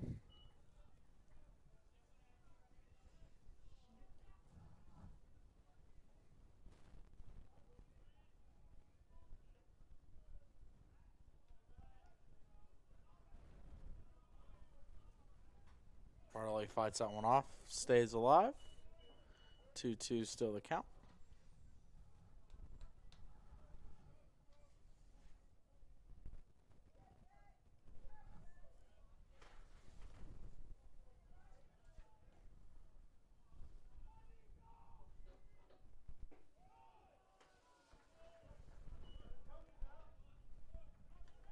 Missing outside again is Philip Radcliffe.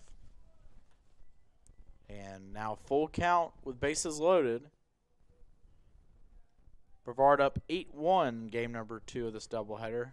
Game 3 of the season series. Bartolotti lofts that in the air, drifting towards left field. And it'll be caught by Burrow for out number 2.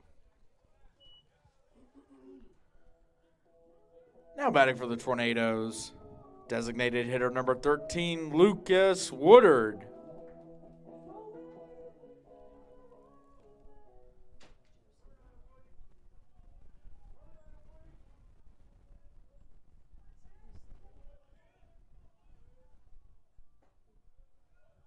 Inside on Woodard, ball 1. See if the Tornadoes can tack on any extra insurance runs in this inning. Have a 7-run lead, but the way these two teams are hitting the ball, seems like no lead is safe.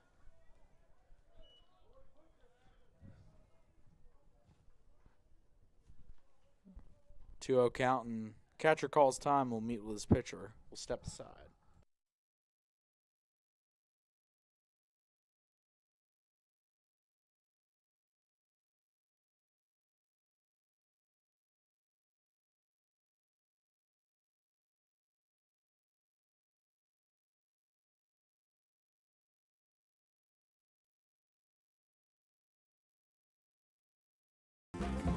I've taken jumps in my academic career, and I've taken jumps in just socializing and getting out and getting to do things. So bases loaded, 2 outs, 2 balls, no strikes to Woodard. Big spot for the freshman right-handed batter here. He's going to cut on and foul off.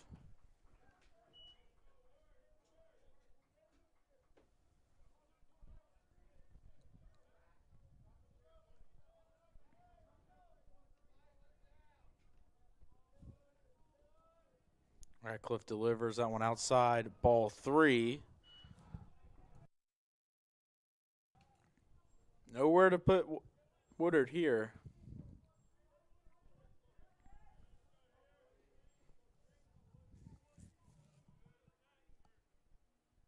And a 3-1 cut on and missed. So now fills the count up 3-2.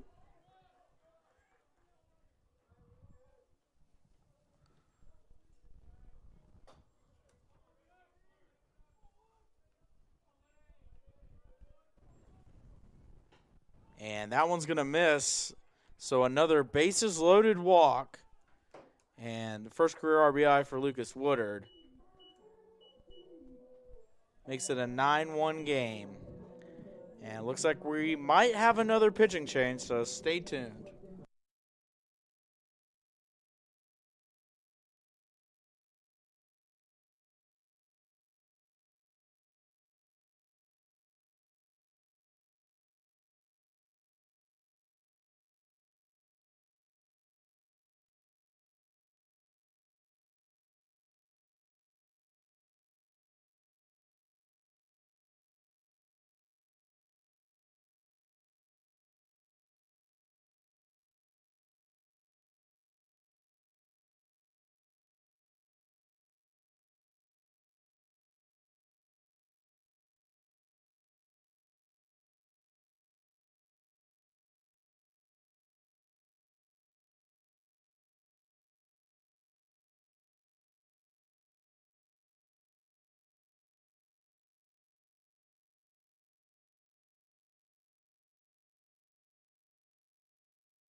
I've taken jumps in my academic career, and I've taken jumps in just socializing and getting out and getting to do things I've never done before.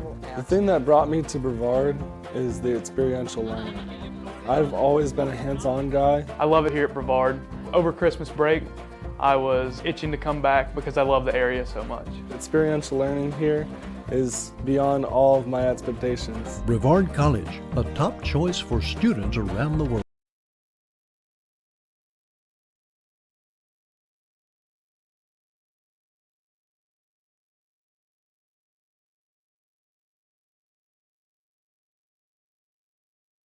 Every cheer, for every play, we know there's a little prayer that no one gets hurt. That's why we are there too. Party athletic trainers, physicians, and specialists. We're watching closely for any sign that someone needs care.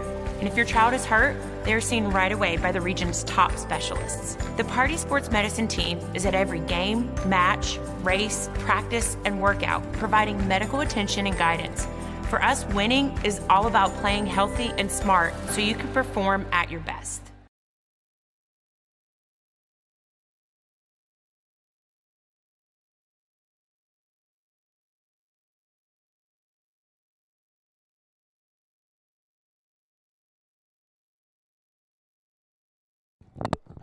Back at Guilford Field, bases still loaded. New pitcher for the Quakers misses ball 1. Jackson mixes out the dish. New pitcher is Reese Baker, the junior two-way player, pitcher, and infielder from Ashland, Virginia, transferred from Hanover. Mix cuts on and misses there. Evens the count up 1-1. It is halftime now at the USA South Championship game for Brevard women's basketball. They trail 11. Southern Virginia ended up going on an 8-0 run to end the second quarter. So Tornadoes down 11 heading into the locker rooms. Mix cuts on and misses on the off speed there. 1-2 the count.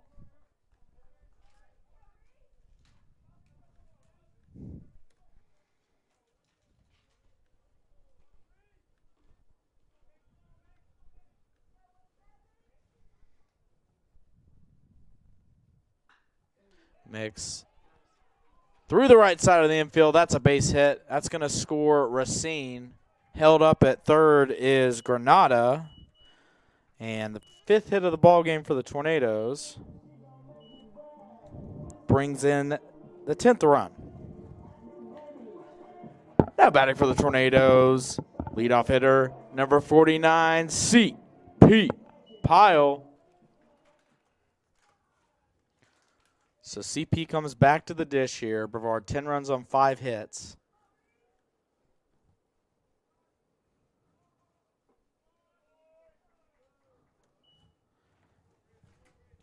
One-zero count.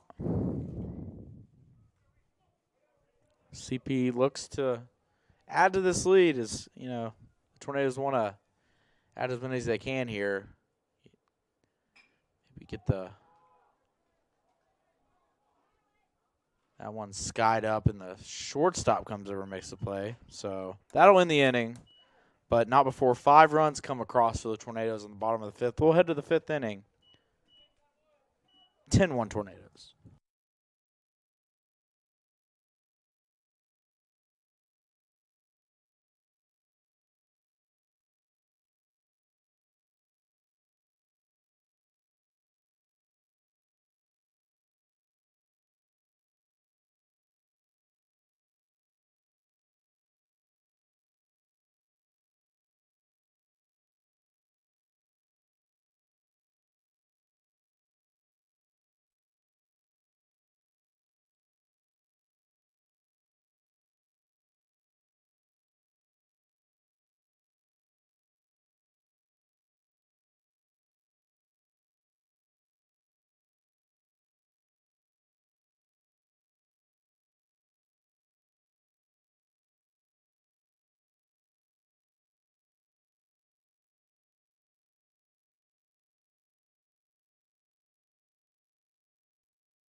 Probably one of the prettiest places on the earth.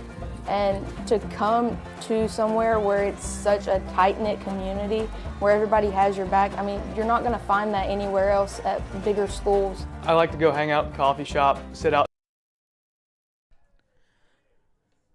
Zach Wilson back to work here in the top of the 5th inning now. 66 pitches for the righty from Brevard, North Carolina. That one just misses ball 1. Wilson's looked good through his first 3 starts this season. This one might be the best so far. So that one's slapped over to Mix, who backhands it. Fires over out number 1.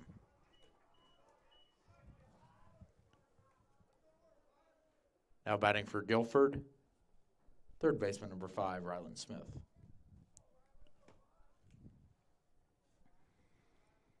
Wilson now 4 1/3, 68 pitches. Surrendered 4 hits, 1 run, unearned though, and 4 strikeouts to his credit. That one smacked foul towards the Fieldhouse parking lot. Always a risky spot to park your car over here.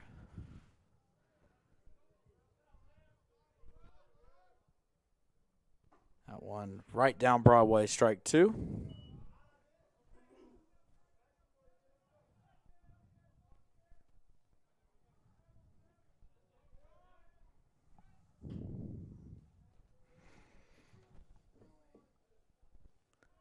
That one just out of play.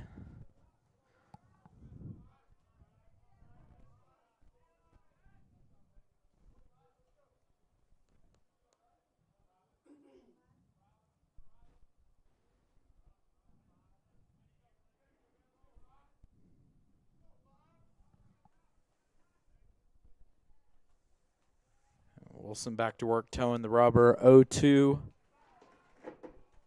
Zach Wilson sets and fires. Low, ball 1.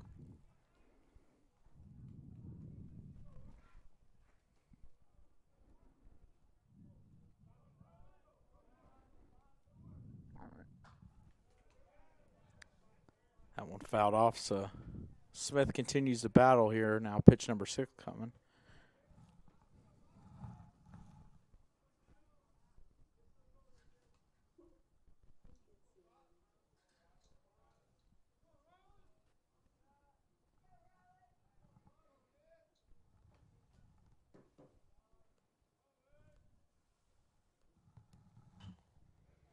Another foul ball.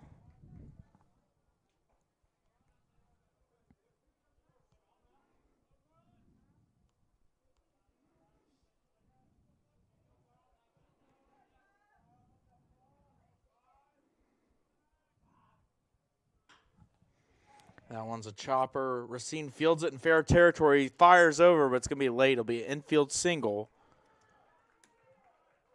for Ryland Smith.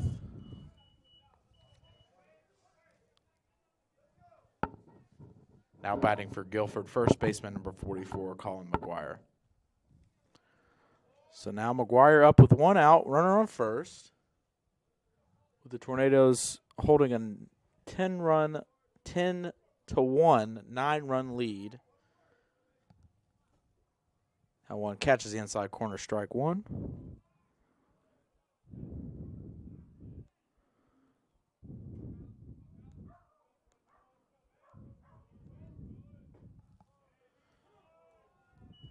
Strike 2 for Wilson. And he's quickly ahead 0-2 here.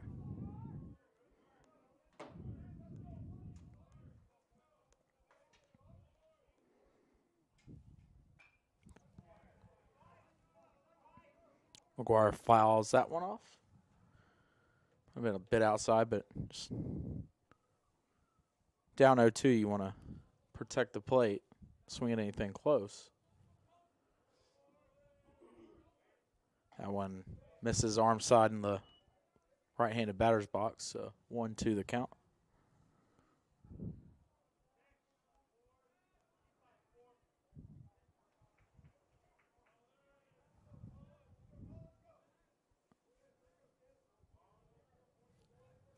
Wilson looks over towards Smith at first to keep him close, and now fires inside. That one just missing.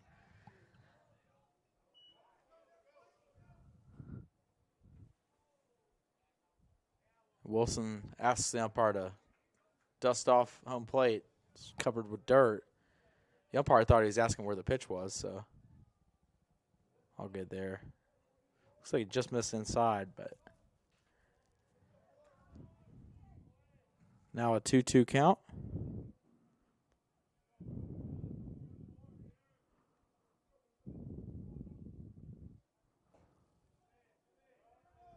That one misses inside. 3-2.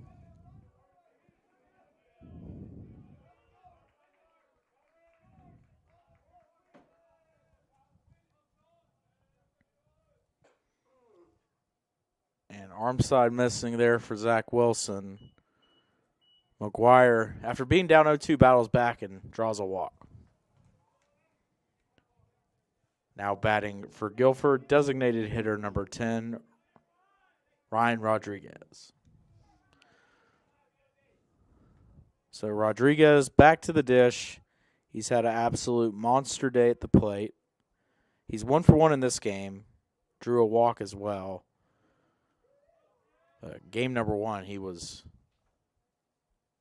all over the place and capped off with a grand slam.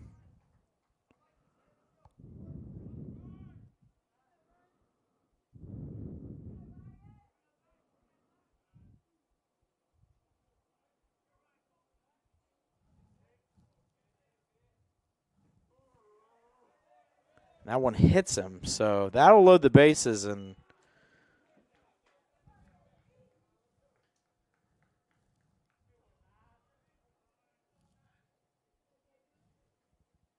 Rodriguez again aboard. Cam Cook's going to come out and talk to Zach Wilson now, the assistant Coach, in his first season, he's going to chat with the young right-hander. We'll take a break. Brevard up 10-1.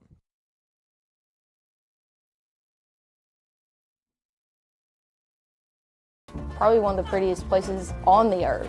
And to come to somewhere where it's such a tight-knit community, where everybody has your back, I mean, you're not going to find that anywhere else at bigger schools. I like to go hang out at the coffee shop, sit outside at the picnic tables, maybe do a little bit of homework there, and just socialize because there's always somebody that I know there. Brevard does make it easy to come here. The admission process is very simple. Brevard College, a top choice. Back to action here at Guilford Field. Bases loaded, 1 out. Wilson now up to 84 pitches. Cook came out just to chat with the young right-hander and settle him down a little bit. With a 9-run lead, you can play with it a bit, but you don't want to get Guilford back in it too much because, like we saw in Game 1, they can score in a hurry. That one catches the inside corner, strike 1.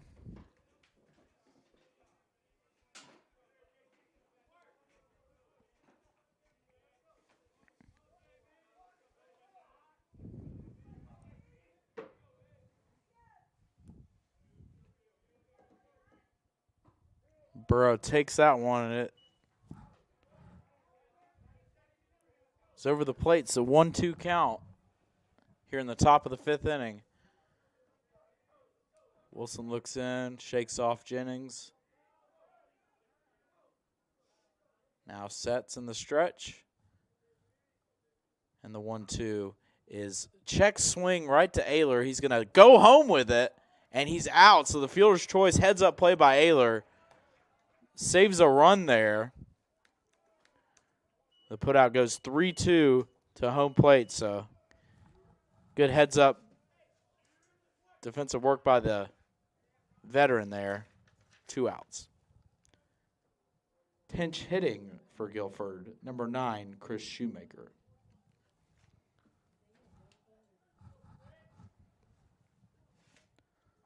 So have a pinch hitter here for the Quakers. Instead of Aiden McCandles, who started at right fielder, Chris Shoemaker's coming in. So we'll have to see what the Quakers decide to do defensively after this. He's listed as an infielder, but might be able to play outfield as well. But bases still loaded, 2 outs after the heads-up play by Cale Ayler. Firing the ball home to Jennings, saving a run. That one inside ball 1.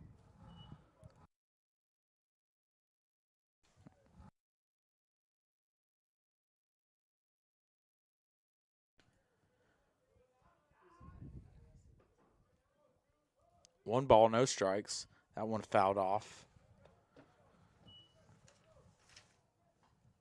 Chris Shoemaker, listed as an infielder and a pitcher. He's a freshman from Winston-Salem, North Carolina. Attended Robert B. Glenn High School.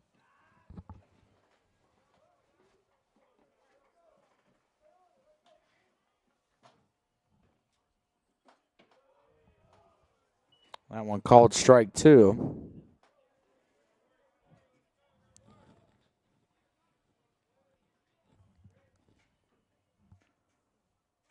Wilson looking to get out of this inning unscathed.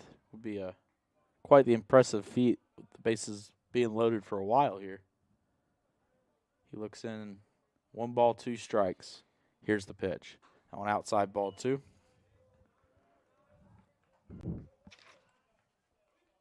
Sam Melton on deck for the Quakers. As the second half has started in Buena Vista, Virginia. So we'll keep an eye on that. Tornado's looking to climb back into that one. That one in near the dirt, misses low. So full count. There's some action in the Tornado bullpen. It looks like a right-handed pitcher is down there. So we'll see if we can ID him. And as Wilson, an out away from qualifying for a potential win here. You have to go 5 innings as a starter. Definitely something he's looking to do. That one cut on and miss. Wilson brings the heat, sits down Shoemaker, and that'll do it. Top of the 5th inning. No runs on 1 hit, 3 left. Head to the bottom of the 5th. 10-1 Tornadoes.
Hayden Jennings up to lead off the bottom of the 5th for Tornadoes, who escape the top of the 5th inning without allowing a run. Your score is still 10-1.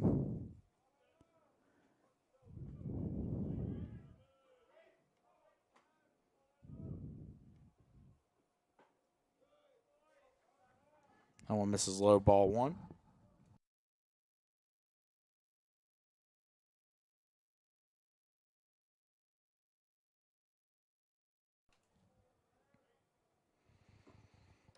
Outside ball 2.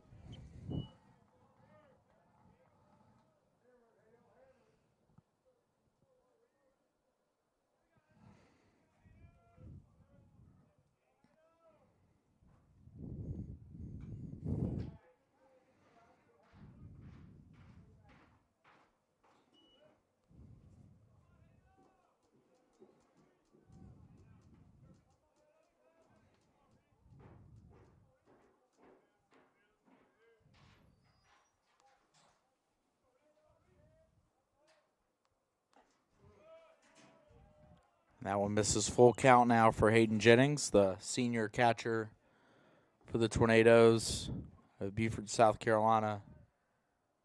John Paul II High School.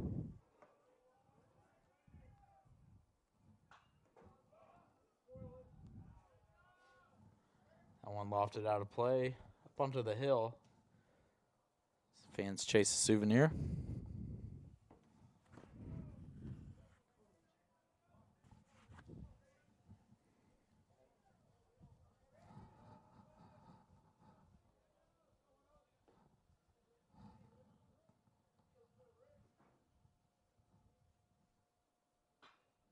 And Hayden Jennings launches that one down the line.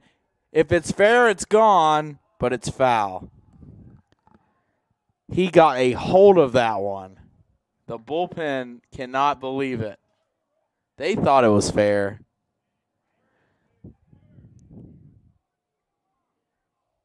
But no argument there from Jennings, so it'll be a long foul ball. The count will remain loaded. 3 balls, 2 strikes. The pitch from Baker.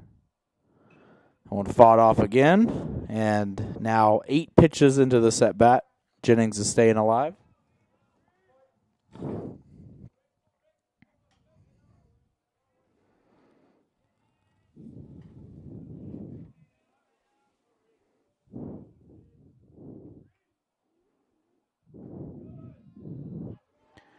that one misses, so Jennings battles and comes through with a leadoff walk.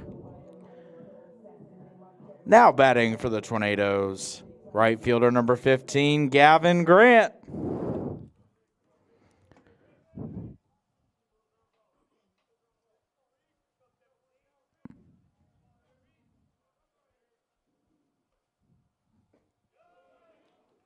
Swung on a miss there.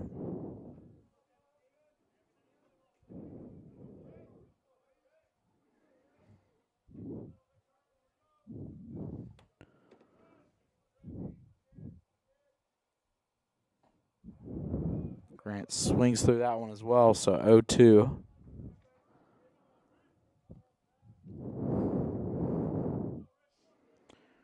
Grant's scored 2 runs already today. Hasn't been credited with an at-bat because he's got a board via walk and a hit by pitch. That one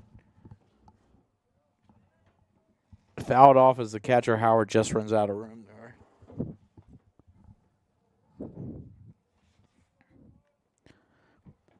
Meanwhile, in Southern Virginia, Brevard climbs to within 10 midway through the third quarter, 36-26.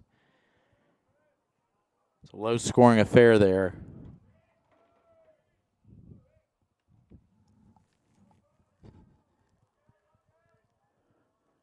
Baker readies the 0-2. That one chased on and missed, so Grant goes down swinging, out number 1.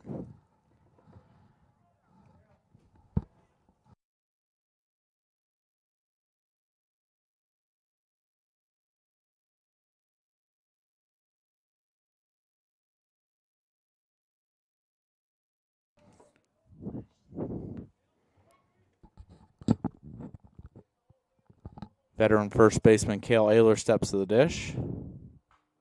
Fouls off the first pitch.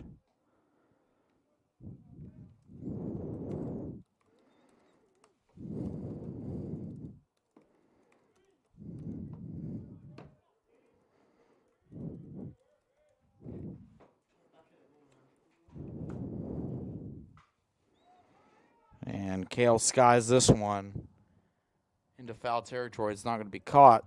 This will be strike 2.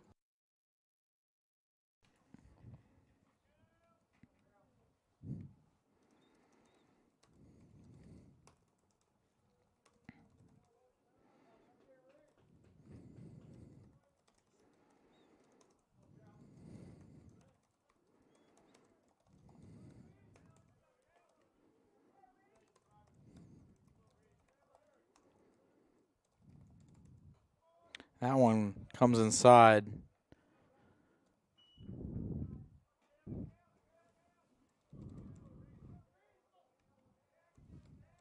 Now 1-2 count.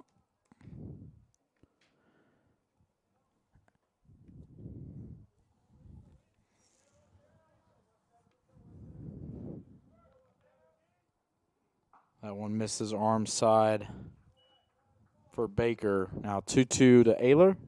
Ayler, the senior first baseman from Concord, North Carolina. Multiple all-conference honoree, all-region honoree. Just had a fantastic career here at Brevard College. And we're cut on and fouled.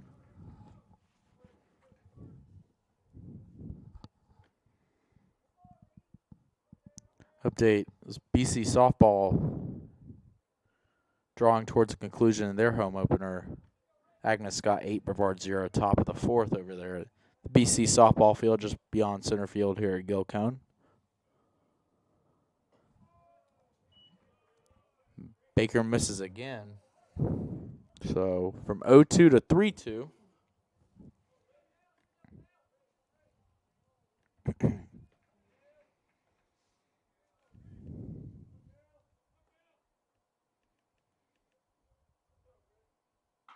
And Ayler crushes this. Right field, forget about it. Off the scoreboard. Touch 'em all. Cale Ayler, 2-run shot. Touch 'em all. 2-run homer for number 26, Cale Ayler.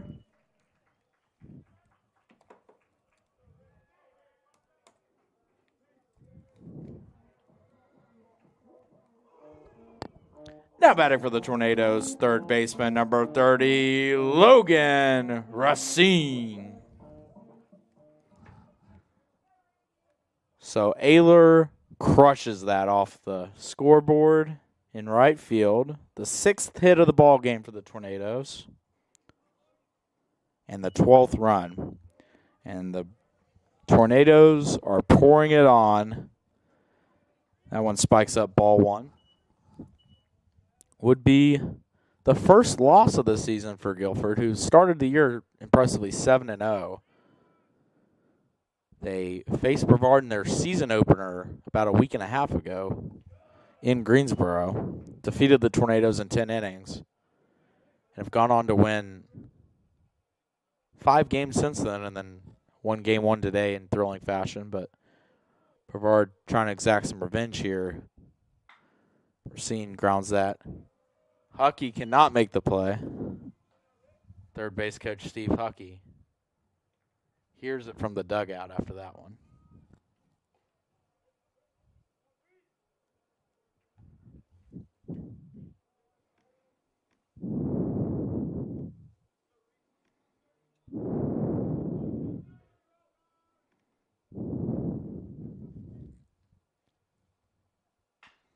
We're seeing chopper deep in the hole. Shortstop makes a throw. That's a good one.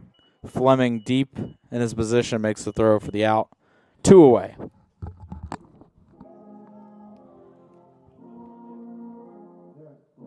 Now batting for the Tornadoes, left fielder number 1, Lucas Granada. So Granada to the dish. Searching for his first hit of the ball game. That one's going to be a chopper. It's going to be a tough play. Fielded by the pitcher, thrown over. Plays made. 1-3 goes to the putout. And at the end of 5, your score after Cale Ayler's mammoth 2-homer. 12-1 Tornadoes.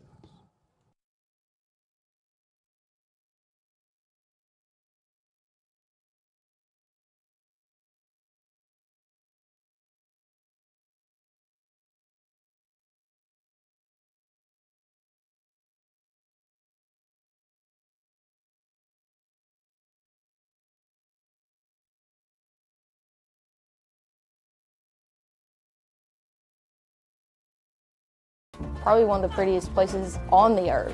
And to come to somewhere where it's such a tight-knit community, where everybody has your back, I mean, you're not going to find that anywhere else at bigger schools. I like to go hang out at the coffee shop, sit outside at the picnic tables, maybe do a little bit of homework there, and just socialize because there's always somebody that I know there. Brevard does make it easy to come here. The admission process is very simple. Brevard College, a top choice for students around the world.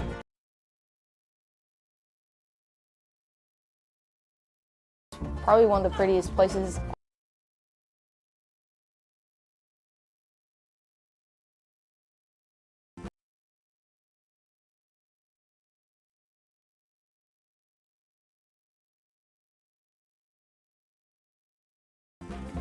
I've taken jumps in my academic career, and I've taken jumps in just socializing and getting out and getting to do things I've never done before.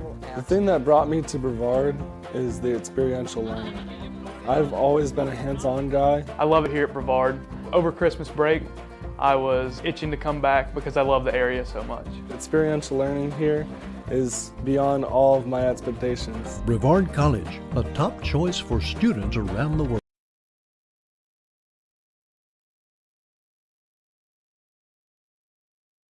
Every cheer, for every play, we know there's a little prayer that no one gets hurt. That's why we are there too. Party athletic trainers, physicians, and specialists. We're watching closely for any sign that someone needs care. And if your child is hurt, they're seen right away by the region's top specialists. The Party Sports Medicine team is at every game, match, race, practice, and workout, providing medical attention and guidance. For us, winning is all about playing healthy and smart so you can perform.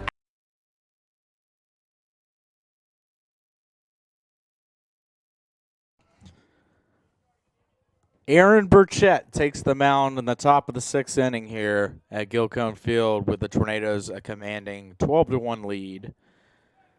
Melton goes there, strike one.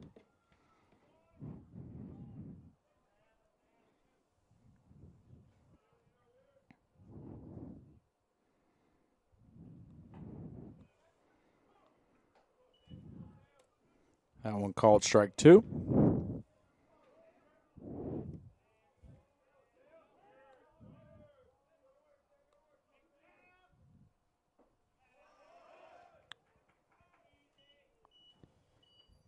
And that one, strike three, swinging in the dirt.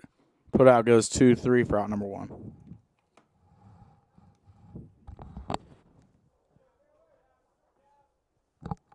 Now batting for Guilford. Shortstop number 7, Gavin Fleming. So Fleming to the dish. Burchett, 3 pitches, 3 strikes. And collects his first strikeout. That one roped foul. Aaron Burchett. Longtime fans of the Tornadoes recognize the last name Burchett. It's his older brother, Brett Burchett, and his cousin, Blake Burchett, both played under head coach Mike Victory.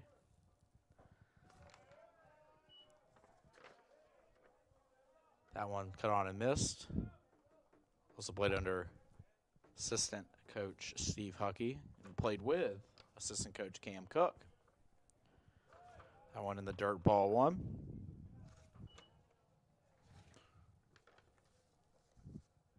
Burchett making his 4th appearance of the season. 6 in the 3rd inning so far. 5 hits, 4 runs, 3 walks, 4 strikeouts. That one sailed over Jennings' head. 2 balls, 2 strikes.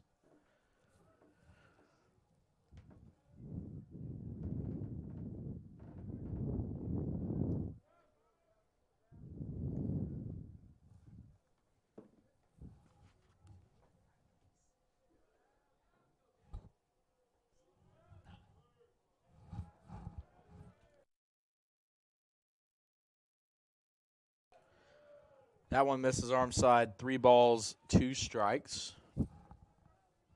Imagine run rules in effect here, which would be 10 runs after 7 innings. So that's something the Tornadoes can shoot for, but want to focus on getting out of the top of the 6th first. Fleming lofts this deep center. The wind's going to carry it, but not far enough. This play is made by CP Pyle out there in center for out number 2.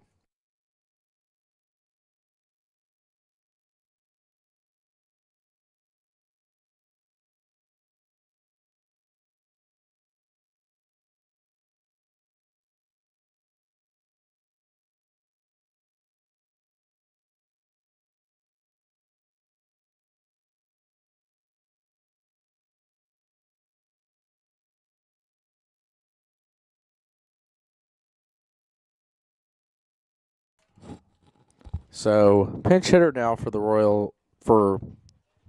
Quakers. Tanner Royals comes to the plate.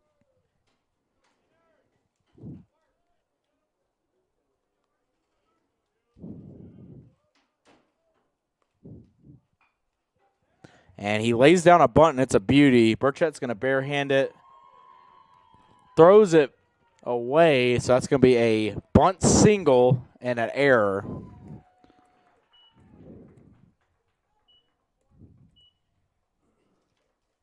So a hit for the Quakers and then an error on the Tornadoes. Brings another pinch hitter to the plate. Pinch hitting for the Quakers, number 30, Gabe DeCarnanis.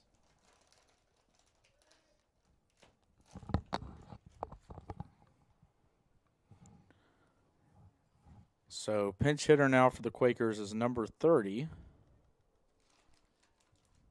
In the spot of the catcher, Howard, will be Gabe DeCardenas, the freshman catcher from Orlando, Florida.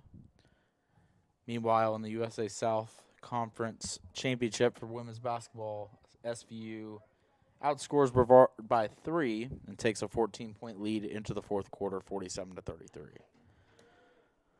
Ball 1 from Burchett.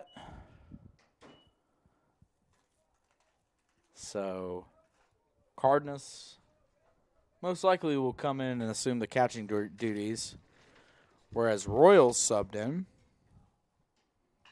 for Dark, most likely going to the outfield. That one, Nico makes the throw. 6-3 goes the putout. And after the hit in the air,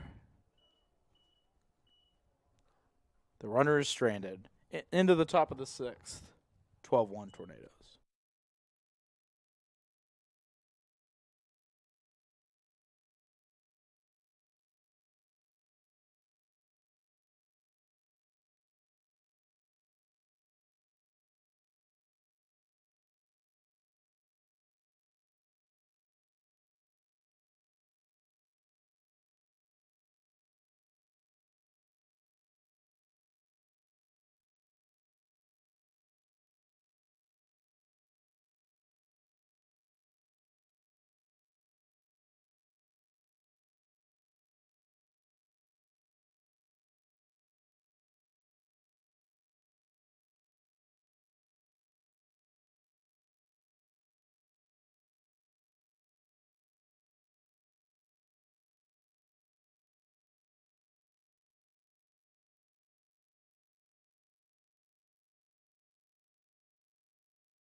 Every cheer, for every play, we know there's a little prayer that no one gets hurt.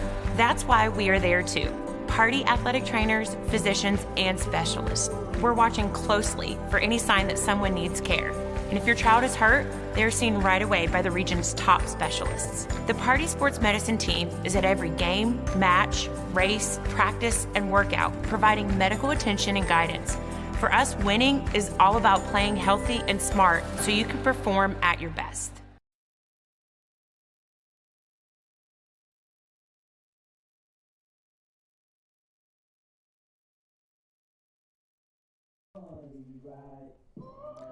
Now batting for the Tornadoes, shortstop number 0, Nico Bartolotti.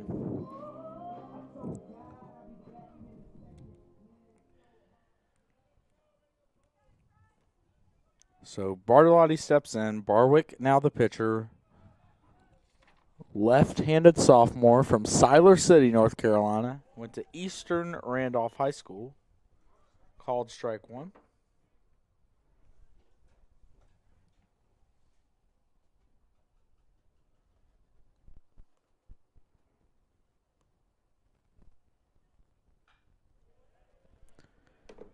Fouled, strike two.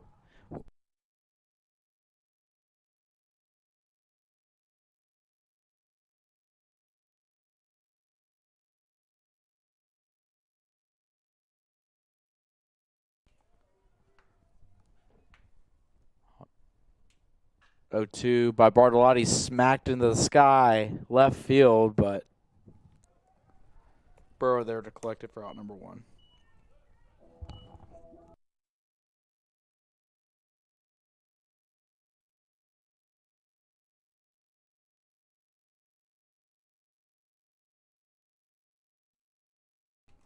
So Woodard steps in here after a 3-pitch out for Barwick in his first batter of work.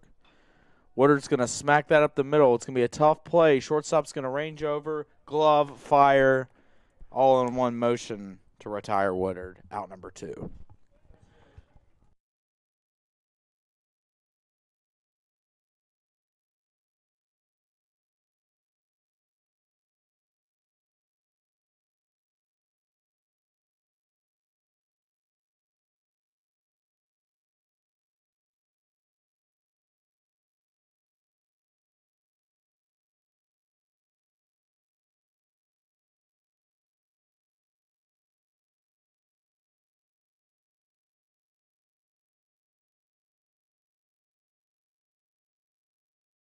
So G Money, as he's called, Gavin McCoy steps in, swings at the first pitch he sees, strike 1. CP Pyle remains on deck for the Tornadoes. We'll see what changes Vinny interim head coach Vinny Groh makes in the top of the 7th. This game continues to trend the way it is right now, a 12-1 lead for the Tornadoes. Small update from Southern Virginia. Brevard now trailing 13, 51-38, 7 minutes left. The USA South Championship. That one taken for strike 2, so Barwick's a strike away.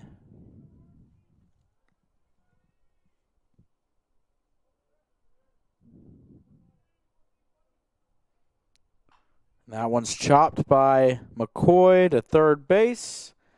And the throw's made. 5-3 goes the putout. And we'll head to the top of the 7th.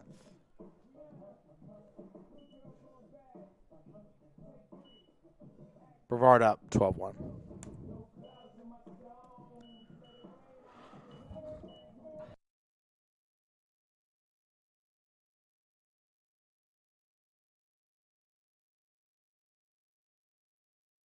Every cheer, for every play, we know there's a little prayer that no one gets hurt. That's why we are there too. Party athletic trainers, physicians, and specialists. We're watching closely for any sign that someone needs care. And if your child is hurt, they're seen right away by the region's top specialists. The Party Sports Medicine team is at every game, match, race, practice, and workout, providing medical attention and guidance. For us, winning is all about playing healthy and smart so you can perform at your best.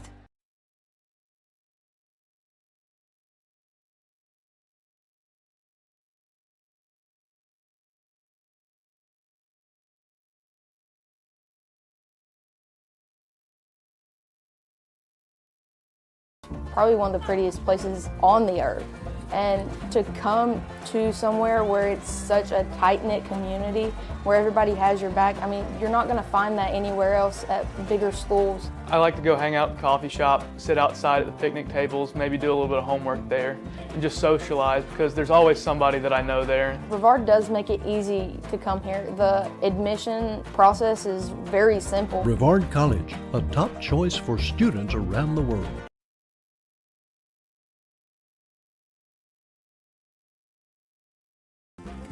I've taken jumps in my academic career, and I've taken jumps in just socializing and getting out and getting to do things I've never done before.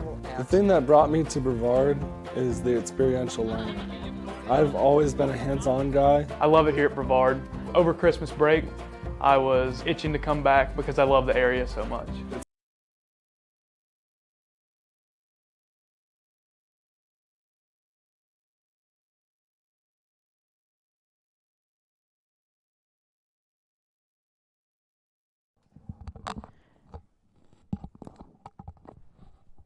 Defensive changes for the Tornadoes as Noah Wiggins comes into right field for Gavin Grant. Meanwhile, Davis Bryson now on to play second base. Replaces the pinch hitter, Gavin McCoy. Meanwhile, strike 1. And now strike 2. There's 2 swinging strikes induced from Burchett to number 6, Cole Price. Cole Price came in the bottom of the 6th to play third base, so we were catching up on some defensive changes from the Quakers. But Burchett now ahead 1-0-2, and that one fouled off. Burchett 3 outs away from the run rule victory.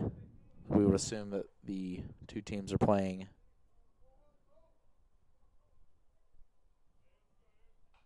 that one fouled back towards us. 0-2 the count again. The score holds. The Quakers will fall to 7-1.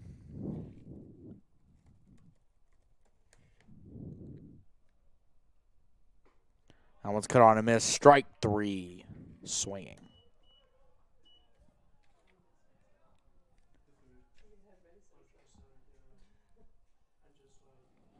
Now batting for Guilford. Number 44, Colin McGuire. So Colin McGuire steps in. Burchett toes the rubber and fires that one over for strike 1. An update from Buena Vista. Tornadoes down 14 with 5 minutes left in the USA South Championship. Ball one from Burchett.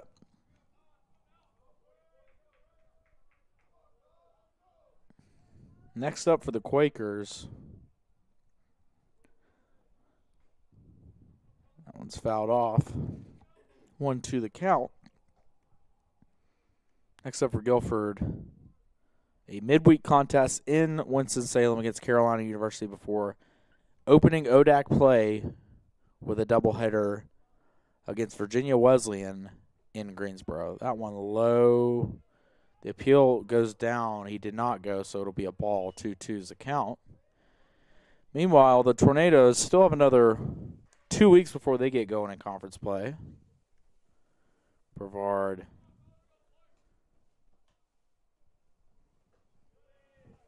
So that one just misses. 3-2 now the count. Brevard will travel to Greenville on Tuesday for midweek against Bob Jones. That one by McGuire. Lofted over to Cale Ayler. Out number 2.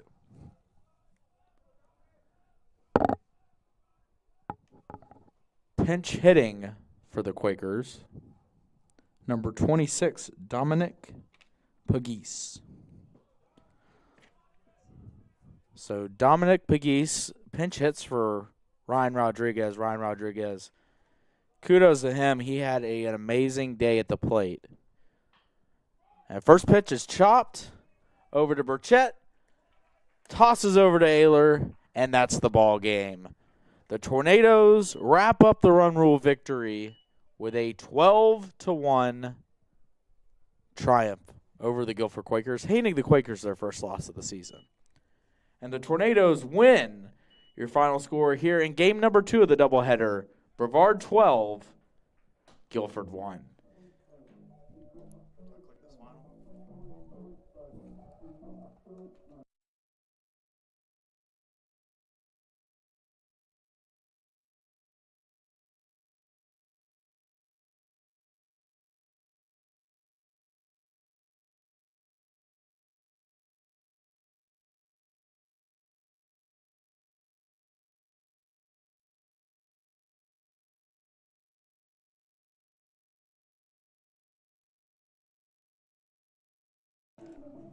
So the Tornadoes wrap up a 12-1 win, their first win over a Division III opponent this season. They hand Guilford their first loss of the season. Guilford falls to 7-1. Brevard improves to 2-9 on the young season. Final stats here. Only 6 hits for the Tornadoes, led by Cale Ayler. I've taken jumps in my academic career, and I've taken jumps in just socializing and getting out and getting to do things I've never done before. The thing that brought me to Brevard is the experiential learning. I've always been a hands-on guy. I love it here at Brevard. Over Christmas break, I was itching to come back because I love the area so much. Experiential learning here is beyond all of my expectations. Brevard College, a top choice for students around the world. Dominating the pitching department as well, with Zach Wilson earning his first. Every cheer, for every play, we know there's a little prayer that no one gets hurt. That's why we are there too. Party athletic trainers, physicians, and specialists. We're watching closely for any sign that someone needs care.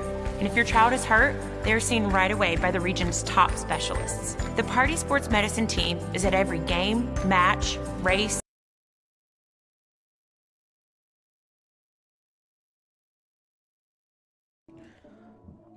So Brevard taking the 12-1 victory, handing Guilford their first loss of the season. Final stats, Cale Ayler, 2 for 3, 3 runs scored, 4 RBI, including a 2-run homer over the right field wall. CP Pyle, 2 for 3, solo shot, 2 runs scored, RBI. Logan Racine, Gavin Grant, Hanning Jennings all scoring 2 runs as well.